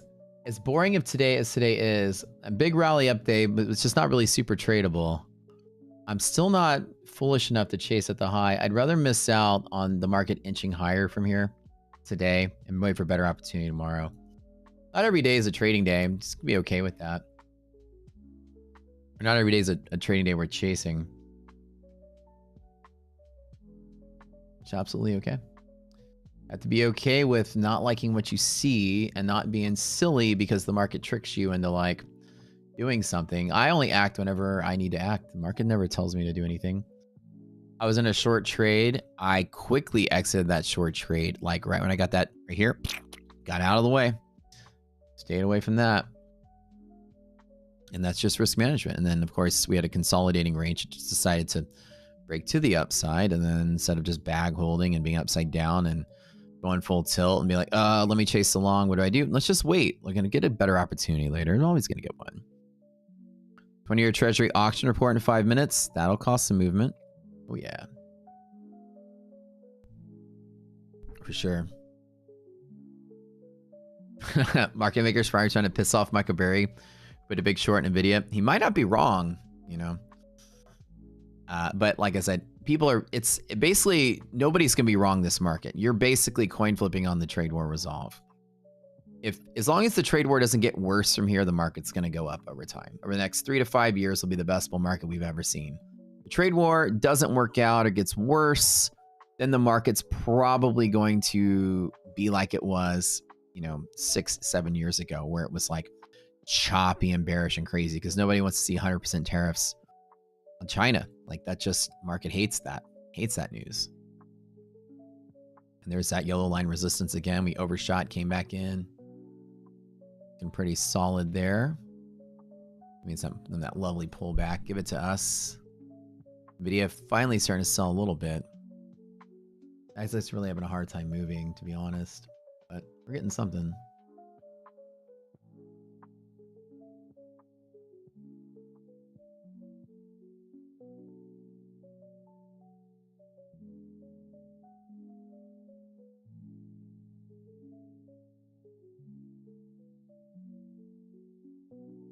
There's that velocity you expect to see off of those yellow lines.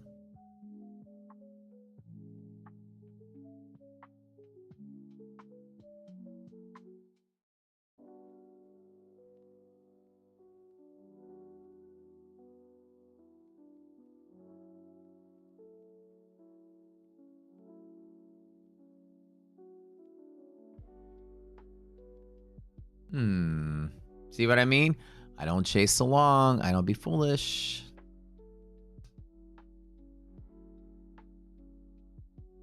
The market can chop around here. VIX is starting to pick up just a little tiny bit, but again, this is a little profit taking the end of the day. It's not short setup yet. S&P resilience still flat across the board. Oh, you guys want to do my funded futures one more time? One more time? Hold up. Okay. Hold on.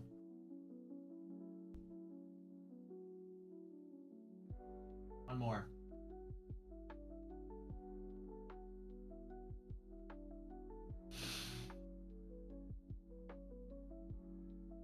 Wow.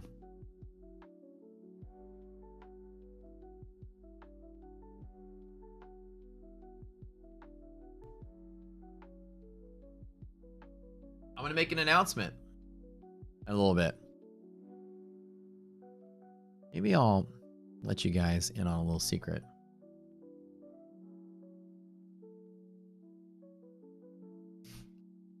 What do you think? Y'all want to be in on a little secret? I'll tell you something cool. We'll do one more. Like I said, sometimes I do just 11 o'clock a.m., but sometimes we do fun stuff like this. I really want to get the ball rolling here. We have a bunch of accounts to give away and a little time to give them away. Losing the yellow line is strong. Pivot to the downside. We have liquidity pocket coming up pretty soon. Watch it fall to there. Be all right. There's that selling pressure we were thinking we were going to get. I'm watching this market play out. S&P is testing key levels right now. Time to watch S&P. Nasdaq already dipped below. Let's watch S&P. S&P's fighting above.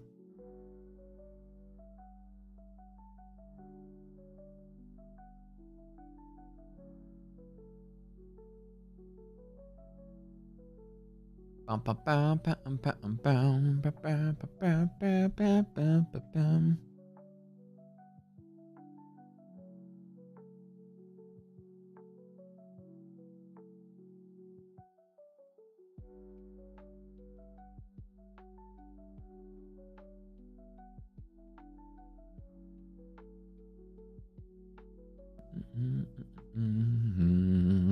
See, why don't chase the high like a numbskull?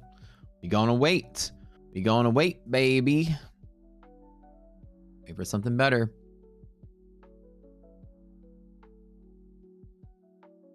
S&P trying to test key pivots lower. Overnight hedge pressure tap to the penny. Oh, they're that good, baby. You know it.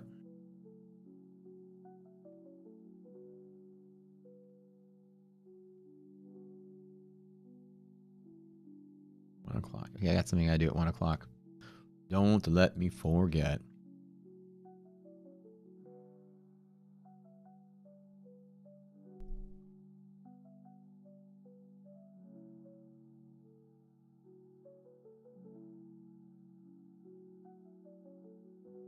There's some big selling pressure there. There's a little bit of exhaustion volume coming out the bottom here.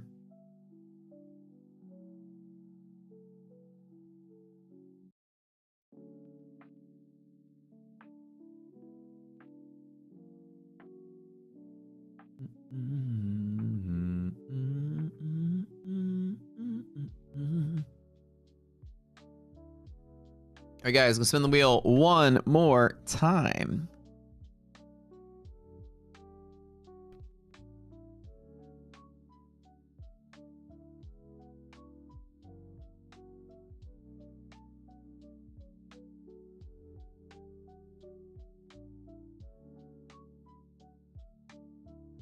Tie, the final winner for today.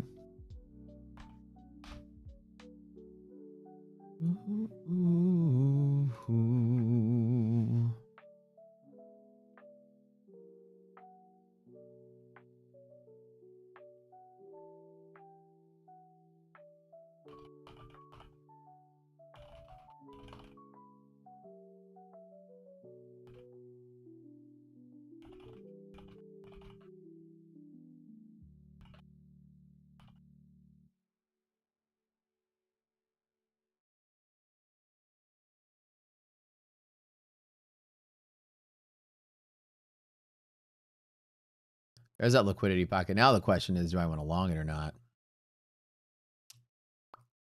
See, guys, listen. This is why you watch the stream. This is why we do what we do. Like, you know, we're not chasing the high like a bunch of idiots. Yellow line resistance. Always talking about that. Waiting for something to happen. There's the test. The test almost always happens. LP coming right up. Not a crash day today, but the question is, do I want to long the LP or not? You know what I'm saying, guys? Very nice, right? Congratulations, Ty. Did he win? Ty, did you win? Did you claim your prize? Ty, cool. Send me a message in Discord, man. Take a screenshot of your YouTube channel, YouTube account, top left of your screen. And then send me your email that you sign up for My Funded Futures with. You guys, just to get ahead of it, go sign up at My Funded Futures. Make sure, because I'm going to be giving away a lot of their accounts. I got 15 accounts to give away this month. Everybody right now, if you don't have an account with them, get ahead of the curve. Just go sign up for them. Sign up with them. Just so that you get your, get your stuff easier in case you win. Congratulations. Yellow line, guys. You come to learn this. This is what we teach y'all. Now the liquidity pocket actually is much lower than here. This is roughly 40 points lower. Our SPY is at a bull's on bottom right now. Let's see where Q is. Let's double check NASDAQ here. The question becomes, do I want to long? Okay, 1.5, 60 points lower from here. So it's going to be roughly at 440 is the bottom of the LP. Futures and wow, that's actually a lot lower. So the QQQ and futures have detached very rapidly. They're very far apart from each other.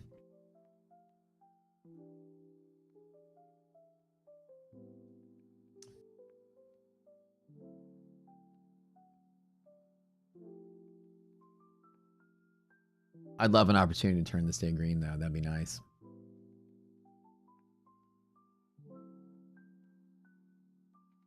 I'm down like $1,500. Not much.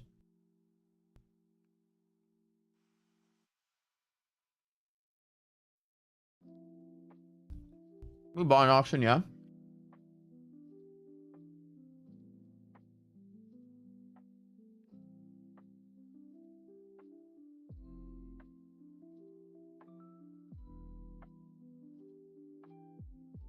Yields went up again.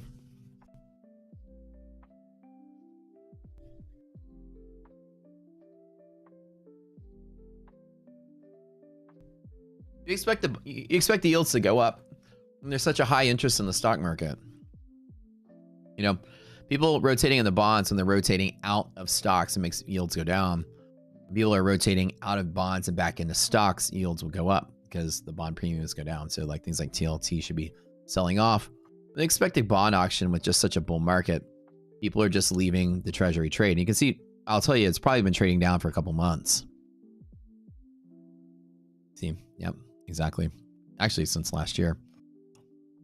Number one is inflation made the bond trade just not that good in general, because basically fixed income has to compete with inflation in general. What TLT is just in decline here. Inflation makes bond prices tank because nobody wants to go on fixed income and make, X% yield when you lose all that to inflation anyways when the stock market's bullish. So high inflation is preventing, people from running in treasuries. They'd rather hold cash than hold stock. If they're getting out of stock, they're going to cash. You're not getting out of stock and going into bonds. Kind of what we're seeing. So Wall Street hates bonds and they hate stocks less right now. A little response to the treasury, a little bit. Thesis from here. I gotta wait. I gotta wait for a test. We tested bull zone bottom from here. This is a potential long pivot. Now, in general, when these kind of weird things happen, this is a long pivot from here. Yes, the better long pivot is from here and higher.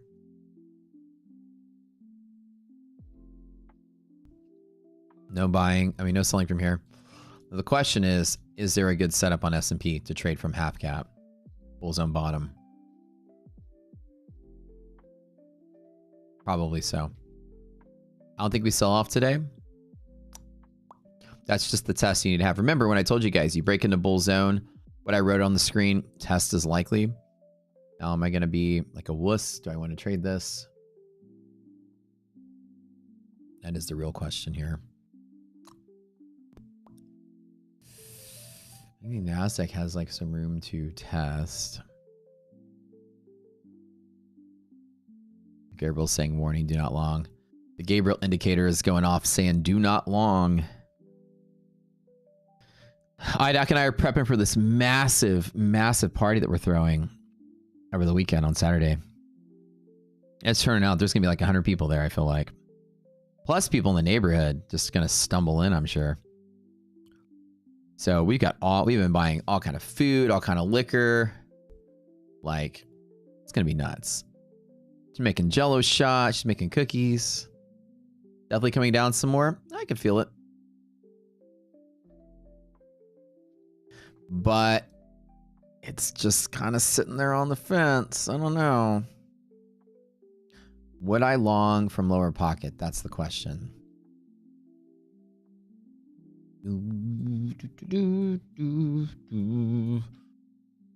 Booty pocket's always a good trade. But when I told you guys what I teach in my class, the margin buffer pivot, now y'all believe me? Tell me you guys are believers now. I literally write strong resistance on there from a pivot I calculated a month ago. And we're sitting there right now. Right? This is a really strong pivot. Watch today end up way the fuck down here where it originally wanted to be. Y'all believers now? Told you. There's your liquidity pocket. Now the question is, am I going to long the pocket? Roughly about 440 is that level. And I always take that pocket every single time if resilience is greater than half, which it is.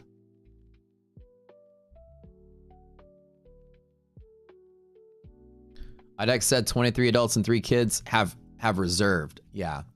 So RSVP'd. We've got like a bunch of people bringing friends, a bunch of people from the neighborhood. These are just people that actually RSVP'd on the Evite. But we're prepping for like 50 to 100. Because it's Memorial Day, you're going to have people from the neighborhood coming over. And it's just going to turn into a bigger... You always, you know, basically, as many people as you invite, RSVP always playing for double. These are just our responsible friends who RSVP'd. Everyone else that I know is like, yeah, we'll turn up. All right. So I'm like, prepping 50 burgers, 50 dogs. LP, do I long? Do I want to take the long? See, this is what you love about me, right, guys? I don't feed y'all bullshit in the market. And why I didn't chase the long like an idiot. Y'all like, oh, I'm so bored. This guy's going to trade or what? Well,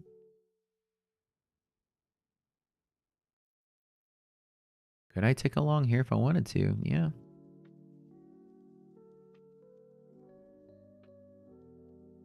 In the pocket though, that's stronger long from 440.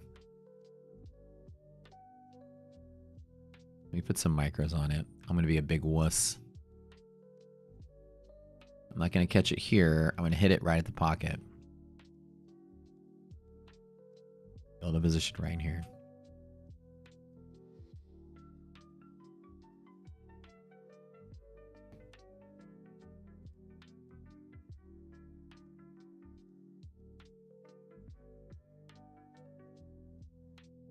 See, resilience was not giving us that oomph that we needed. Move up a lot quicker, right? Right at the pocket.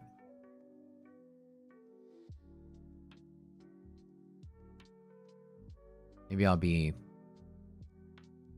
more of a brave person here. Arizona top, DD good, market good. Okay, just one.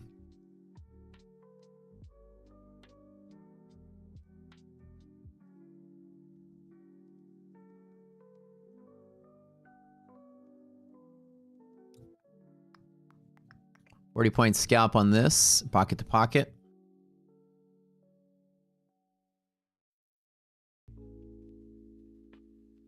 Right to 80.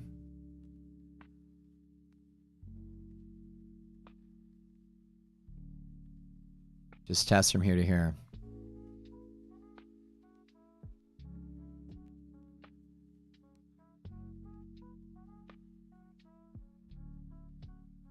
Pretty clean, guys. I gotta learn how to do this.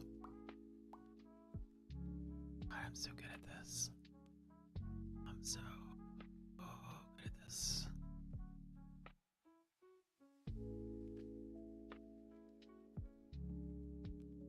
Bunny pockets are so great. I'm not good at this. LPs are good at this.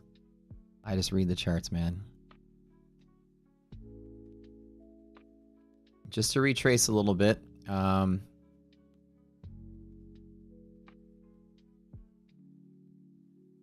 Here to there. Oops, I drew that wrong, but you know what I'm saying. Just a scalp. Like I said, just threw a couple contracts at it. Or one contract at it.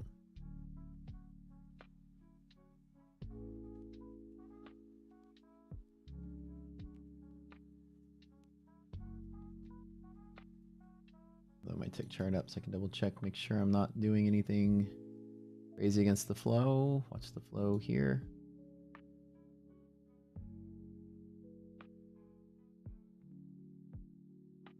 If the market dies today, that'd be incredible. Did have hedging puts on this. I don't know if we die today. This is a key support pivot. Liquidity pockets are always solid.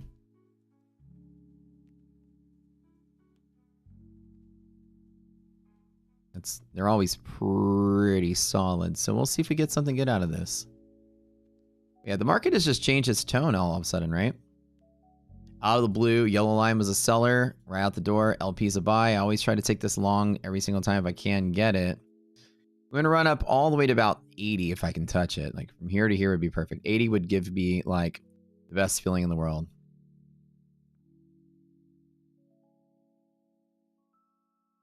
Again, I take the stab every time because there's always a bounce there. The question is how far does it bounce? If I break even or lose something, I'm okay. I just put one contract at the bottom. Momentum is picking up. There's a little bit of selling pressure here. Gonna hang on to it. Let's just chill. Let's just chill on it. LP, we call this every single time trade. DD ratio is good. EST, I love to take that long every single time.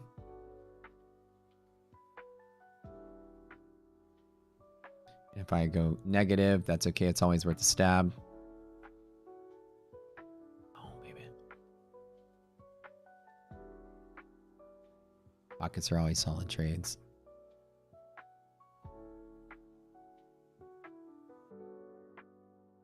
There was a good bounce there, but now the selling pressure is picking up a lot. But still, always good.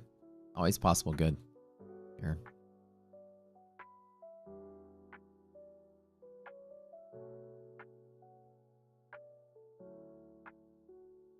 Use the pocket. I'll just close out. $500 up or down. I'll call it.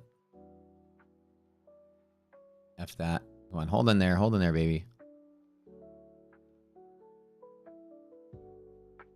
If I get chopped up 2 times today, I'm just going to cry. Nice support, though, at that level, but this is losing. All right. Done. Fuck that. One more time for reclaim it. I'll take it a second time, but... Ugh. Yeah. Dead market's dead today. Every single time I love to take that trade, but not yet. Not from here. Ooh.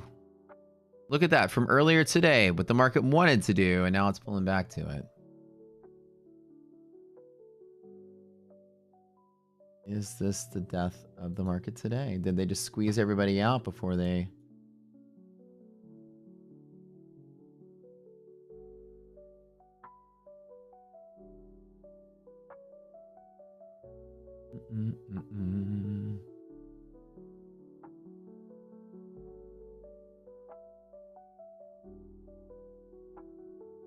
Yeah, I'm completely crazy today. Should have held you short. Yeah, probably. Now, resilience, I told you guys all morning, resilience was telling us the same thing all day. All day long.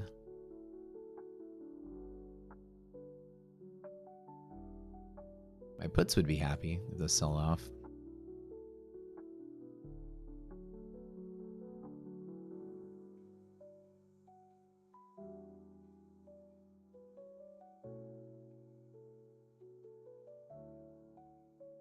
Good Lord. See this? Like, this is what I'm saying. That's exactly what I was thinking today. Pocket number 2. Dude, this is just crazy.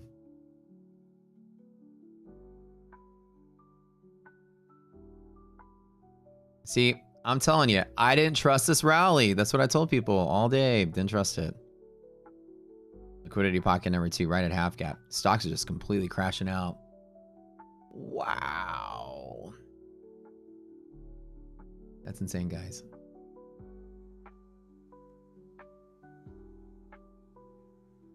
How crazy is that?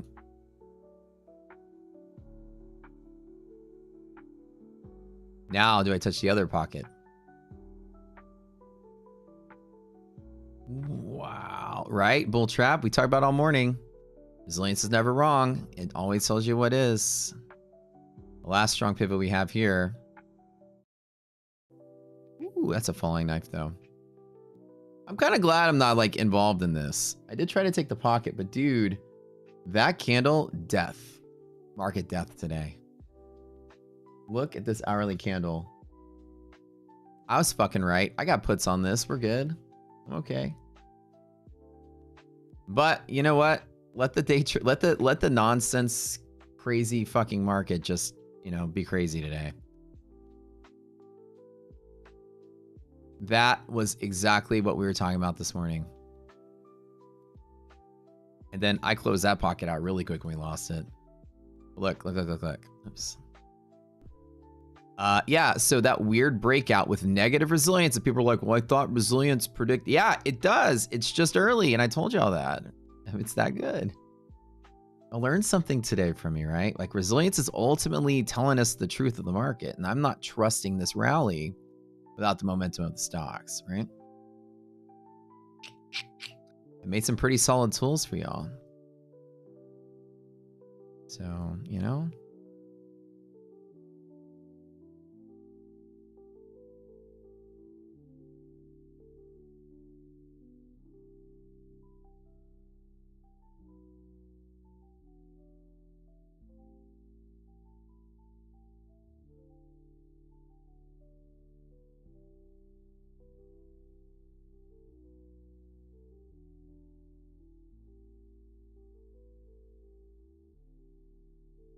Resilience doesn't lie, and this is why I was feeling it today, even though it got squeezed this way. Ultimately, that was the play. Yeah, that was it. Pretty cool, right? Resilience isn't wrong. It's just early. Thank you, guys. Thank you for giving us the credit for being awesome at this. Again, it's not super tradable, but it still turned out pretty okay.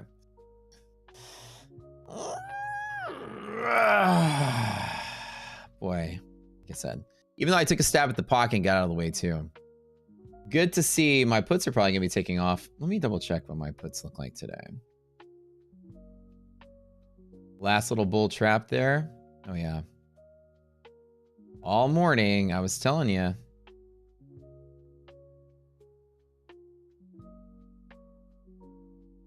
My puts are up 20%. That's not that great yet, but we're still good.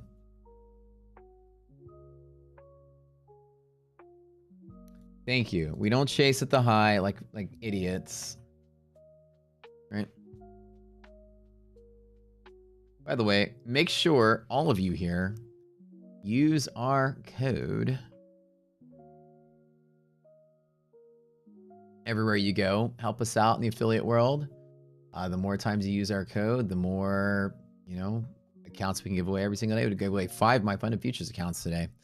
We'll keep doing this. We'll keep doing this as much as you guys want to do it.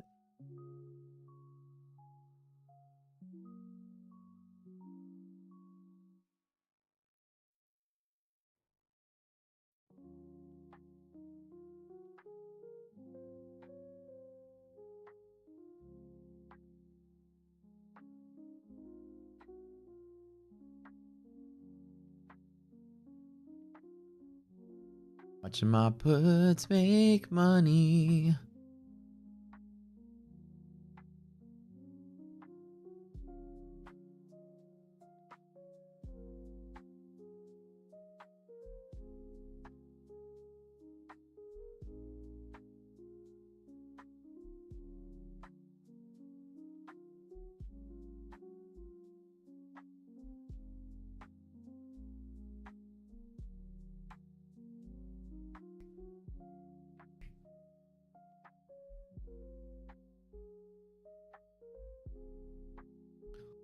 Only showing off 50% off direct funded. Direct funded what? ETF? Oh, it's 50% off. Yeah, I need to change the ad. ETFs is 50% off. The little rotating ad says 90% off. That was an error from my production team. I need to change that. It's only only get 50% off 50. Now, and it's up to 90% is what it was supposed to say, which means sometimes it's 90, sometimes it's not. But our code is 50% off. Sometimes they have 90% off sales. And it wasn't communicated well in the thing. So ETF will sometimes have upwards of 90% off sale. Hold on one second. Oh, my rocket scooter's crashing.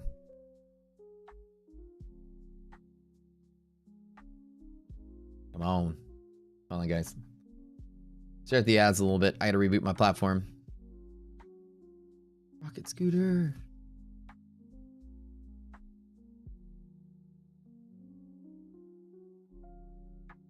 %40 on my puts. Let's go. Let's go, baby. Like I said, I just put 20K into puts the other day.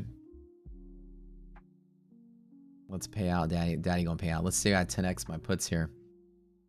Fucking futures market slapping me around today.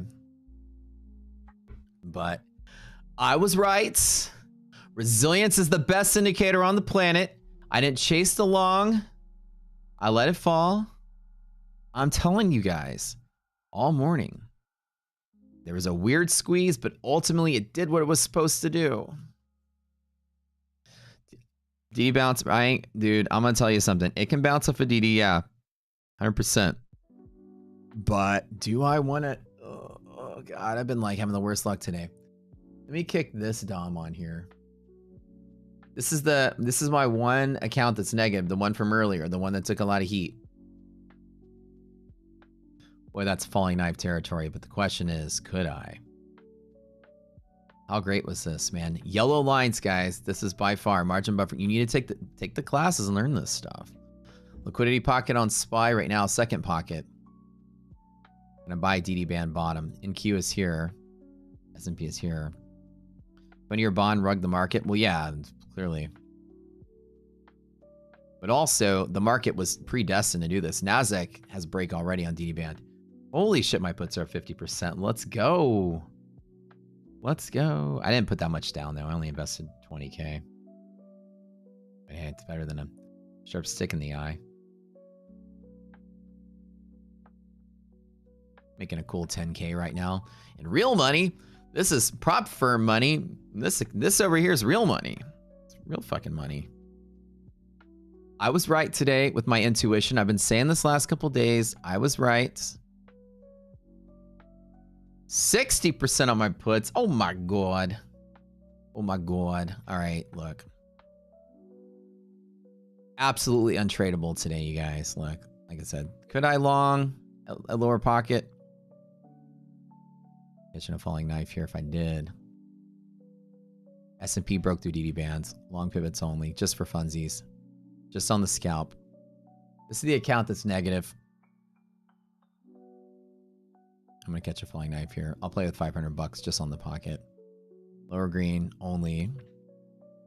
Oh, wait. I am early. That's not good. That's not good. Wrong spot. Wrong spot. Hold on. Pocket only. One of my accounts I haven't traded because it has a payout. I didn't even risk anything on it today. Lower DD band. I jumped in early. I was looking at the wrong chart. Nasdaq is here. Should have left a runner. I did call it. I did call it. I know. I know. Do I want to touch it with a 226, 20 points lower? Just one. Yeah, let me just do one. One contract on DD band support. Good DD ratio is good. Liquidity pocket S&P, that's good. Where to? The last retrace is going to be to here. This market's crashing. Like I said, I've got puts on this. I got puts so I can continue to long. If I start busting up some of these prop accounts, I won't give a shit. Like I said, I can 10x my money with the puts. I entered early. I might enter on the overshoot, but let me just put something here. Trying with one contract in the pocket for support. Like I said, I'd love to lose $1,000 in this account right now. Because every 1,000 I lose here, I'm going to make 5,000 in options. So I'm good. I'm good. I'm good. I'm only trading this one account only. So my options are up 10K today on my 20K investment. If we fall to my expected target, I'm going to make probably 200K on this trade. So stay tuned, ladies and gentlemen. I always long at DD band, always a trade right here. Always a pivot. This is my one red account, so I'm going to trade it on the screen. It's the only one I'm touching right now. Credit is due. Thank you, Perry. Appreciate it. Resilience is never wrong. It's the staying around rocket scooter. Resilience is never wrong. I didn't trust the rally. I didn't trust the rally. I didn't trust the rally. And ultimately, right, it played out. The negative resilience going to the rally, that severe detachment from the stock market to what the futures market, what the stocks are doing. It was incredible. It was incredibly crazy. Now, again, I am playing with the falling knife here. Scalping long, a lower DD band. I have been like getting my ass handed to me on all these scalps all day long today. Just one contract here. This is kind of falling knife-ish territory. And actually, this is kind of silly because this one hourly candle has eclipsed the entire morning worth of candles. So, like I said, I'm going to take a long stab at my every single time pivot. And if this is a loss, this is a loss. I'm going to say fuck it here. All right, I just made another $4,000 in options. Up 85%. Like I said, dude, I'm just hedging my longs. Like, fuck this shit. Oh, I didn't show you guys my P&L for the day. Y'all got to tell me. The markets are crazy. I kind of forget to do my shit here. I haven't exactly so the account that you saw on the screen, that one's negative. So I've been trying to work that one. I didn't trade this one. This one's due for a payout today. The other ones, I made the money on that initial long. This is the one I shorted that lost. And then I took 2 long scalps. It lost again. So I'm still kind of up for the day a little bit. I don't know how much this is. Maybe like $3,000. Kind of sucks. But shit, I almost 100% on my options. Let's go. Now, again, this is always a support trade. I'm not gonna be a bitch like last time and sell my options early. I only made 50K longing on the way up. I'm gonna at least try to make a couple hundred on the way down. Now, again, this is a pivot to long from. I'm still not discounting the idea that I could long from here. But below, there's really nothing to take. And look at the hourly candle eclipse the whole thing. I told y'all listen to me sometimes. Y'all gonna learn something. Bond auction tanked the market, but the market was destined to go lower anyways. Like, this is exactly what it was trying to do. Thank you. Thank you guys for, having a little faith here. This is that long pivot I usually take, and I know I closed out with a little bit of a loss when it went too fast, but this is moving too fast to get any good R&R off of it. LP every time. I'm just gonna hands off the market today, man. Fucking well, bond auction tanked the market, but basically the market just rallied up on just tech stocks moving higher. That's it. That's really it.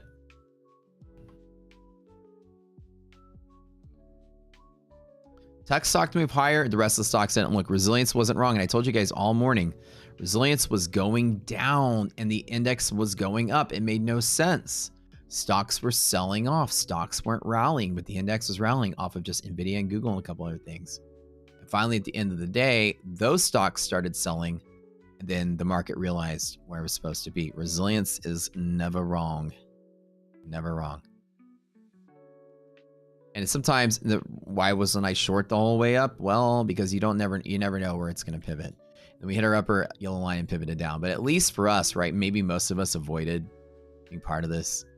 Every time I try to scalp this, though, in the last 2 or 3 times, I got my ass handed to me. So I'm going to, chill on this. I got my lucky long out the door, put some fat in my account. So other than that, I want to kind of it's in the rocket scooter trading platform.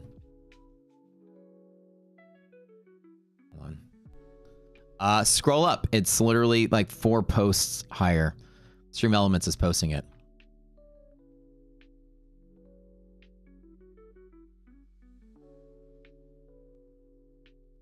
Boy, that candle was weird. Watch this market just be so weird that red candle just turns green today. Again, that's the long I wanted to take. I did stop out when it overshot my stop. And that's just unfortunate. But the green line's always a long pivot to take. I just had the worst luck today.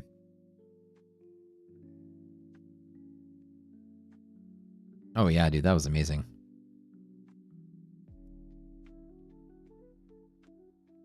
Yo. Howdy.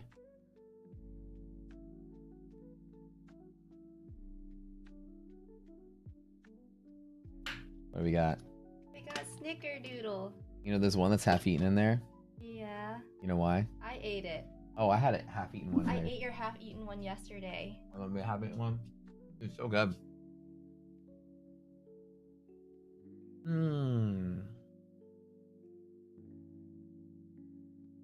Yeah, no trades till tomorrow. This is a day that you don't want to fuck with. I would be like, this is such a weird day. And so let's let the market, you know what I'm saying? Like, it wouldn't be uncommon for this to ultimately end up back over here by the day. But with the speed at which this is moving and the way the volatility picked up,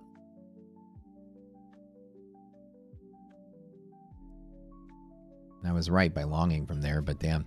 So we have a setup there that you long every single time off of that bottom band.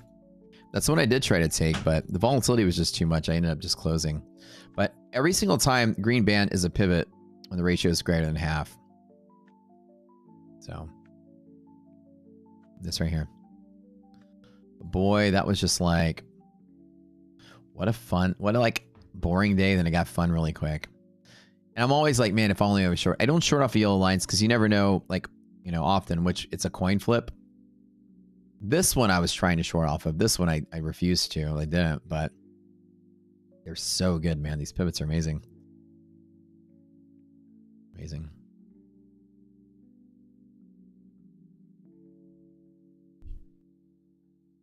Let's see what I got here.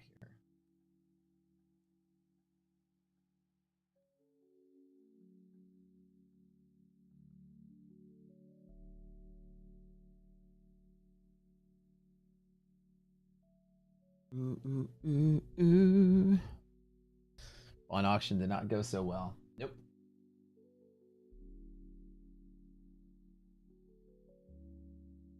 Let's double check if that actually created any movement.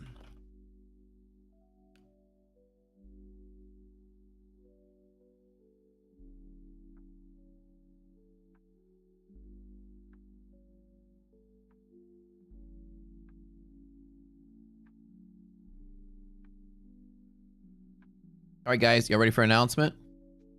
Just for y'all. Don't go leaking it yet. I'm just going to whisper it to you guys. It's official.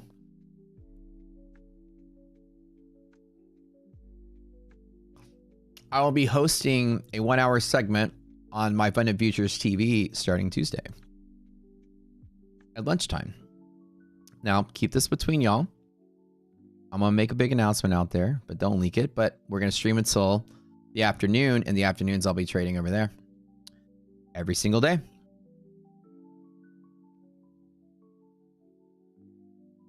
So give our love to the My Funded Futures family. Big fan of those guys.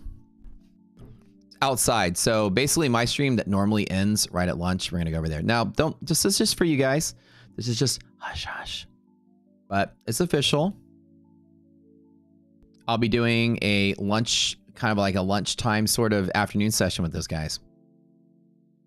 Starting Tuesday.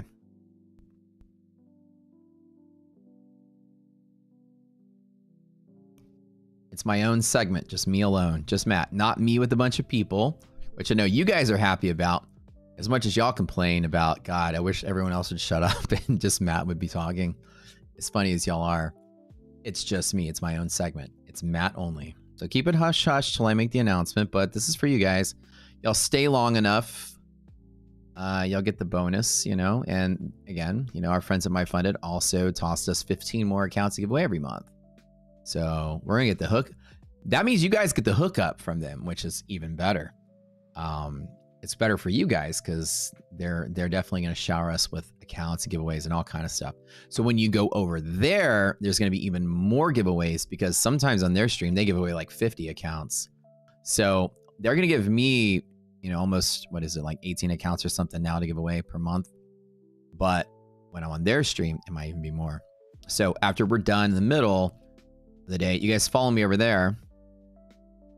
We'll basically raid that stream. I'll be like, all right, guys, let's all go over there. And I'll continue the afternoon there instead of on my own stream.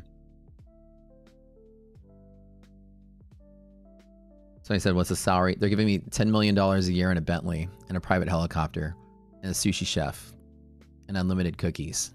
It's a pretty good deal.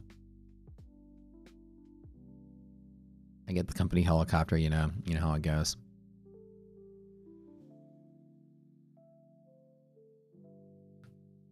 You're going to leak it? No. Unless there's a hiccup between now and then, should be good. They find out about that last speeding ticket I got. Maybe I don't pass my background check and then they can me, but we should be all right. Oh, Matt got caught speeding. 55 and a 25. Which is a true story. I was in a hurry to get home, teach the boot camp. Now, I'm almost kind of sad I didn't grab that. I didn't jump back in on this long here, but the day was just been so tricky. My pivots were all pretty good. This was really hard to trade, to be honest. Here, the long pivot I always do, I just didn't get. Whatever. That sign was upside down. Why not took the long? I did, but I grabbed the long and then stopped. I'm like green for the day. I'm lucky to be green for the day. And why I didn't take the long, I did. And then I stopped 40 points lower. And then I just said, you know what? Let me get out of the way. And then it turned green against me. And then whatever. And I got busy eating and talking. But yeah, this was a good scalp to take, at least to the upside. You know, I wouldn't really... It's kind of hard to say. You know, sometimes, even though the pivots line up perfectly, it's just not super tradable. I longed at the pocket. I longed at the lower green, but then it just stopped me on. I was like, you know what? This is moving too quick. It's falling knife. I'll get out of the way. We lost like, 60 points in like a 10-second window. Yeah, up 600, down a K, now 500. There's better trading days than this, but we watched this market completely just nuke itself on the bond auction results, but this was just a crazy ass red candle. It would be the funniest thing in the world if this just suddenly turned green for the day. You never know. Like I said, today has felt weird from the start, from the get-go. Yeah. Fuck those cookies. Don't worry, there's only one place for cookies in my heart. I seriously went downstairs. IDOC wrote on the sign on the bag of cookies, cookie dough, like, Matt, do not eat. There's raw eggs in here. And all you guys were so funny. You were like, oh, you have to give Matt instructions while he's high so he doesn't eat shit. Like, Matt, don't eat this. This is glue. Like, I'm like, oh man, I'm hungry. Like, what is this? There's a bag of stuff. Okay, let me eat it. Y'all are funny. No. She's just being funny. I wouldn't go eat the cookie dough. Okay, maybe I would. But the snickerdoodles turn out perfect.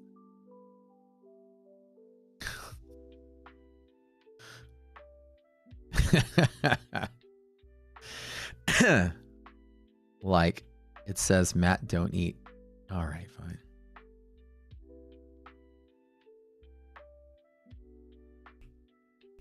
No, that's what y'all said. No, I don't. I'm not walking around high. That's just a joke. But, like, she's leaving me instructions like, don't eat my cookie dough. 'Cause she know I would. I'd go in there and be smacking on it. What's the easiest account to start with? Truett, which prop firm? Did they give me the money? I always get the money. Which prop firm are you talking about? You love raw eggs? Yeah, they're not that bad. A whole LeBron type of announcement. I'm going to make a big announcement out of it, but I'm going to let them make the announcement first. But I give you guys the inside scoop. You choose. The easiest account to start with as a trader.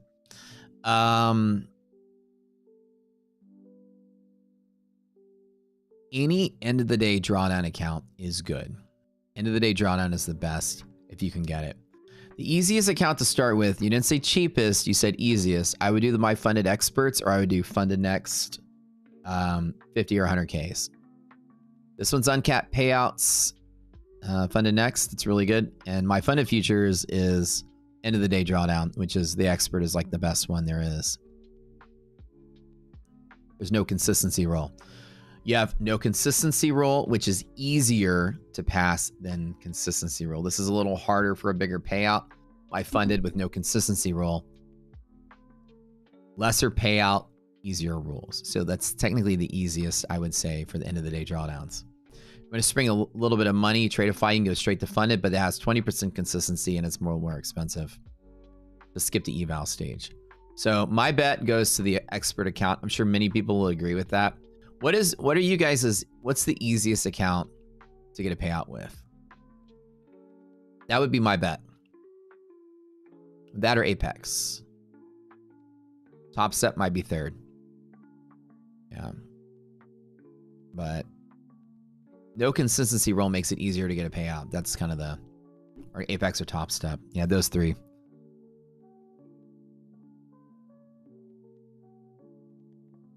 Yeah, Top Step has 50% consistency on their eval side, and my funded doesn't have one. That's the thing. When you have consistency, it makes you trade longer to meet a target. No consistency is really the best part of it. That's really where they shine. But you have to get the expert account. Top Step is the easiest. Well, TPT, once you get funded, is trailing drawdown. It's slightly harder. Top Step is the easiest. You can pass the Top Step Combine in 3 days or 2 days. 50% consistency, so technically 3 days. Is Fidelity good? Well, that's a real investment bank. Fidelity is good if you like them. The daily loss limit. Top Step is the best. Yeah, so I'd say it's a tie between MFFU and Top Step. Apex, quote unquote, is easy, but there's trailing drawdown, so it's harder. So I would say it's a tie between Top Step and My Funded Futures. Now, clearly, I'm biased My Funded Futures, but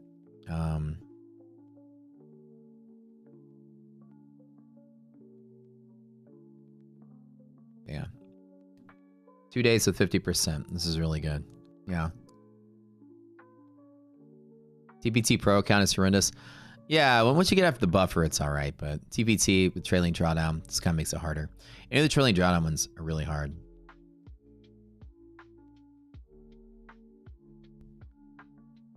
I don't use Take Profit Trader, but most of the people here do. You guys love Take Profit Trader. I don't use them because I hate trailing drawdown. I think trailing drawdown is harder. It's a waste of my time. What is MFFU consistency? There is not one. The expert account.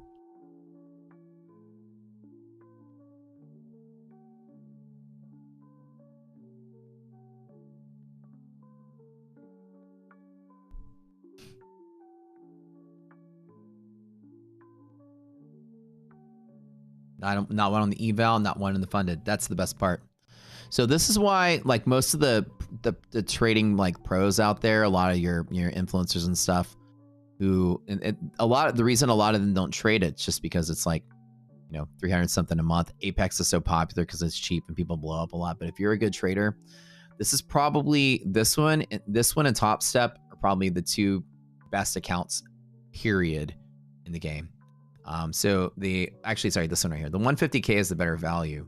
But the reasoning, because consistency rule is huge, and that's a big reason people fail, because you have to trade longer and you mess up. And then all this stuff is pretty good. Like there's, no activation fee and all that's pretty good. But no consistency in both sides. Top Step has a consistency, but it's 50%, which is pretty much almost like there isn't one. You pass in 2 days, 2 or 3 days. But end of the day, drawdown is the best. Top Step is the same. So I would say that those are probably, if you're just getting started, those are the two that you want to choose between. Yeah. Apex has the best affiliate payouts. Only if you're a certain kind of affiliate. I would say, like, you guys are smarter traders. Y'all don't really fuck with Apex that much. But there's certain people whose audiences are a bunch of, like, mouth breathing caveman or fucking 8-year-olds, and they love Apex. I'm not saying you're 8 if you love Apex, but the 8-year-olds love Apex. It's like, it looks cool when you see somebody make $1 million payout. You didn't see that it cost $500,000 to get it. Don't matter. They got a Lambo, so you're gonna try Apex. That's really where the big Apex affiliates get, is they have to rush and show you they made $500,000 payout with Apex, and then ultimately they can make the sales with it. But they don't show you that it costs them the same amount of money to get that payout. So Apex to me is a trick. I wouldn't touch Apex ever period. Trailing drawdown is a scam. It's absolutely a scam. It's designed to make you lose when you're winning. You lose when it's volatile. You lose when you're winning. You lose when you hold on to a trade for too long that's winning. And it's like, it's designed to make you lose. Whether you're losing or winning, you still lose. Yeah, they make them dirt cheap for the kids. Like, don't play that game. Apex, yeah. Lambo's the key. Make sure you show them how cool your car is. You'll sell Apex subscriptions all day long. Yeah, like, but if you really want to do this and make some money, you need to stick with the big dogs. My funded top step, that's the easiest way to go. I love all the accounts I do. Direct to funded, Tradeify, and ETF. You guys want uncapped payouts? Funded next. This is why I choose the ones I choose, because they're the best in class at different things. So here's how they work, right? My funded, best end of the day drawdown, probably easiest to get a payout. I would say top step in my funded, right by each other, but obviously I'm biased. Straight to funded skips the step. With Tradeify, you go straight to funded, so you can get your payout maybe faster, but it is capped. But straight to funded is good. No eval stage. You're not wasting your time. ETF has a direct to funded as well, which is really good. And then funded next is uncapped payouts, and that's actually really cool. Apex is trailing drawdown, but also at some point uncapped payouts. But you have to beat the trailing drawdown to get there, which means you're going to blow up a lot. That's why I don't push Apex that hard.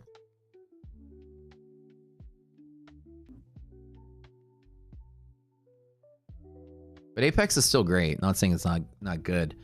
It's just that for you guys, I'm going to tell you the easiest one to do. Like, I could be out there shilling Apex all day long, making 50K a day like most of the influencers are. But I'm real with you guys. I think Apex is a terrible idea. Not a bad firm. Nothing bad against them at all. I think to a trader trying to make money, it's a terrible idea. You need to invest a lot of money to get a big payout. And ultimately, for some of you guys, it'll become like an addiction, because you blow up so easily with trailing down. Imagine today, Apex, both sides of the coin, you would have blown up, long or short, right? Be a good trader, not the fast one. Yeah, and as Reddick is saying, you got to basically like pace yourself with Apex. But trailing drawdown is just such a hard rule. It's the hardest rule there is. When I see accounts that have that, I tend to personally avoid them, because I like volatility. I like to have a static drawdown that can maneuver around. I don't like the market to be like going up and I'm making all this money, then it dips really quick and then I blew the account. Like, wait, what? It's a little harder. So you have to pass the buffer with Apex to get over the drawdown. What most people do is they YOLO the accounts right out the door to get over the buffer, and then you're fine. And then they just flip the account, get denied their payout. And then the second round, they have all this money in the account and they follow the rules from there, and then they get a huge payout. Apex has a trick to get paid out. Let me explain it to you again. With Apex, you buy your accounts and you YOLO them to pass. And then when you pass your PAs, you also YOLO them to get over the buffer. If they fail, start over. It only costs you a couple grand for 20 accounts, right? 2 grand for 20 accounts to get funded when they have a 90% off sale. So if you get over the buffer in your first day or two, just flip the accounts until the timer's up, apply for your first payout, get denied, but then you start over and you follow the rules with the buffer, no trailing drawdown. And that is the secret to getting big payouts with Apex. And I teach people how to game the trader fronting program system. The stuff I've been teaching people, obviously, you know, they're starting to make announcements that people learn how to beat the system.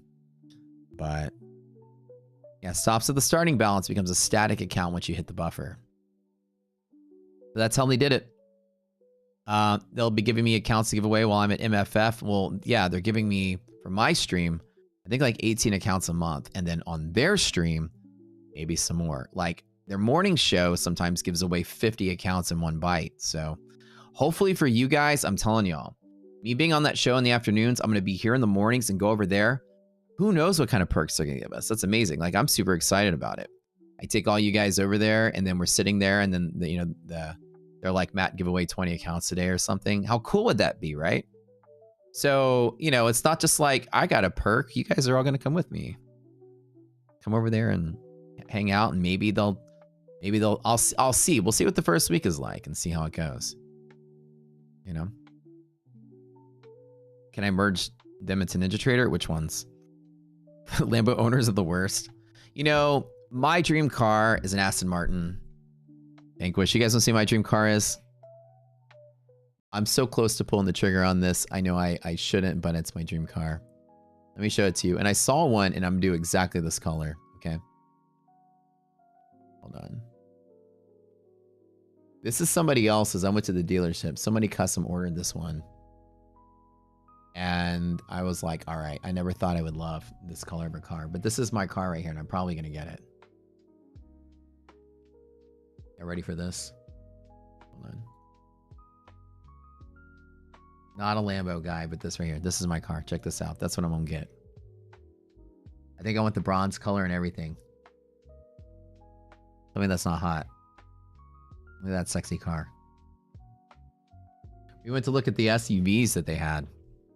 And you know, they brought the Vanquish back this year. And so I'm just like, dude, fucking, you know what I'm talking about? Tell me that like you never thought you'd think a brown car was hot, right? But look at this. This is bronze color with bronze rims and a black stripe over the top. I'm in love, man. Like the black hood. Oh, dude. Dude, this is what I want to get. The same color and everything. I'm gonna copy this guy. I was looking at all the other colors and to see what they're like. See, I have a Maserati right now. It's the dark gray. It's a really hot car. It looks very similar to this. But oh god, this is like 700 horsepower. But I'm like, do I want to drop $500,000 on a car though? Kind of. But kind of like, should I be smart? Right? The color is nice. I never thought I would like a brownish looking car, but it's bronze, right? So hot. How many IQ points to buy that car? A lot. I look like Dan Levy from Schitt's Creek. Some people have said that, by the way. You've painted a few of those. Do it. Not worth $500,000. Well, I know. Like, I'm like, I want the color so bad I'd have to get it new because it's such a rare combination. But the bronze rims and the bronze paint, it's kind of neat, you know? They have their Formula One color, which is that green color they always do, but always been a big fan of Aston Martin. I don't know why. It's always, everybody I know, all my friends, you know, if you come to my pool party this weekend, there's going to be freaking McLarens out in front of it. All my trader friends, this is what they drive. The McLaren, it's like a freaking McLaren club. I hang out with my friends. And I'm like, I mean, they're nice. I like them. Lambos and Ferraris. My doctor friends have Ferraris, whatever. They're nice. I like Ferrari more than Lambo, but I don't know. I always love Aston Martins. I just thought they're like, they just have like that perfect balance of everything. Because I think I like less, you know, like the flat, skinny sports car. And I love like that kind of like sports sedan look. Let me guys show you my car right now. My car right now is a more moderate version of that same car. Let me show really quick. Hold up. Show my car right now looks like. Hold up. Somewhere in here. Oh, hold up. Maybe there. Yeah. So I have a oh, it's gonna open the damn picture here. Okay.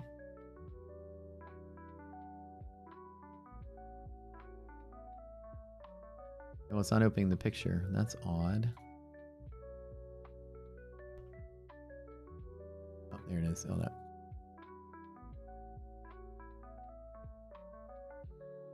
That's my car now. Like I have a Maz and I love it. It's a really nice car.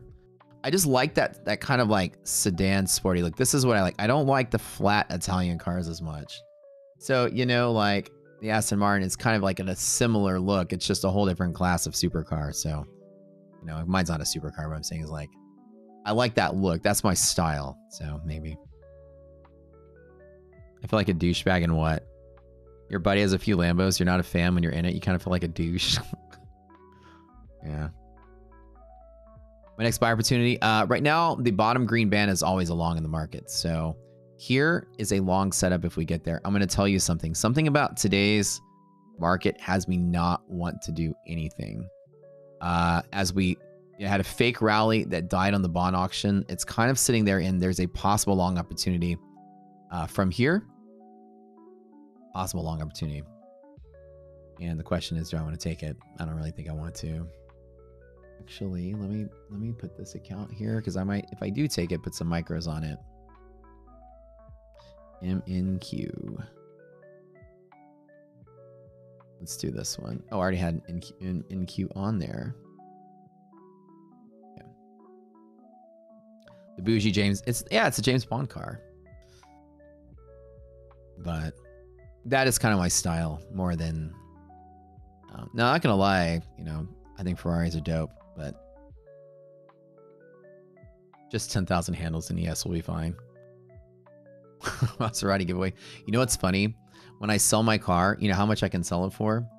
The car is like 100 grand, 100 something grand, like brand new, right? Right now, if I sold it, I'd probably get 20 grand for it. So, you guys want a 5-year-old Maserati? I'll sell it to you for 20 grand. That's fine. This is the blue book value is probably 20 grand. Italian cars don't hold their value that well. That's why if you go buy a Lambo or anything, buy it 2 or 3 years pre-owned, you'll get pretty good deal. Never buy them new.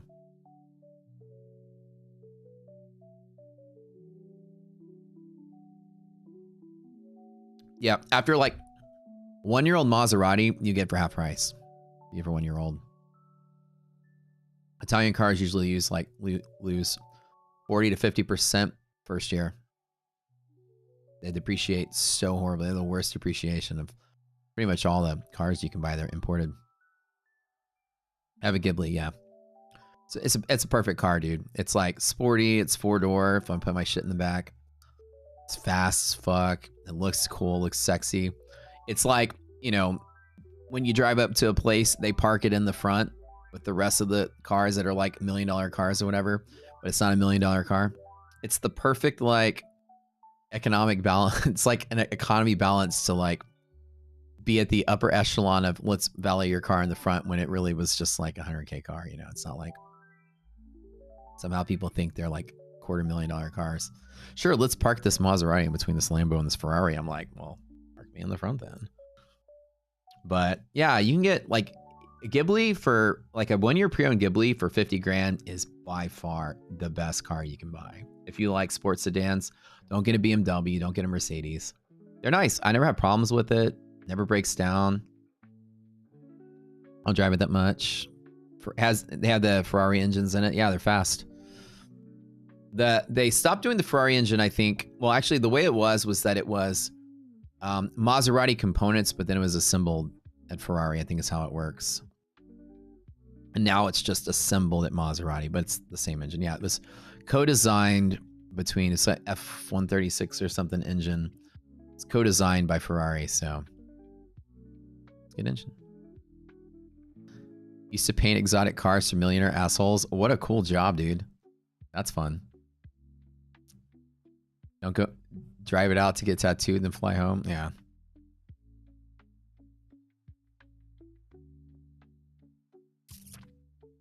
Well, right now, IDOC and I are looking to open something. We've been talking about opening a pickleball court and a boba shop. We've been kind of exploring both of those. So the question is, should I just go buy my dream car or should I open up a pickleball court and a boba shop? This is what I'm trying to think of for this year. Which one should it be? They have a bad rep for dependability. I've heard that. I've never, ever, ever, ever had a problem with mine. Not once. Not once. But maybe I just got lucky. I don't drive that much too. That's kind of the thing. And I think it's really hard to say because I think a lot of times people just get lazy with their car. If you take care of your car, get your oil changes when you need to, change your fluids when you need to, do maintenance when you need to.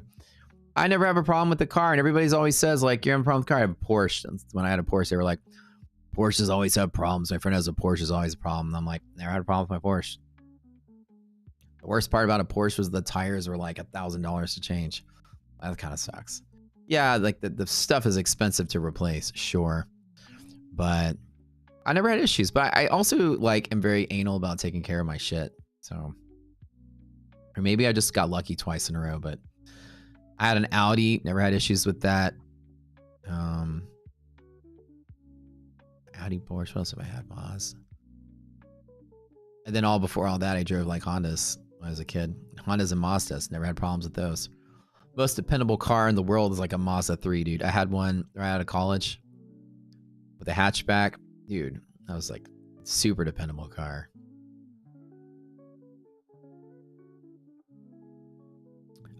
With significance yellow, we touch from the top. There's like a hedging sort of thing that happens there. There's a huge resistance to pass through it. It's hard to break it.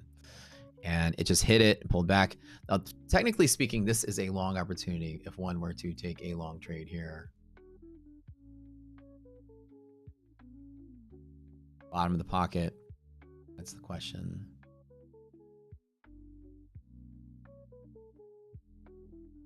I want to put some micros on it. My luck has been so bad today.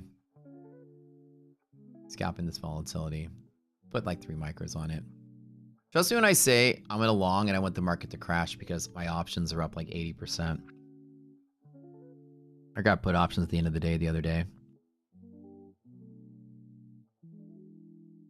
So I just put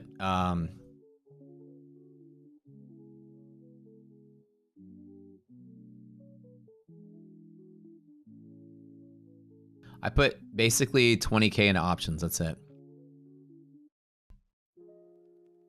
So 20K into put options to bet that the market's sold off, and that's it. I have a tiny little micros long at liquidity pocket. Like I said, if this bites me a second time, I'll be sad. But this is usually a bounce point. And if it falls, then I'm happy. I'm excited. I hope I lose $300 on this account. Actually, hold on. Let me let her know. Actually.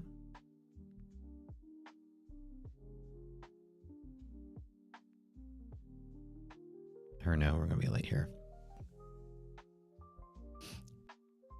Did I get guitar tabs for the Rocket Scooter song? You know what you should do? You should download it from the Discord and then send it to like ChatGTP and just say like, make me guitar tabs for the song. This account right here on the screen is already up like $2,000. So I'm like, do I want to catch the falling knife at bottom pocket? I could. Pockets are always good trades to trade. Oh, S&P's at the bottom pocket. NASDAQ as well. So let's put NASDAQ front and center. Resilience is still negative. So basically I'm just looking to trade to the interrupt from here to here.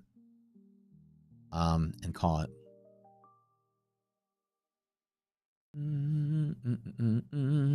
200 bucks. I'll take it. Now can I finally turn this shit positive?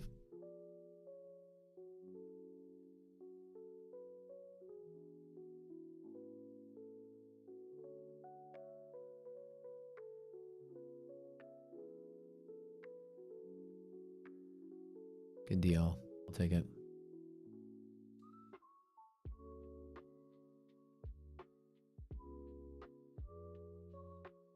Right to the pocket. That's it. Finally, a winning trade. Jesus Christ. 3 micros.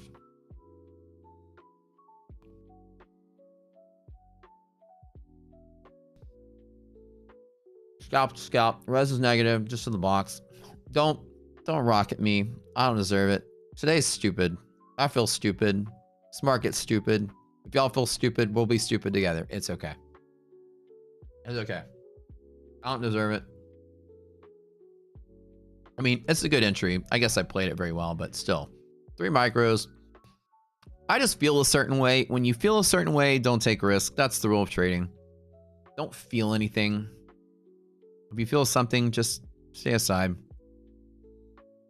It's also a good day because I'm getting a Tradeify payout today in my bigger account. My biggest Tradeify account is up $45,000, the biggest of the 5.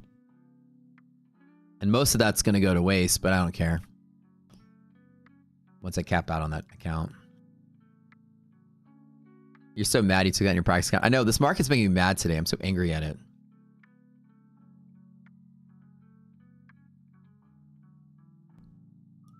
Dude, listen, yesterday was weird and today was also weird. That's just 2 weird days in a row.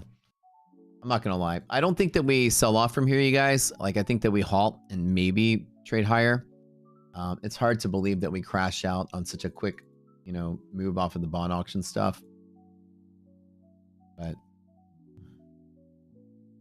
honestly, just scalping what makes sense. Kind of quickie little 40 points on that. I don't want to do anything else. Don't want to do anything else. Is the trailing drawdown on TPT funded during the trade? During the trade. When you go live, or when you go to the pro side, when you're in the funded account, it's trailing drawdown while active.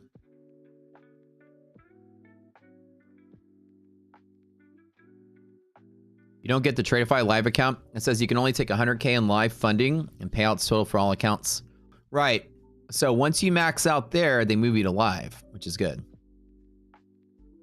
So in the sim funded, you can only take away 100K profits, and then they move you to live with money to trade, with real money to trade.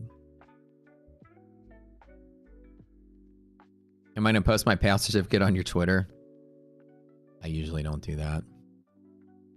The reason I don't do that because I think it's dumb. Dude, I've seen pictures of people like framing their payout certificates and posting them up. As cute as it looks to be like, I got a payout with my prop firm. People print them out and like frame them and shit. Like, I don't know. I like just post the deposit in my bank account if you guys want to see like the evidence of it, but I think that it's just goofy posting your payout certificates.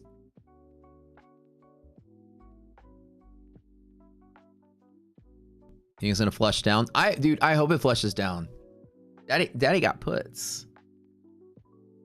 Let me tell you what I did and see if you guys tell me y'all agree. So, you know, last time we had the credit downgrade with Fitch, the market kind of stopped doing what it was doing and turned around the other way. That with a mix of the bond auction kind of created this effect of fear in the market right now. Now, again, not saying that we're going to sell off, but this could be a sell-off. Right here on Friday, we had that news. Market came down here and we rallied at the end of the day. I bought 20K worth, or 5K worth, sorry, 15K worth of puts. And then at the end of the day, yesterday, I bought 5K more. So I'm up 20K worth of puts. Very simple.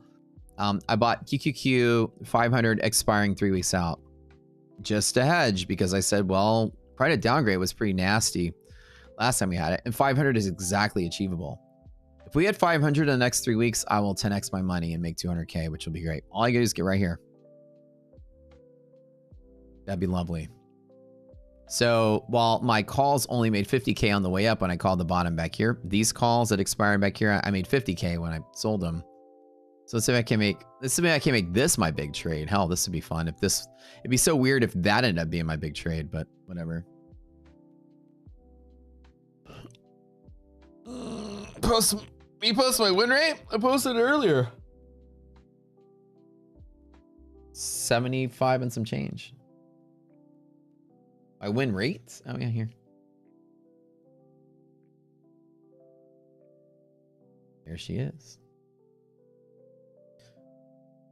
Oh, well, this doesn't account for the trades from today, but it's going to be pretty similar. Once it updates today, it's probably going to be 75 still. VIX is rolling up higher. So I'm posting that. I'll send you a routing number. Joe, I know better than to give you my routing number.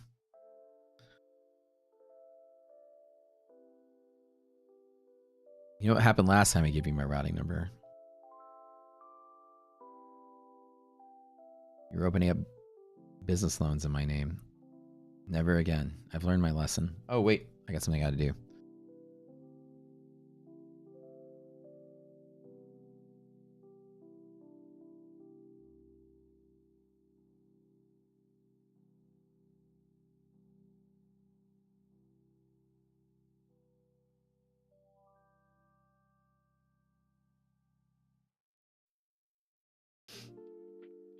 What is VIX?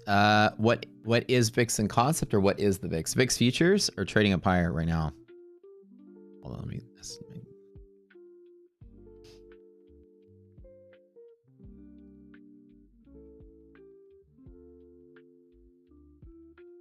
Joe's Boba Shop. Oh, clearly. Take the flag out. Liquidity, continue downside. Call it again. Big flag out. Unorthodox. You guys, like literally, this was such a fun day because I told y'all all day today. I drew this on the stream. Very strong resistance, very strong support all day. And I was expecting this should have been resisting because resilience was negative. It should have filled out the gap. And then we squeezed up And then the market came to where it should have gone, which was back down here. This is where the balance point was. Stocks are telling us all day long this resilience indicator is the bomb. The bomb.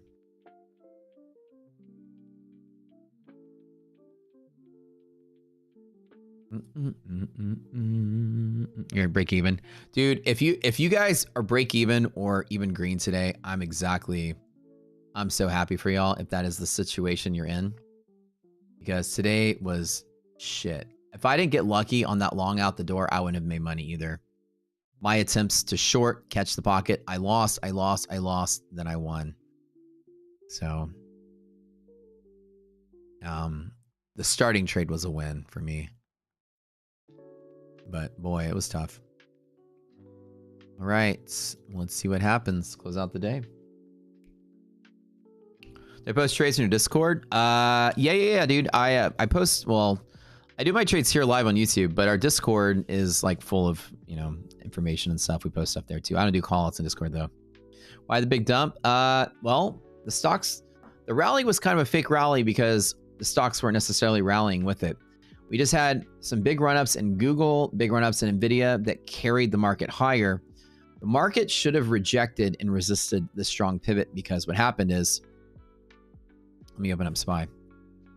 So resilience is an indicator that literally told us it was going to happen all day. Resilience called it all day. Basically, the way that it works is inside of this white box. This is where the S&P opened today and closed yesterday. The halfway point, we have a tiebreaker. When you hit the middle, we have a tiebreaker. If this white line is less than 0, it's going to resist and go to there. However, for some reason, it squeezed higher, and we were all scratching our heads.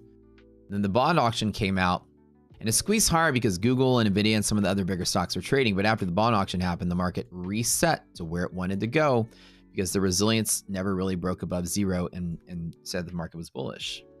So because this hovered at 0 all day, I was like, I don't trust the rally. And the market just zipped right back down to where it needed to be. So basically big tech stocks rallied and basically faked out the rest of the market. And then the market was looking to consolidate a little bit. And then it just got spooked by the bond auction, then overshot that consolidation. Technically speaking, SPY is comfortable here in that circle. Oops. When this indicator is less than 0, it doesn't mean selling off. It just means S&P is more comfortable inside of here.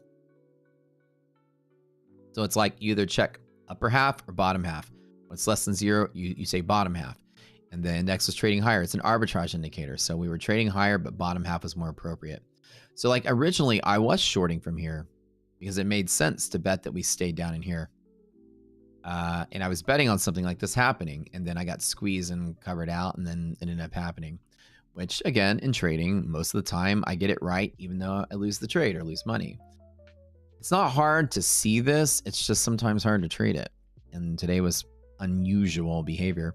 And Google just went like straight the hell up. For whatever reason, Google went straight up. People were buying it. Nvidia went straight up. People were buying it.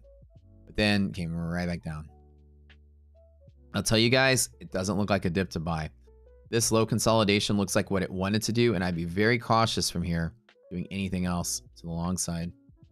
VIX futures are pushing a little bit higher. And we also opened above that triple B number I told you guys, 1865. I said write it down for the whole month. We gapped up and VIX is continuing to climb higher. We're not going to get that clean, easy bull market like we've had last month. It's gonna be a little tricky. Tricky. Sell put spreads, most likely chop down here. Yeah, probably. Pickleball pays for car. That is true.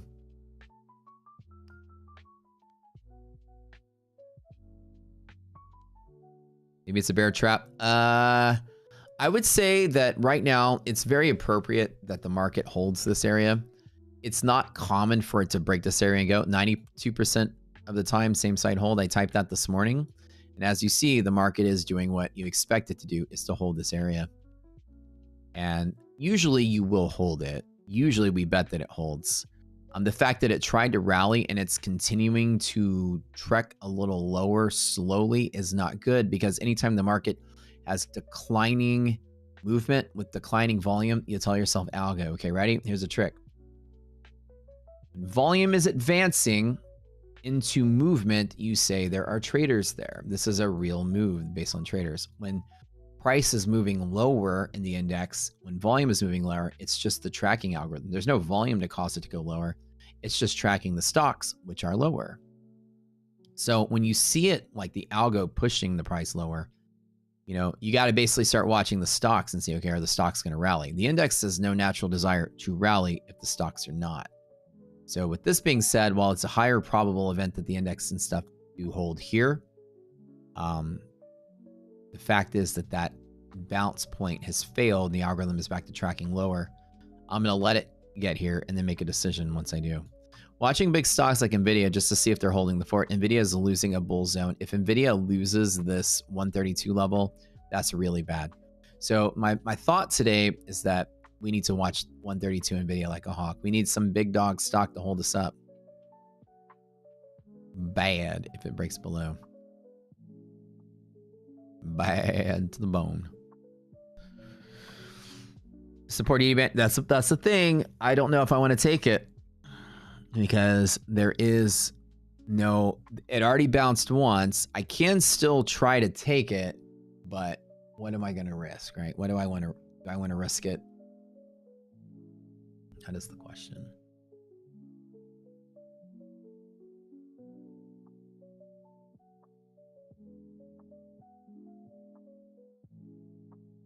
Monthly, weekly hedge pressure, resilience just got lost. Actually just got tested.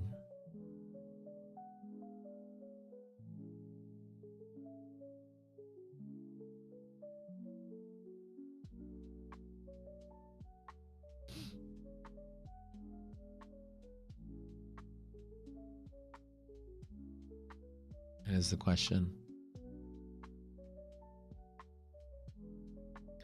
Y'all, dude, my puts are up 100%, you guys. Papa Bear loves making 20 grand while he's sitting here avoiding the market, eating avocado toast, eating cookie dough. Finally, my puts are up 20 grand today. About time. Not that I'm bearish this market, but I think that the market at least testing 500 on QQQ makes a whole lot of sense. It's not an ask, not a heavy ask. Not a heavy ask because what you guys don't realize, or what you guys do realize is that QQQ is, right, we've ridden on a gap up. And my puts are conservative. They don't require much at all. My puts require the following, that we just test the gap up. That's it. We opened, we supported, we gapped up and traded up. My puts only require us to test this. If we fill this gap, oh my God, I'll like 30x my trade. If we just test this area, I can 10 to 20x. Yeah. So that was a good decision exactly here on this day. Right? Moody's downgrade. That's bad. We still rallied. The market didn't even flinch. And I was like, that's unusual. That's unusual. The market doesn't even flinch. Pretty unusual.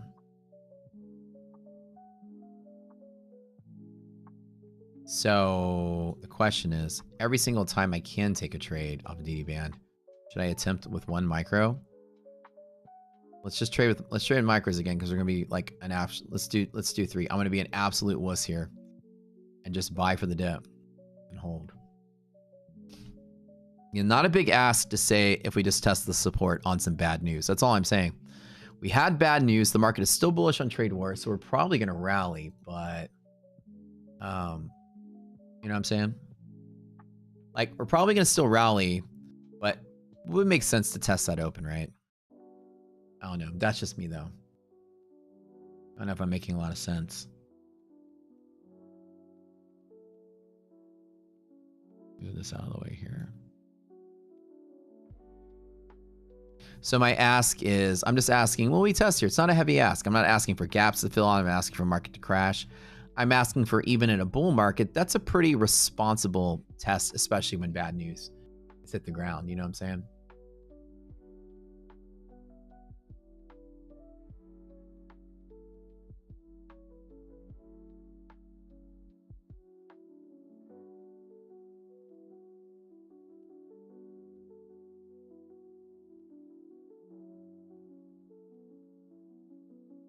With my 3 micros and my $17, you guys bow down.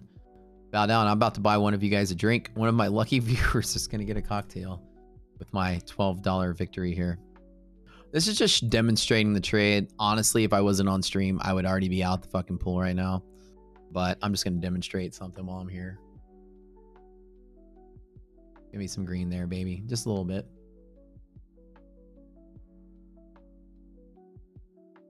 Well, let me load this up. It doesn't feel bullish from here, but it's a technical trade to take. I should take that every time. 92% is always good. Always good run. Here we go. Second trade 2 times in a row. I'll bank it. Whatever. Scalp it again. We all love our DD band lows, don't we, guys? Victor, where you been? Where you been today? In and out. Sticky nose, just scalping at the bottom. It's always a good place to take that lower DD band. 92% of days. Pop off of it. We're good. Another 3. Oh, man. I managed to turn that red account green, which is nice.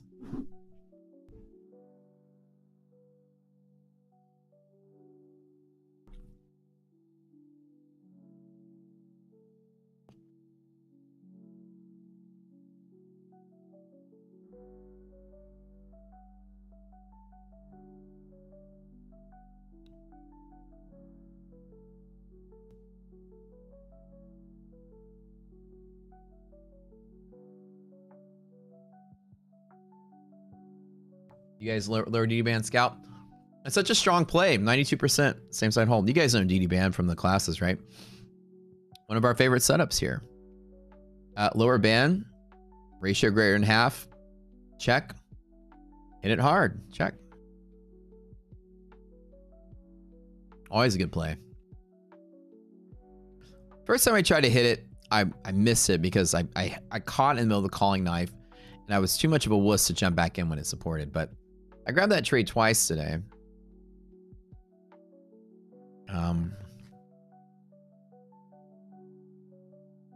Yeah, I'm just keep watching NASDAQ. The DD band for Thinkorswim, Ivan. We have a now the level it's the level itself is only given from our platform, but somebody made a Thinkorswim script where you actually program the numbers in and it draws it for you. If you go to our Discord and you're a member, it has member created tools and you'll have access to that. It's pinned in one of the channels called member made tools. Dude, making $200 in 2 minutes is better than 95% of the jobs out there. Yeah, but this was a hard day, you guys. Honestly, this day fucked me up a lot in the head. Like I was just like feeling like this is so weird. Why is it not selling off? What the hell? And then we hit this and market crashed out. Tried to buy liquidity pocket, took a stop there. Market fell, tried to grab this. Stop there. And then finally I was like long, and now I'm all right. The bands aren't showing up on your screen, PB. You have to have a futures data feed connected to get your bands. So if they're not on your screen, you don't have your futures account set up, you're not going to get the bands. If you don't have futures account, you can just click the table and the numbers are actually in the table off to the right. You can just take these numbers and draw them yourself. You made 16.14. Hey, if you made money, am I green today? I'm finally green today, yeah. Thank God. Well, I mean, I've been green all day. Sorry. I'm just finally all green today. I've been green all day. The one account, I think it was this one that was red. I finally worked its way back to green with all those little scalps here. So my accounts were red for a while. One of them was red. One of them was kind of red. The other two were really green. I made most of the profit off of the long trade out the door. So after this first bump, I jumped in really heavy right here. That's it. I made a pretty good amount of money in all the accounts. Then I tried to short on screen just with that one account. It lost. Then it hit here.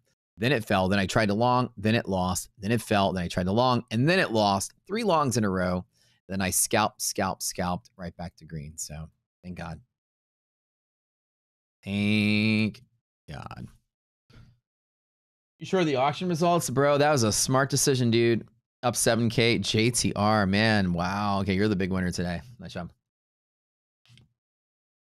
Bro, you think it's a sweep 258? Probably.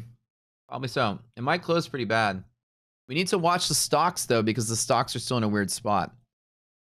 If we don't get momentum, let's watch NVIDIA, right?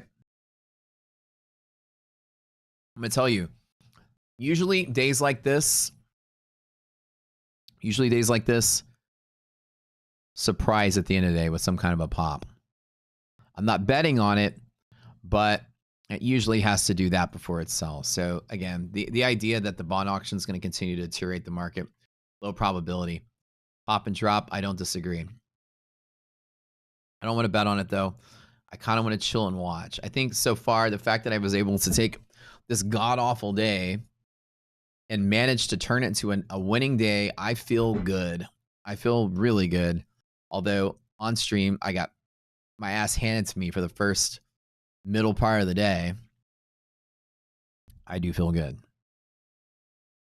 So my one account that hasn't made any money is due for a payout today. Thank God I didn't risk any of that. This one's going to get a payout today. So this is payout day for that guy. That guy got to take the day off. That lucky account didn't have to do any of this nonsense. You don't have full Discord and you're subbed, tried everything. If you are subbed to Rocket Scooter, you can have access to the full Discord. Go to your Rocket Place dashboard, log into the website, go to My Communities, and click Claim on our Discord. It'll give you the roles.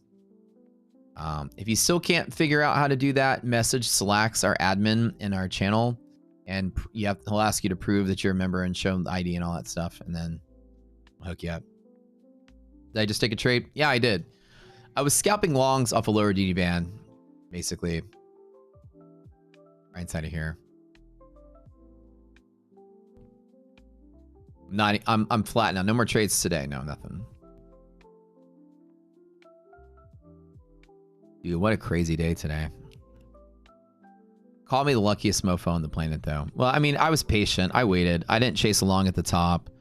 I didn't get squeezed too hard. I feel pretty good. I'm actually ecstatic that I did as well as I did. I'm not gonna lie.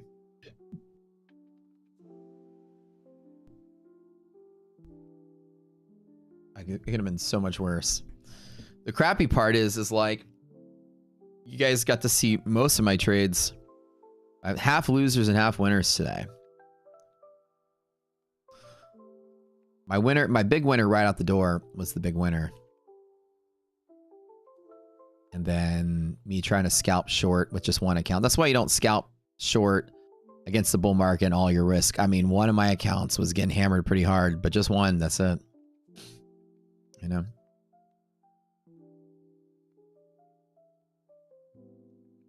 Let's see what happens at 58. Yeah. That's pretty... We'll see what happens at that level, right?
Good deal. If you guys took that long off lower DD band, you're banking right now. Good job.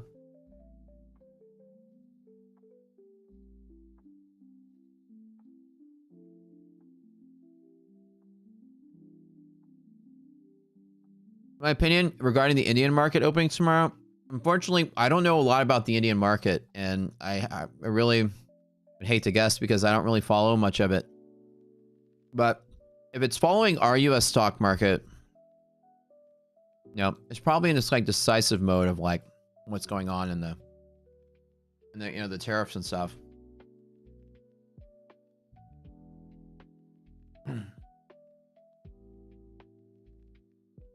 I don't have any ways to know. I don't even know anything about the Indian stock market, to be honest. I don't know any companies or tickers, and we can't pull that up on our platform, unfortunately.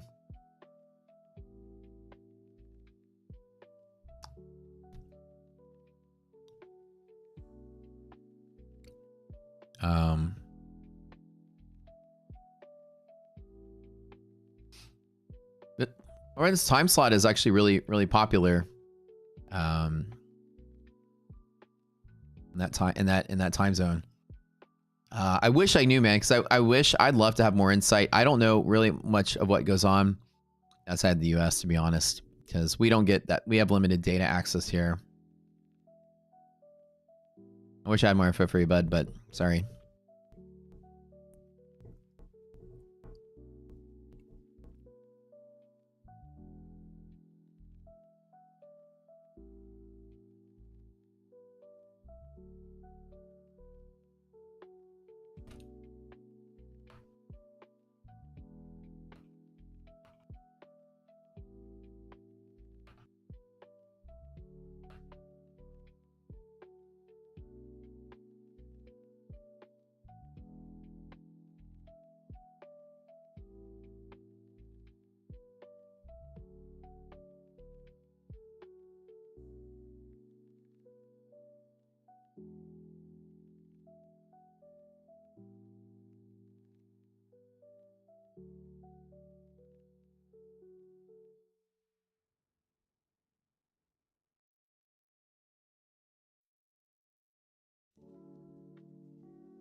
All right, guys, you guys make the call. Are we selling off from here?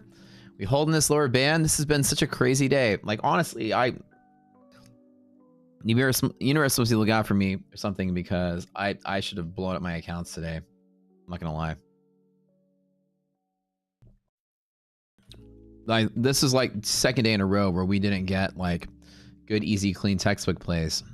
We had a stellar last 4 weeks of trading where the market was beautiful, right? But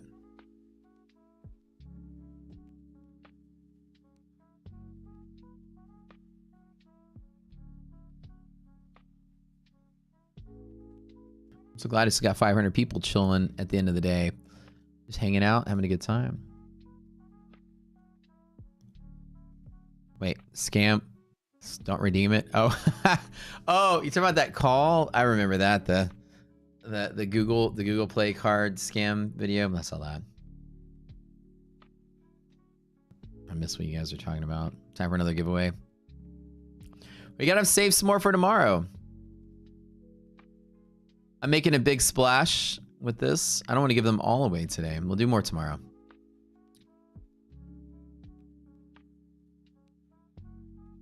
Jen, your PA account was up 1,500, then down 1,300, now up 500. Such a hard day. Yeah, I feel ya. I feel ya. This is like, I'm lucky to have walked away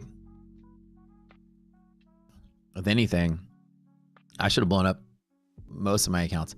But the smart decision I made was when I told you guys today, you know what, I'm going to take the short because res is negative, and we don't have a play when res is negative to take a short. You can always short or long from anywhere. When I say we don't have a play, I mean we don't have like an 80% or 90% setup. It is a absolute coin flip. And because of that, I only did it in one account, and that's what saved my ass, was because I know it's a coin flip. I'm not YOLO short in 5 of the accounts, right? And that's kind of where, you know, my good decision making saved my ass on this choppy day. On the long trade out the door, which made sense, I longed in all of my accounts but one.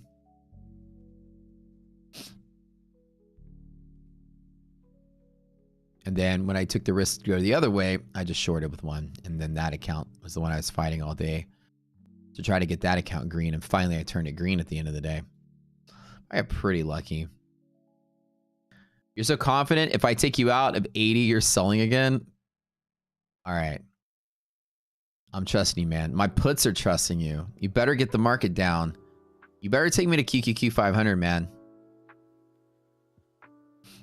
I'm still salty that my calls that I bought on April 10th would have been worth 1.6 million had I held them until the expiring Friday. Still salty about that. I closed them early with 50K profit. Didn't think we'd solve the trade war over that weekend. Unlucky Matt. Now I'm going to revenge trade the shit out of this. Just kidding. But, you know, Moody's downgrade isn't something to shrug off. It's not something that I would shrug off. Market over responded last time to credit downgrade. Doesn't mean that it's bad or the market's bearish. Wall Street just flips out. They did last time. They did when it happened 30 years ago. I mean, Wall Street flips out. The fact that we rallied really hard off of that news didn't make any sense to me. I was like, I expect at least us to test supports as lows. I mean, this makes sense. This is a corrective news event. Why are we not correcting? I go, whatever, let me just buy some puts just in case. I'll keep longing the market with the futures. The market crashes out, then my puts make money. I'm good. You blew one account one more day from being eligible for a payout. No, Mikey. No, that's the worst. Like the day before. That sucks. Worst feeling, man. Or like, you're like, ooh, I make a payout today. Let me make a little bit more before I get my payout. Oh, I know that feeling.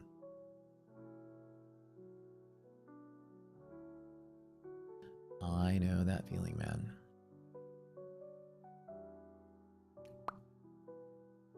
Close the laptop after a long day of some profits. Pat, I hate you so much, man. You avoided all of this after making some money and walking away. God, man. That's what I wish I was in that same boat. I really wish it, dude. That's like the real win today. If you major long and you're like, I'm done, see y'all later. You avoided all of this. You're the real winner today. Kudos to you. That's like this was just no fun. It was no fun watching it trickle up while people are like, where do you think it's gonna go? I'm like, I think it's gonna come down, but I don't know. I just don't trust the rally. And just watching paint dry, then all of a sudden there's like this nuclear explosion at lunchtime. You know? Crazy. He went from 25 to only 7, no longer eligible for payouts. Frustrating. Oh, Fred, you were in the same boat?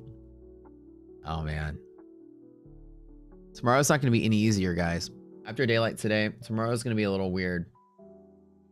If this closes lower, it's probably going to continue to sell. If this closes higher, then it's going to be another weird, choppy day. VIX is now elevated, and because of that, the market's going to have some unusual behavior. I'd be very careful tonight and tomorrow. You can need to learn options after 11 years. Don't learn options, dude. If you want to day trade, options are like day trading cancer for the soul. Options are good for swing trading, and that's the way I like to use it. Day trading is very hard. You got to be a very special kind of like data person to like day trading options. They're so complex. They're great if you know how to use them. They are so complex though. It's not just long and short the market. It's like, where does it go? How long does it take to get there? How's it going to get there? Is it going straight there? Is it chopping there? Is it going to be flat? You're having to take account all kind of mechanics, time, volatility. Some people like it because it's a challenge, but if you haven't picked up options, you're not missing much other than a whole another 10-year school that you got to go to learn how to trade something new. It's like if I trade stocks and I move to futures, I can pretty much pick futures up in a month if I'm a professional stock trader. You want to trade stock and futures, you want to learn options. It's like going all the way back to school from square one. It's a whole different thing. It's not even anywhere close to trading stocks or futures. It's hard, very hard. And it requires a lot of understanding of a lot of things, just the mechanics of how they work. So trust me when I tell you, you ain't missing much other than you want to gain another skill set. I use options for hedging, swing trading, longer bets. I don't have to be accurate on. I just know, this was like 2 days ago, this was bad news, yet we rallied up and we haven't corrected to test a base. And I go, let me go ahead and buy some puts here for that level and give me 3 weeks for it to play out this month. So I can keep longing the market every day in case the day it flushes under my feet, I take a loss, but my puts go up. And I treat it like that. I don't have to be accurate on my trade. Give me plenty of time to play out. I'm not day trading them. Yeah. Rocket Scooter works very well for day trading options. 100% it does. Like it really does, especially for like shorter term and 0 days. It's really good. For momentum plays, pretty good. Today's stream is longer than usual. Yeah, I'm testing out the middle time slot because I now have a lunchtime trader TV show I'm going to be on. So because of that, we're playing through lunch just to kind of like, I'm seeing what the times. I'm looking at my analytics at this time. I'm doing some science, and you guys are all guinea pigs. Thank you for being part of my experiment. I'm seeing what the lunchtime demographic is like. Everything I do has layers to it. I'm like an onion. I'm like a parfait. But I'm streaming all day this week just because I want to see what lunchtime is going to be, because I'm picking up a lunchtime TV show. So stick with Matt. You won't need options. Oh, stop. What was the bad news from yesterday? 2 days ago, well, we got on Friday, we got the Moody's downgrade. And it's not really bad news. It's just Wall Street freaks out when you get a credit downgrade. Wall Street is finally freaking out today. It's a delayed response, but I traded the last one. I was actually super long the market. I remember back in the day, I was long like NVIDIA calls and stuff too. I was like scalping futures, but like buying options in the big bull market. Fitch downgrade happened and all my options expired worthless. They were like, really far out in time. The market just detoured for 3 months. Stupid. And I remember that. I remember that trade. It hurt. But, ever since then, I've always in the back of my mind that Wall Street freaks out when you get your ratings agencies downgrade your country's credit. Always bad. And the fact that we rallied for 2 days, despite that, without even was just shrugging it off, it was like, it was kind of weird that we just shrugged it off like it wasn't there. That's kind of a big deal. Like, why are we not at least testing the opening price of the gap a week ago? And like, I figured like, okay, that's where I want to bet that because of this lingering area, if Wall Street just freaks out, maybe we should test that area as support because we did gap up. It's an immediate detour that can happen.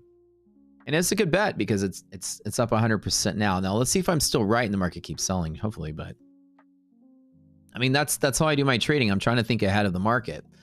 And options allow me to not have to just jump in and short immediately. So I'm like, okay, at the end of the day, this is exactly what I did. Friday, we had the crazy news. And I said, okay, when we come back to the market on Monday, Tuesday morning, I'll get my monthly maps just to see where the market is. And we should be fine. And this is what I did. Basically, Friday, we had the news. Boom. Then Monday we had the response, and at the end of the day, Monday I shorted or bought puts just for here for 3 weeks out. If we just were to test the gap up, even without filling the gap, we'd be fine. If we filled the gap, I'm gonna 30x my money. But if just testing it made sense. Like, yeah, like, okay, just like when we had, and I did the same thing back here when Trump said buy stocks, I'm pausing the trade war, and then I waited for us to dip, and then I bought my calls, made my 50 grand there. Here, the bad news happened. I waited until the end of the day, and then we rallied. Then I bought puts here. And then at the high of yesterday in the morning, I also added puts again. I added more once I lost a day at theta. And then now I'm good. I'm up 100% already. So if that's a good bet, hopefully so, I'll see. But the idea was that why wouldn't we test lows, right? Off of that news. The market has moved up higher. I think we're going to all-time high still. Could this detour us for a week or two? Yeah, maybe. But we'll see. I think it's a pretty good trade, though. David Parkins, appreciate the stream. Matt lost one account because he didn't follow the rules. Max the profit on 2 others. No. Matt, David, you did follow the rules because you split your risk up. You blew up one account. It happens. You max profit on the other 2. It happens. This is why you guys learn from me, because that's a winning day. Split your risk up is the same thing as one of your accounts, longing one, longing more, and then trimming profit at the low, trimming risk at the low, and then making profit on the other 2. You actually did better than you think you did. If only one of your accounts blew up, the other 2 made money. If you're in that boat and you're splitting your risk up, you're doing you're doing the right thing. You show you P&L, it's not illegal. Yeah, it is, Victor. Showing P&L is 100% illegal. They arrest people for that. They put you in jail next to the people that rip off mattress tags and people who jaywalk. What did you do? Well, I showed my P&L on a stream. Ooh. Ugh. Nice. Do I copy trade on the evals? During the eval phase, I usually split it up. Same way. A lot of times, it depends. With Apex, I used to put like 5 groups of 4 or 4 groups of 5, depending on, you know, I guess the rotation of the accounts, but like usually 5 groups of 4. If I had a really strong bull pivot and everything lined up, I would long at all 4 accounts. I would long really quick, but not necessarily copy trade. But 4 of them would copy trade in batches of 4. So.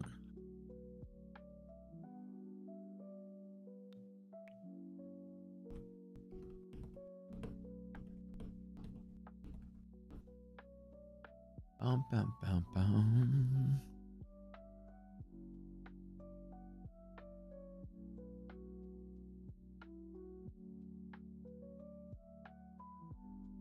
Oh, we might stay till the end of the day. Let me tell iDoc that I'm still here. Hold up.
What is this right here?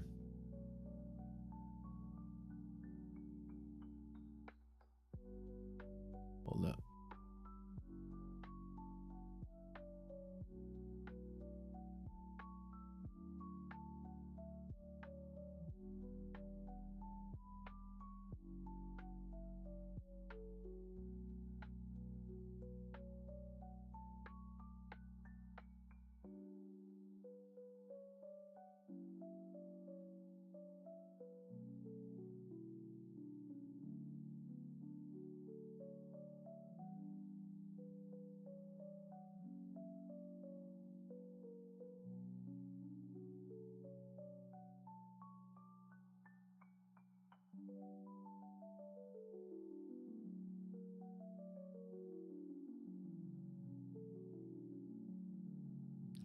Tough day today, guys. Oh, wait. Oh, my puts. My lovely lady lumps.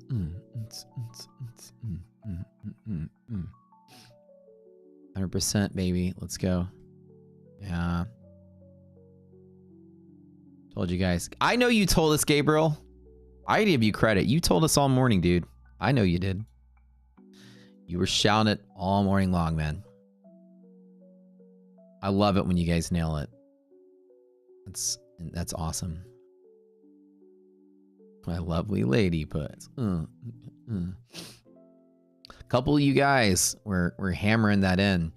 Resilience, dude, is my favorite indicator. Like, markets rallying with negative resilience. And the one thing I didn't do, guys, right, was chase the long, because markets rallying with negative resilience is exactly what that class is all about. Res is in decline and markets rallying. What? Right? And we're just like, this makes no sense.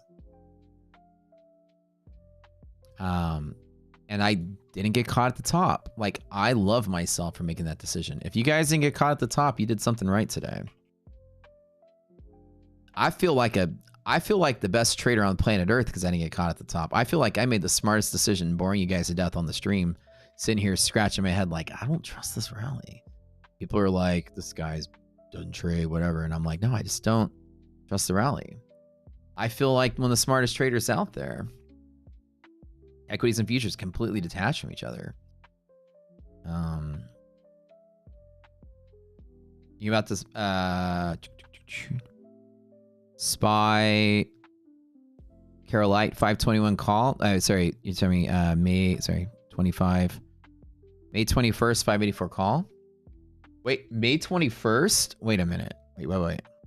You're buying expiring calls today at 584 SPY? Oh, SPY, my bad. I'm looking at QQQ. I was just like, that's incredibly high up. So you're buying 584 at the money calls that expire today. So you're betting on end of the day rally in the next hour?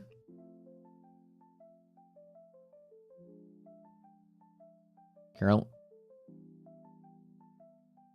That's your trade? So you're betting on end of the day rally right now. You know those options, if you don't pass 585, completely expire worthless in an hour. You know that, right? Oh, sorry, 584. Sorry, 584. If you dip below 584, they're absolutely worthless. If you buy them now for like the pennies that they are worth and the market rallies, you can get some sick return, but just know they're going to expire worthless. Okay, so I just make sure you knew what you were doing. You know what you're doing 100%. So everybody wish our friend Carol here some luck, because Carol taking a 0-day bet for holding 584 next hour. Looking at 10-20x on a 0-day in case there's an end of the day rally. I just making sure, yeah, if you knew that it did expire worthless 15 minutes after the bell, if it didn't pass. Some people didn't know that, but obviously you know that, so you're good. It's not a bad bet.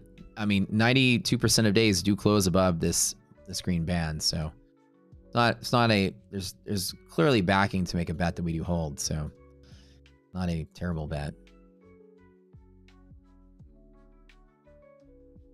You're short, so no thanks. I know I'm somewhat, and I hate that I'm over here wishing that the market fell.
Yeah, like that's that's the nice thing about options. You can be short for a month from now, be long for the next hour. Yeah, exactly.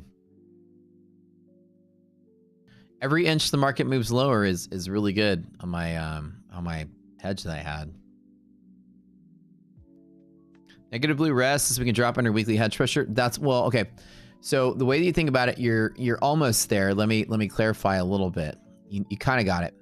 What it means is not that it doesn't mean that we're going to fall through it. When resilience is negative, it doesn't tell you the direction you're going to fall. What it does mean is if you get there at that moment in time and it's negative, the probability that it bounces is lower. It's likely to fall if it gets there. But because it's negative doesn't mean it gets there. That's the one thing I tell people. And resilience is the white one's still the same way. It's because we're trading higher and higher and higher.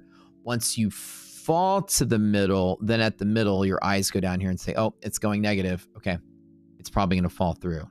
So you use this as a tiebreaker at the pivot. But just because it's negative, I don't tell myself, let me short to the blue line, right?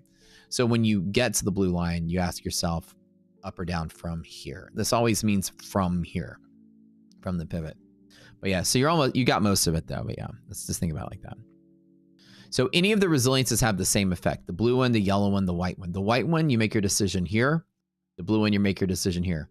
Now, clearly, it's already negative. So if the SPY were to fall, it's likely to fall through it because it's already negative. Now, it'll certainly be negative if we go a little lower. And so you think of it like that. And so the orange resilience, while it's positive or negative, doesn't mean anything. If it's positive right now, it means that if we were here, then the chance of bouncing from there is high. It doesn't mean that we're going to bounce from here. So the tiebreaker is from here, or from here for each of the three lines. Carol, you dumped your option?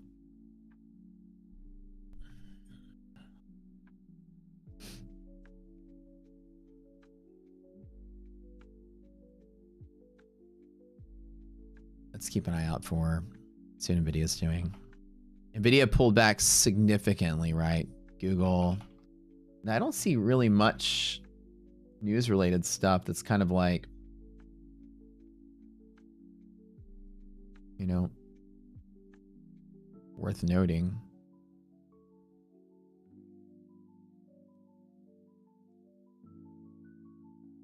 There's low demand in the bond auction, which makes a whole lot of sense because, you know, yields aren't good enough.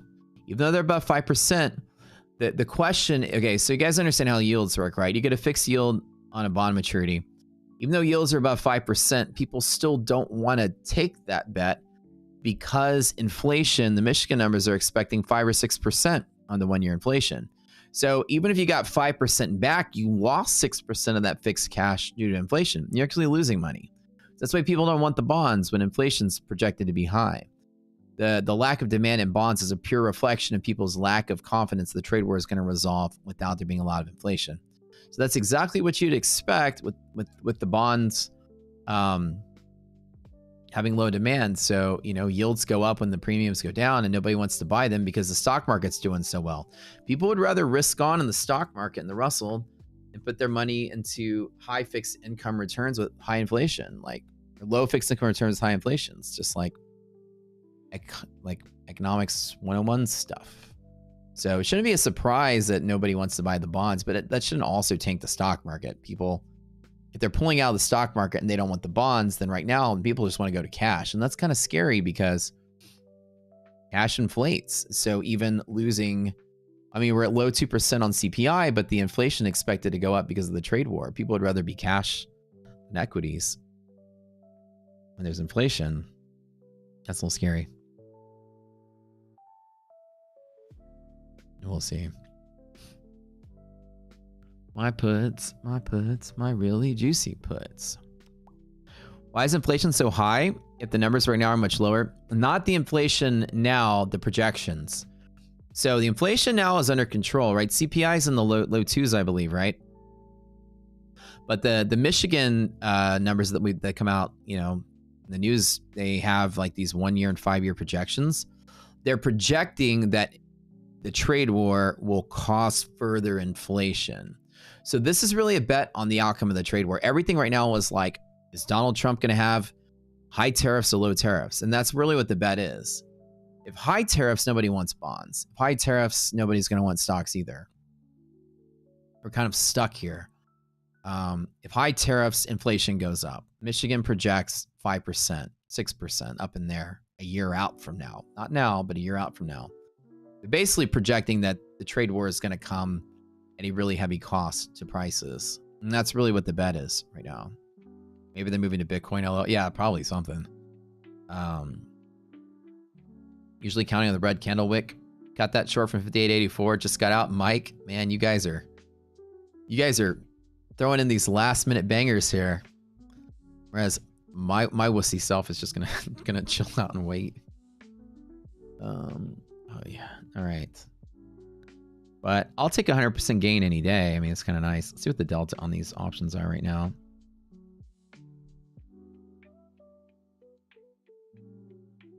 How do I show the grease on this? Oh, not this sheet. Wrong sheet.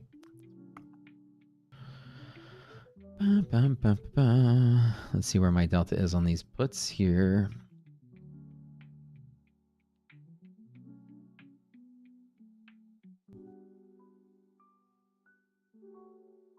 Oh, I'm still at 25. Good. Good deal. Plenty good. How about these things at 20, like 15 delta or something like that? 15, 20 delta. Hour 25. Looking good. Keep falling. Keep falling. iDoc, don't let me close out this. Don't let me close out this trade.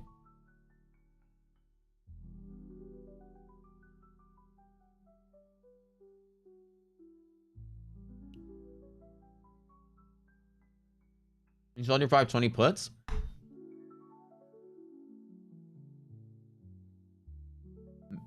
Mikey, well, hey, dude, you made it. 100% is still good, though.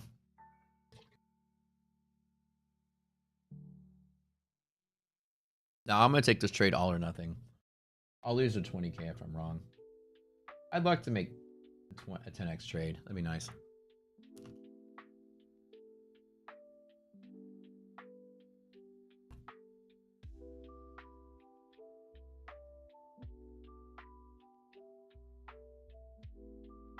Dude, we are almost at MHP. Holy crap.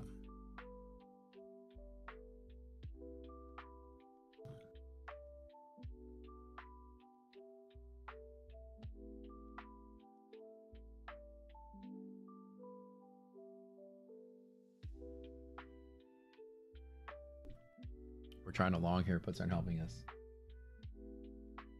We'll see how it turns out.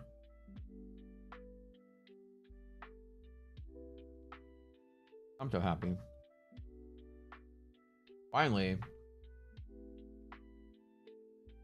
like,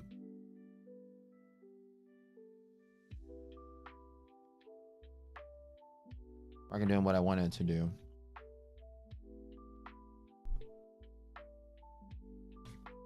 It was just very well executed. Like, my theory was good, reasoning was good, target's good.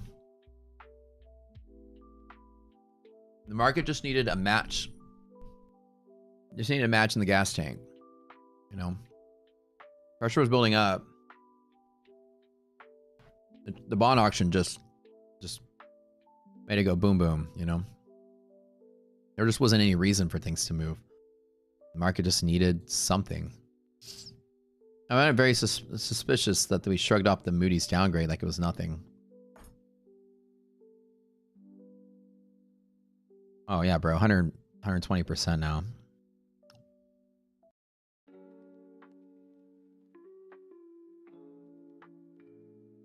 I'm up $24,000 on those puts so far.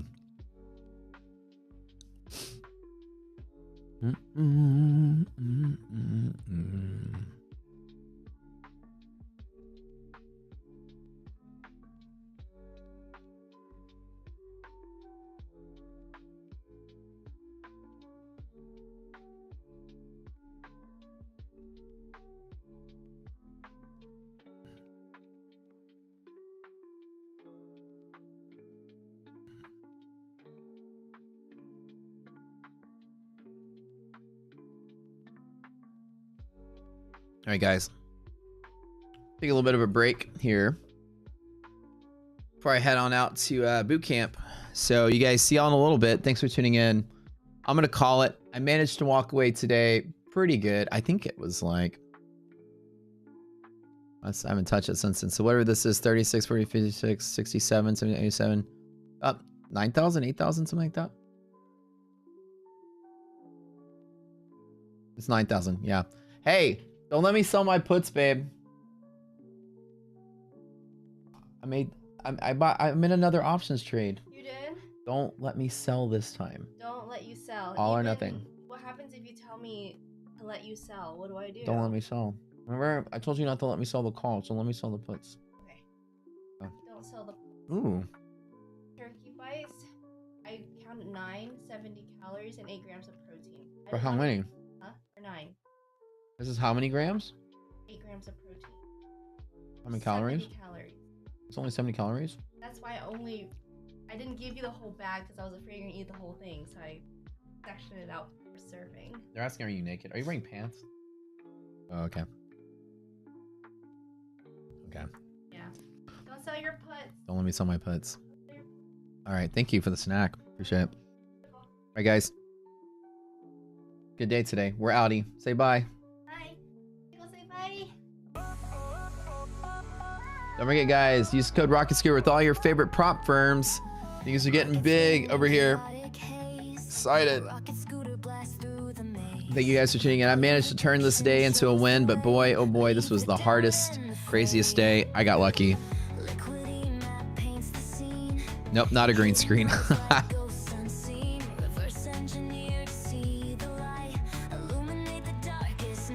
Oh, the background's real. Kind of looks like a green screen, doesn't it?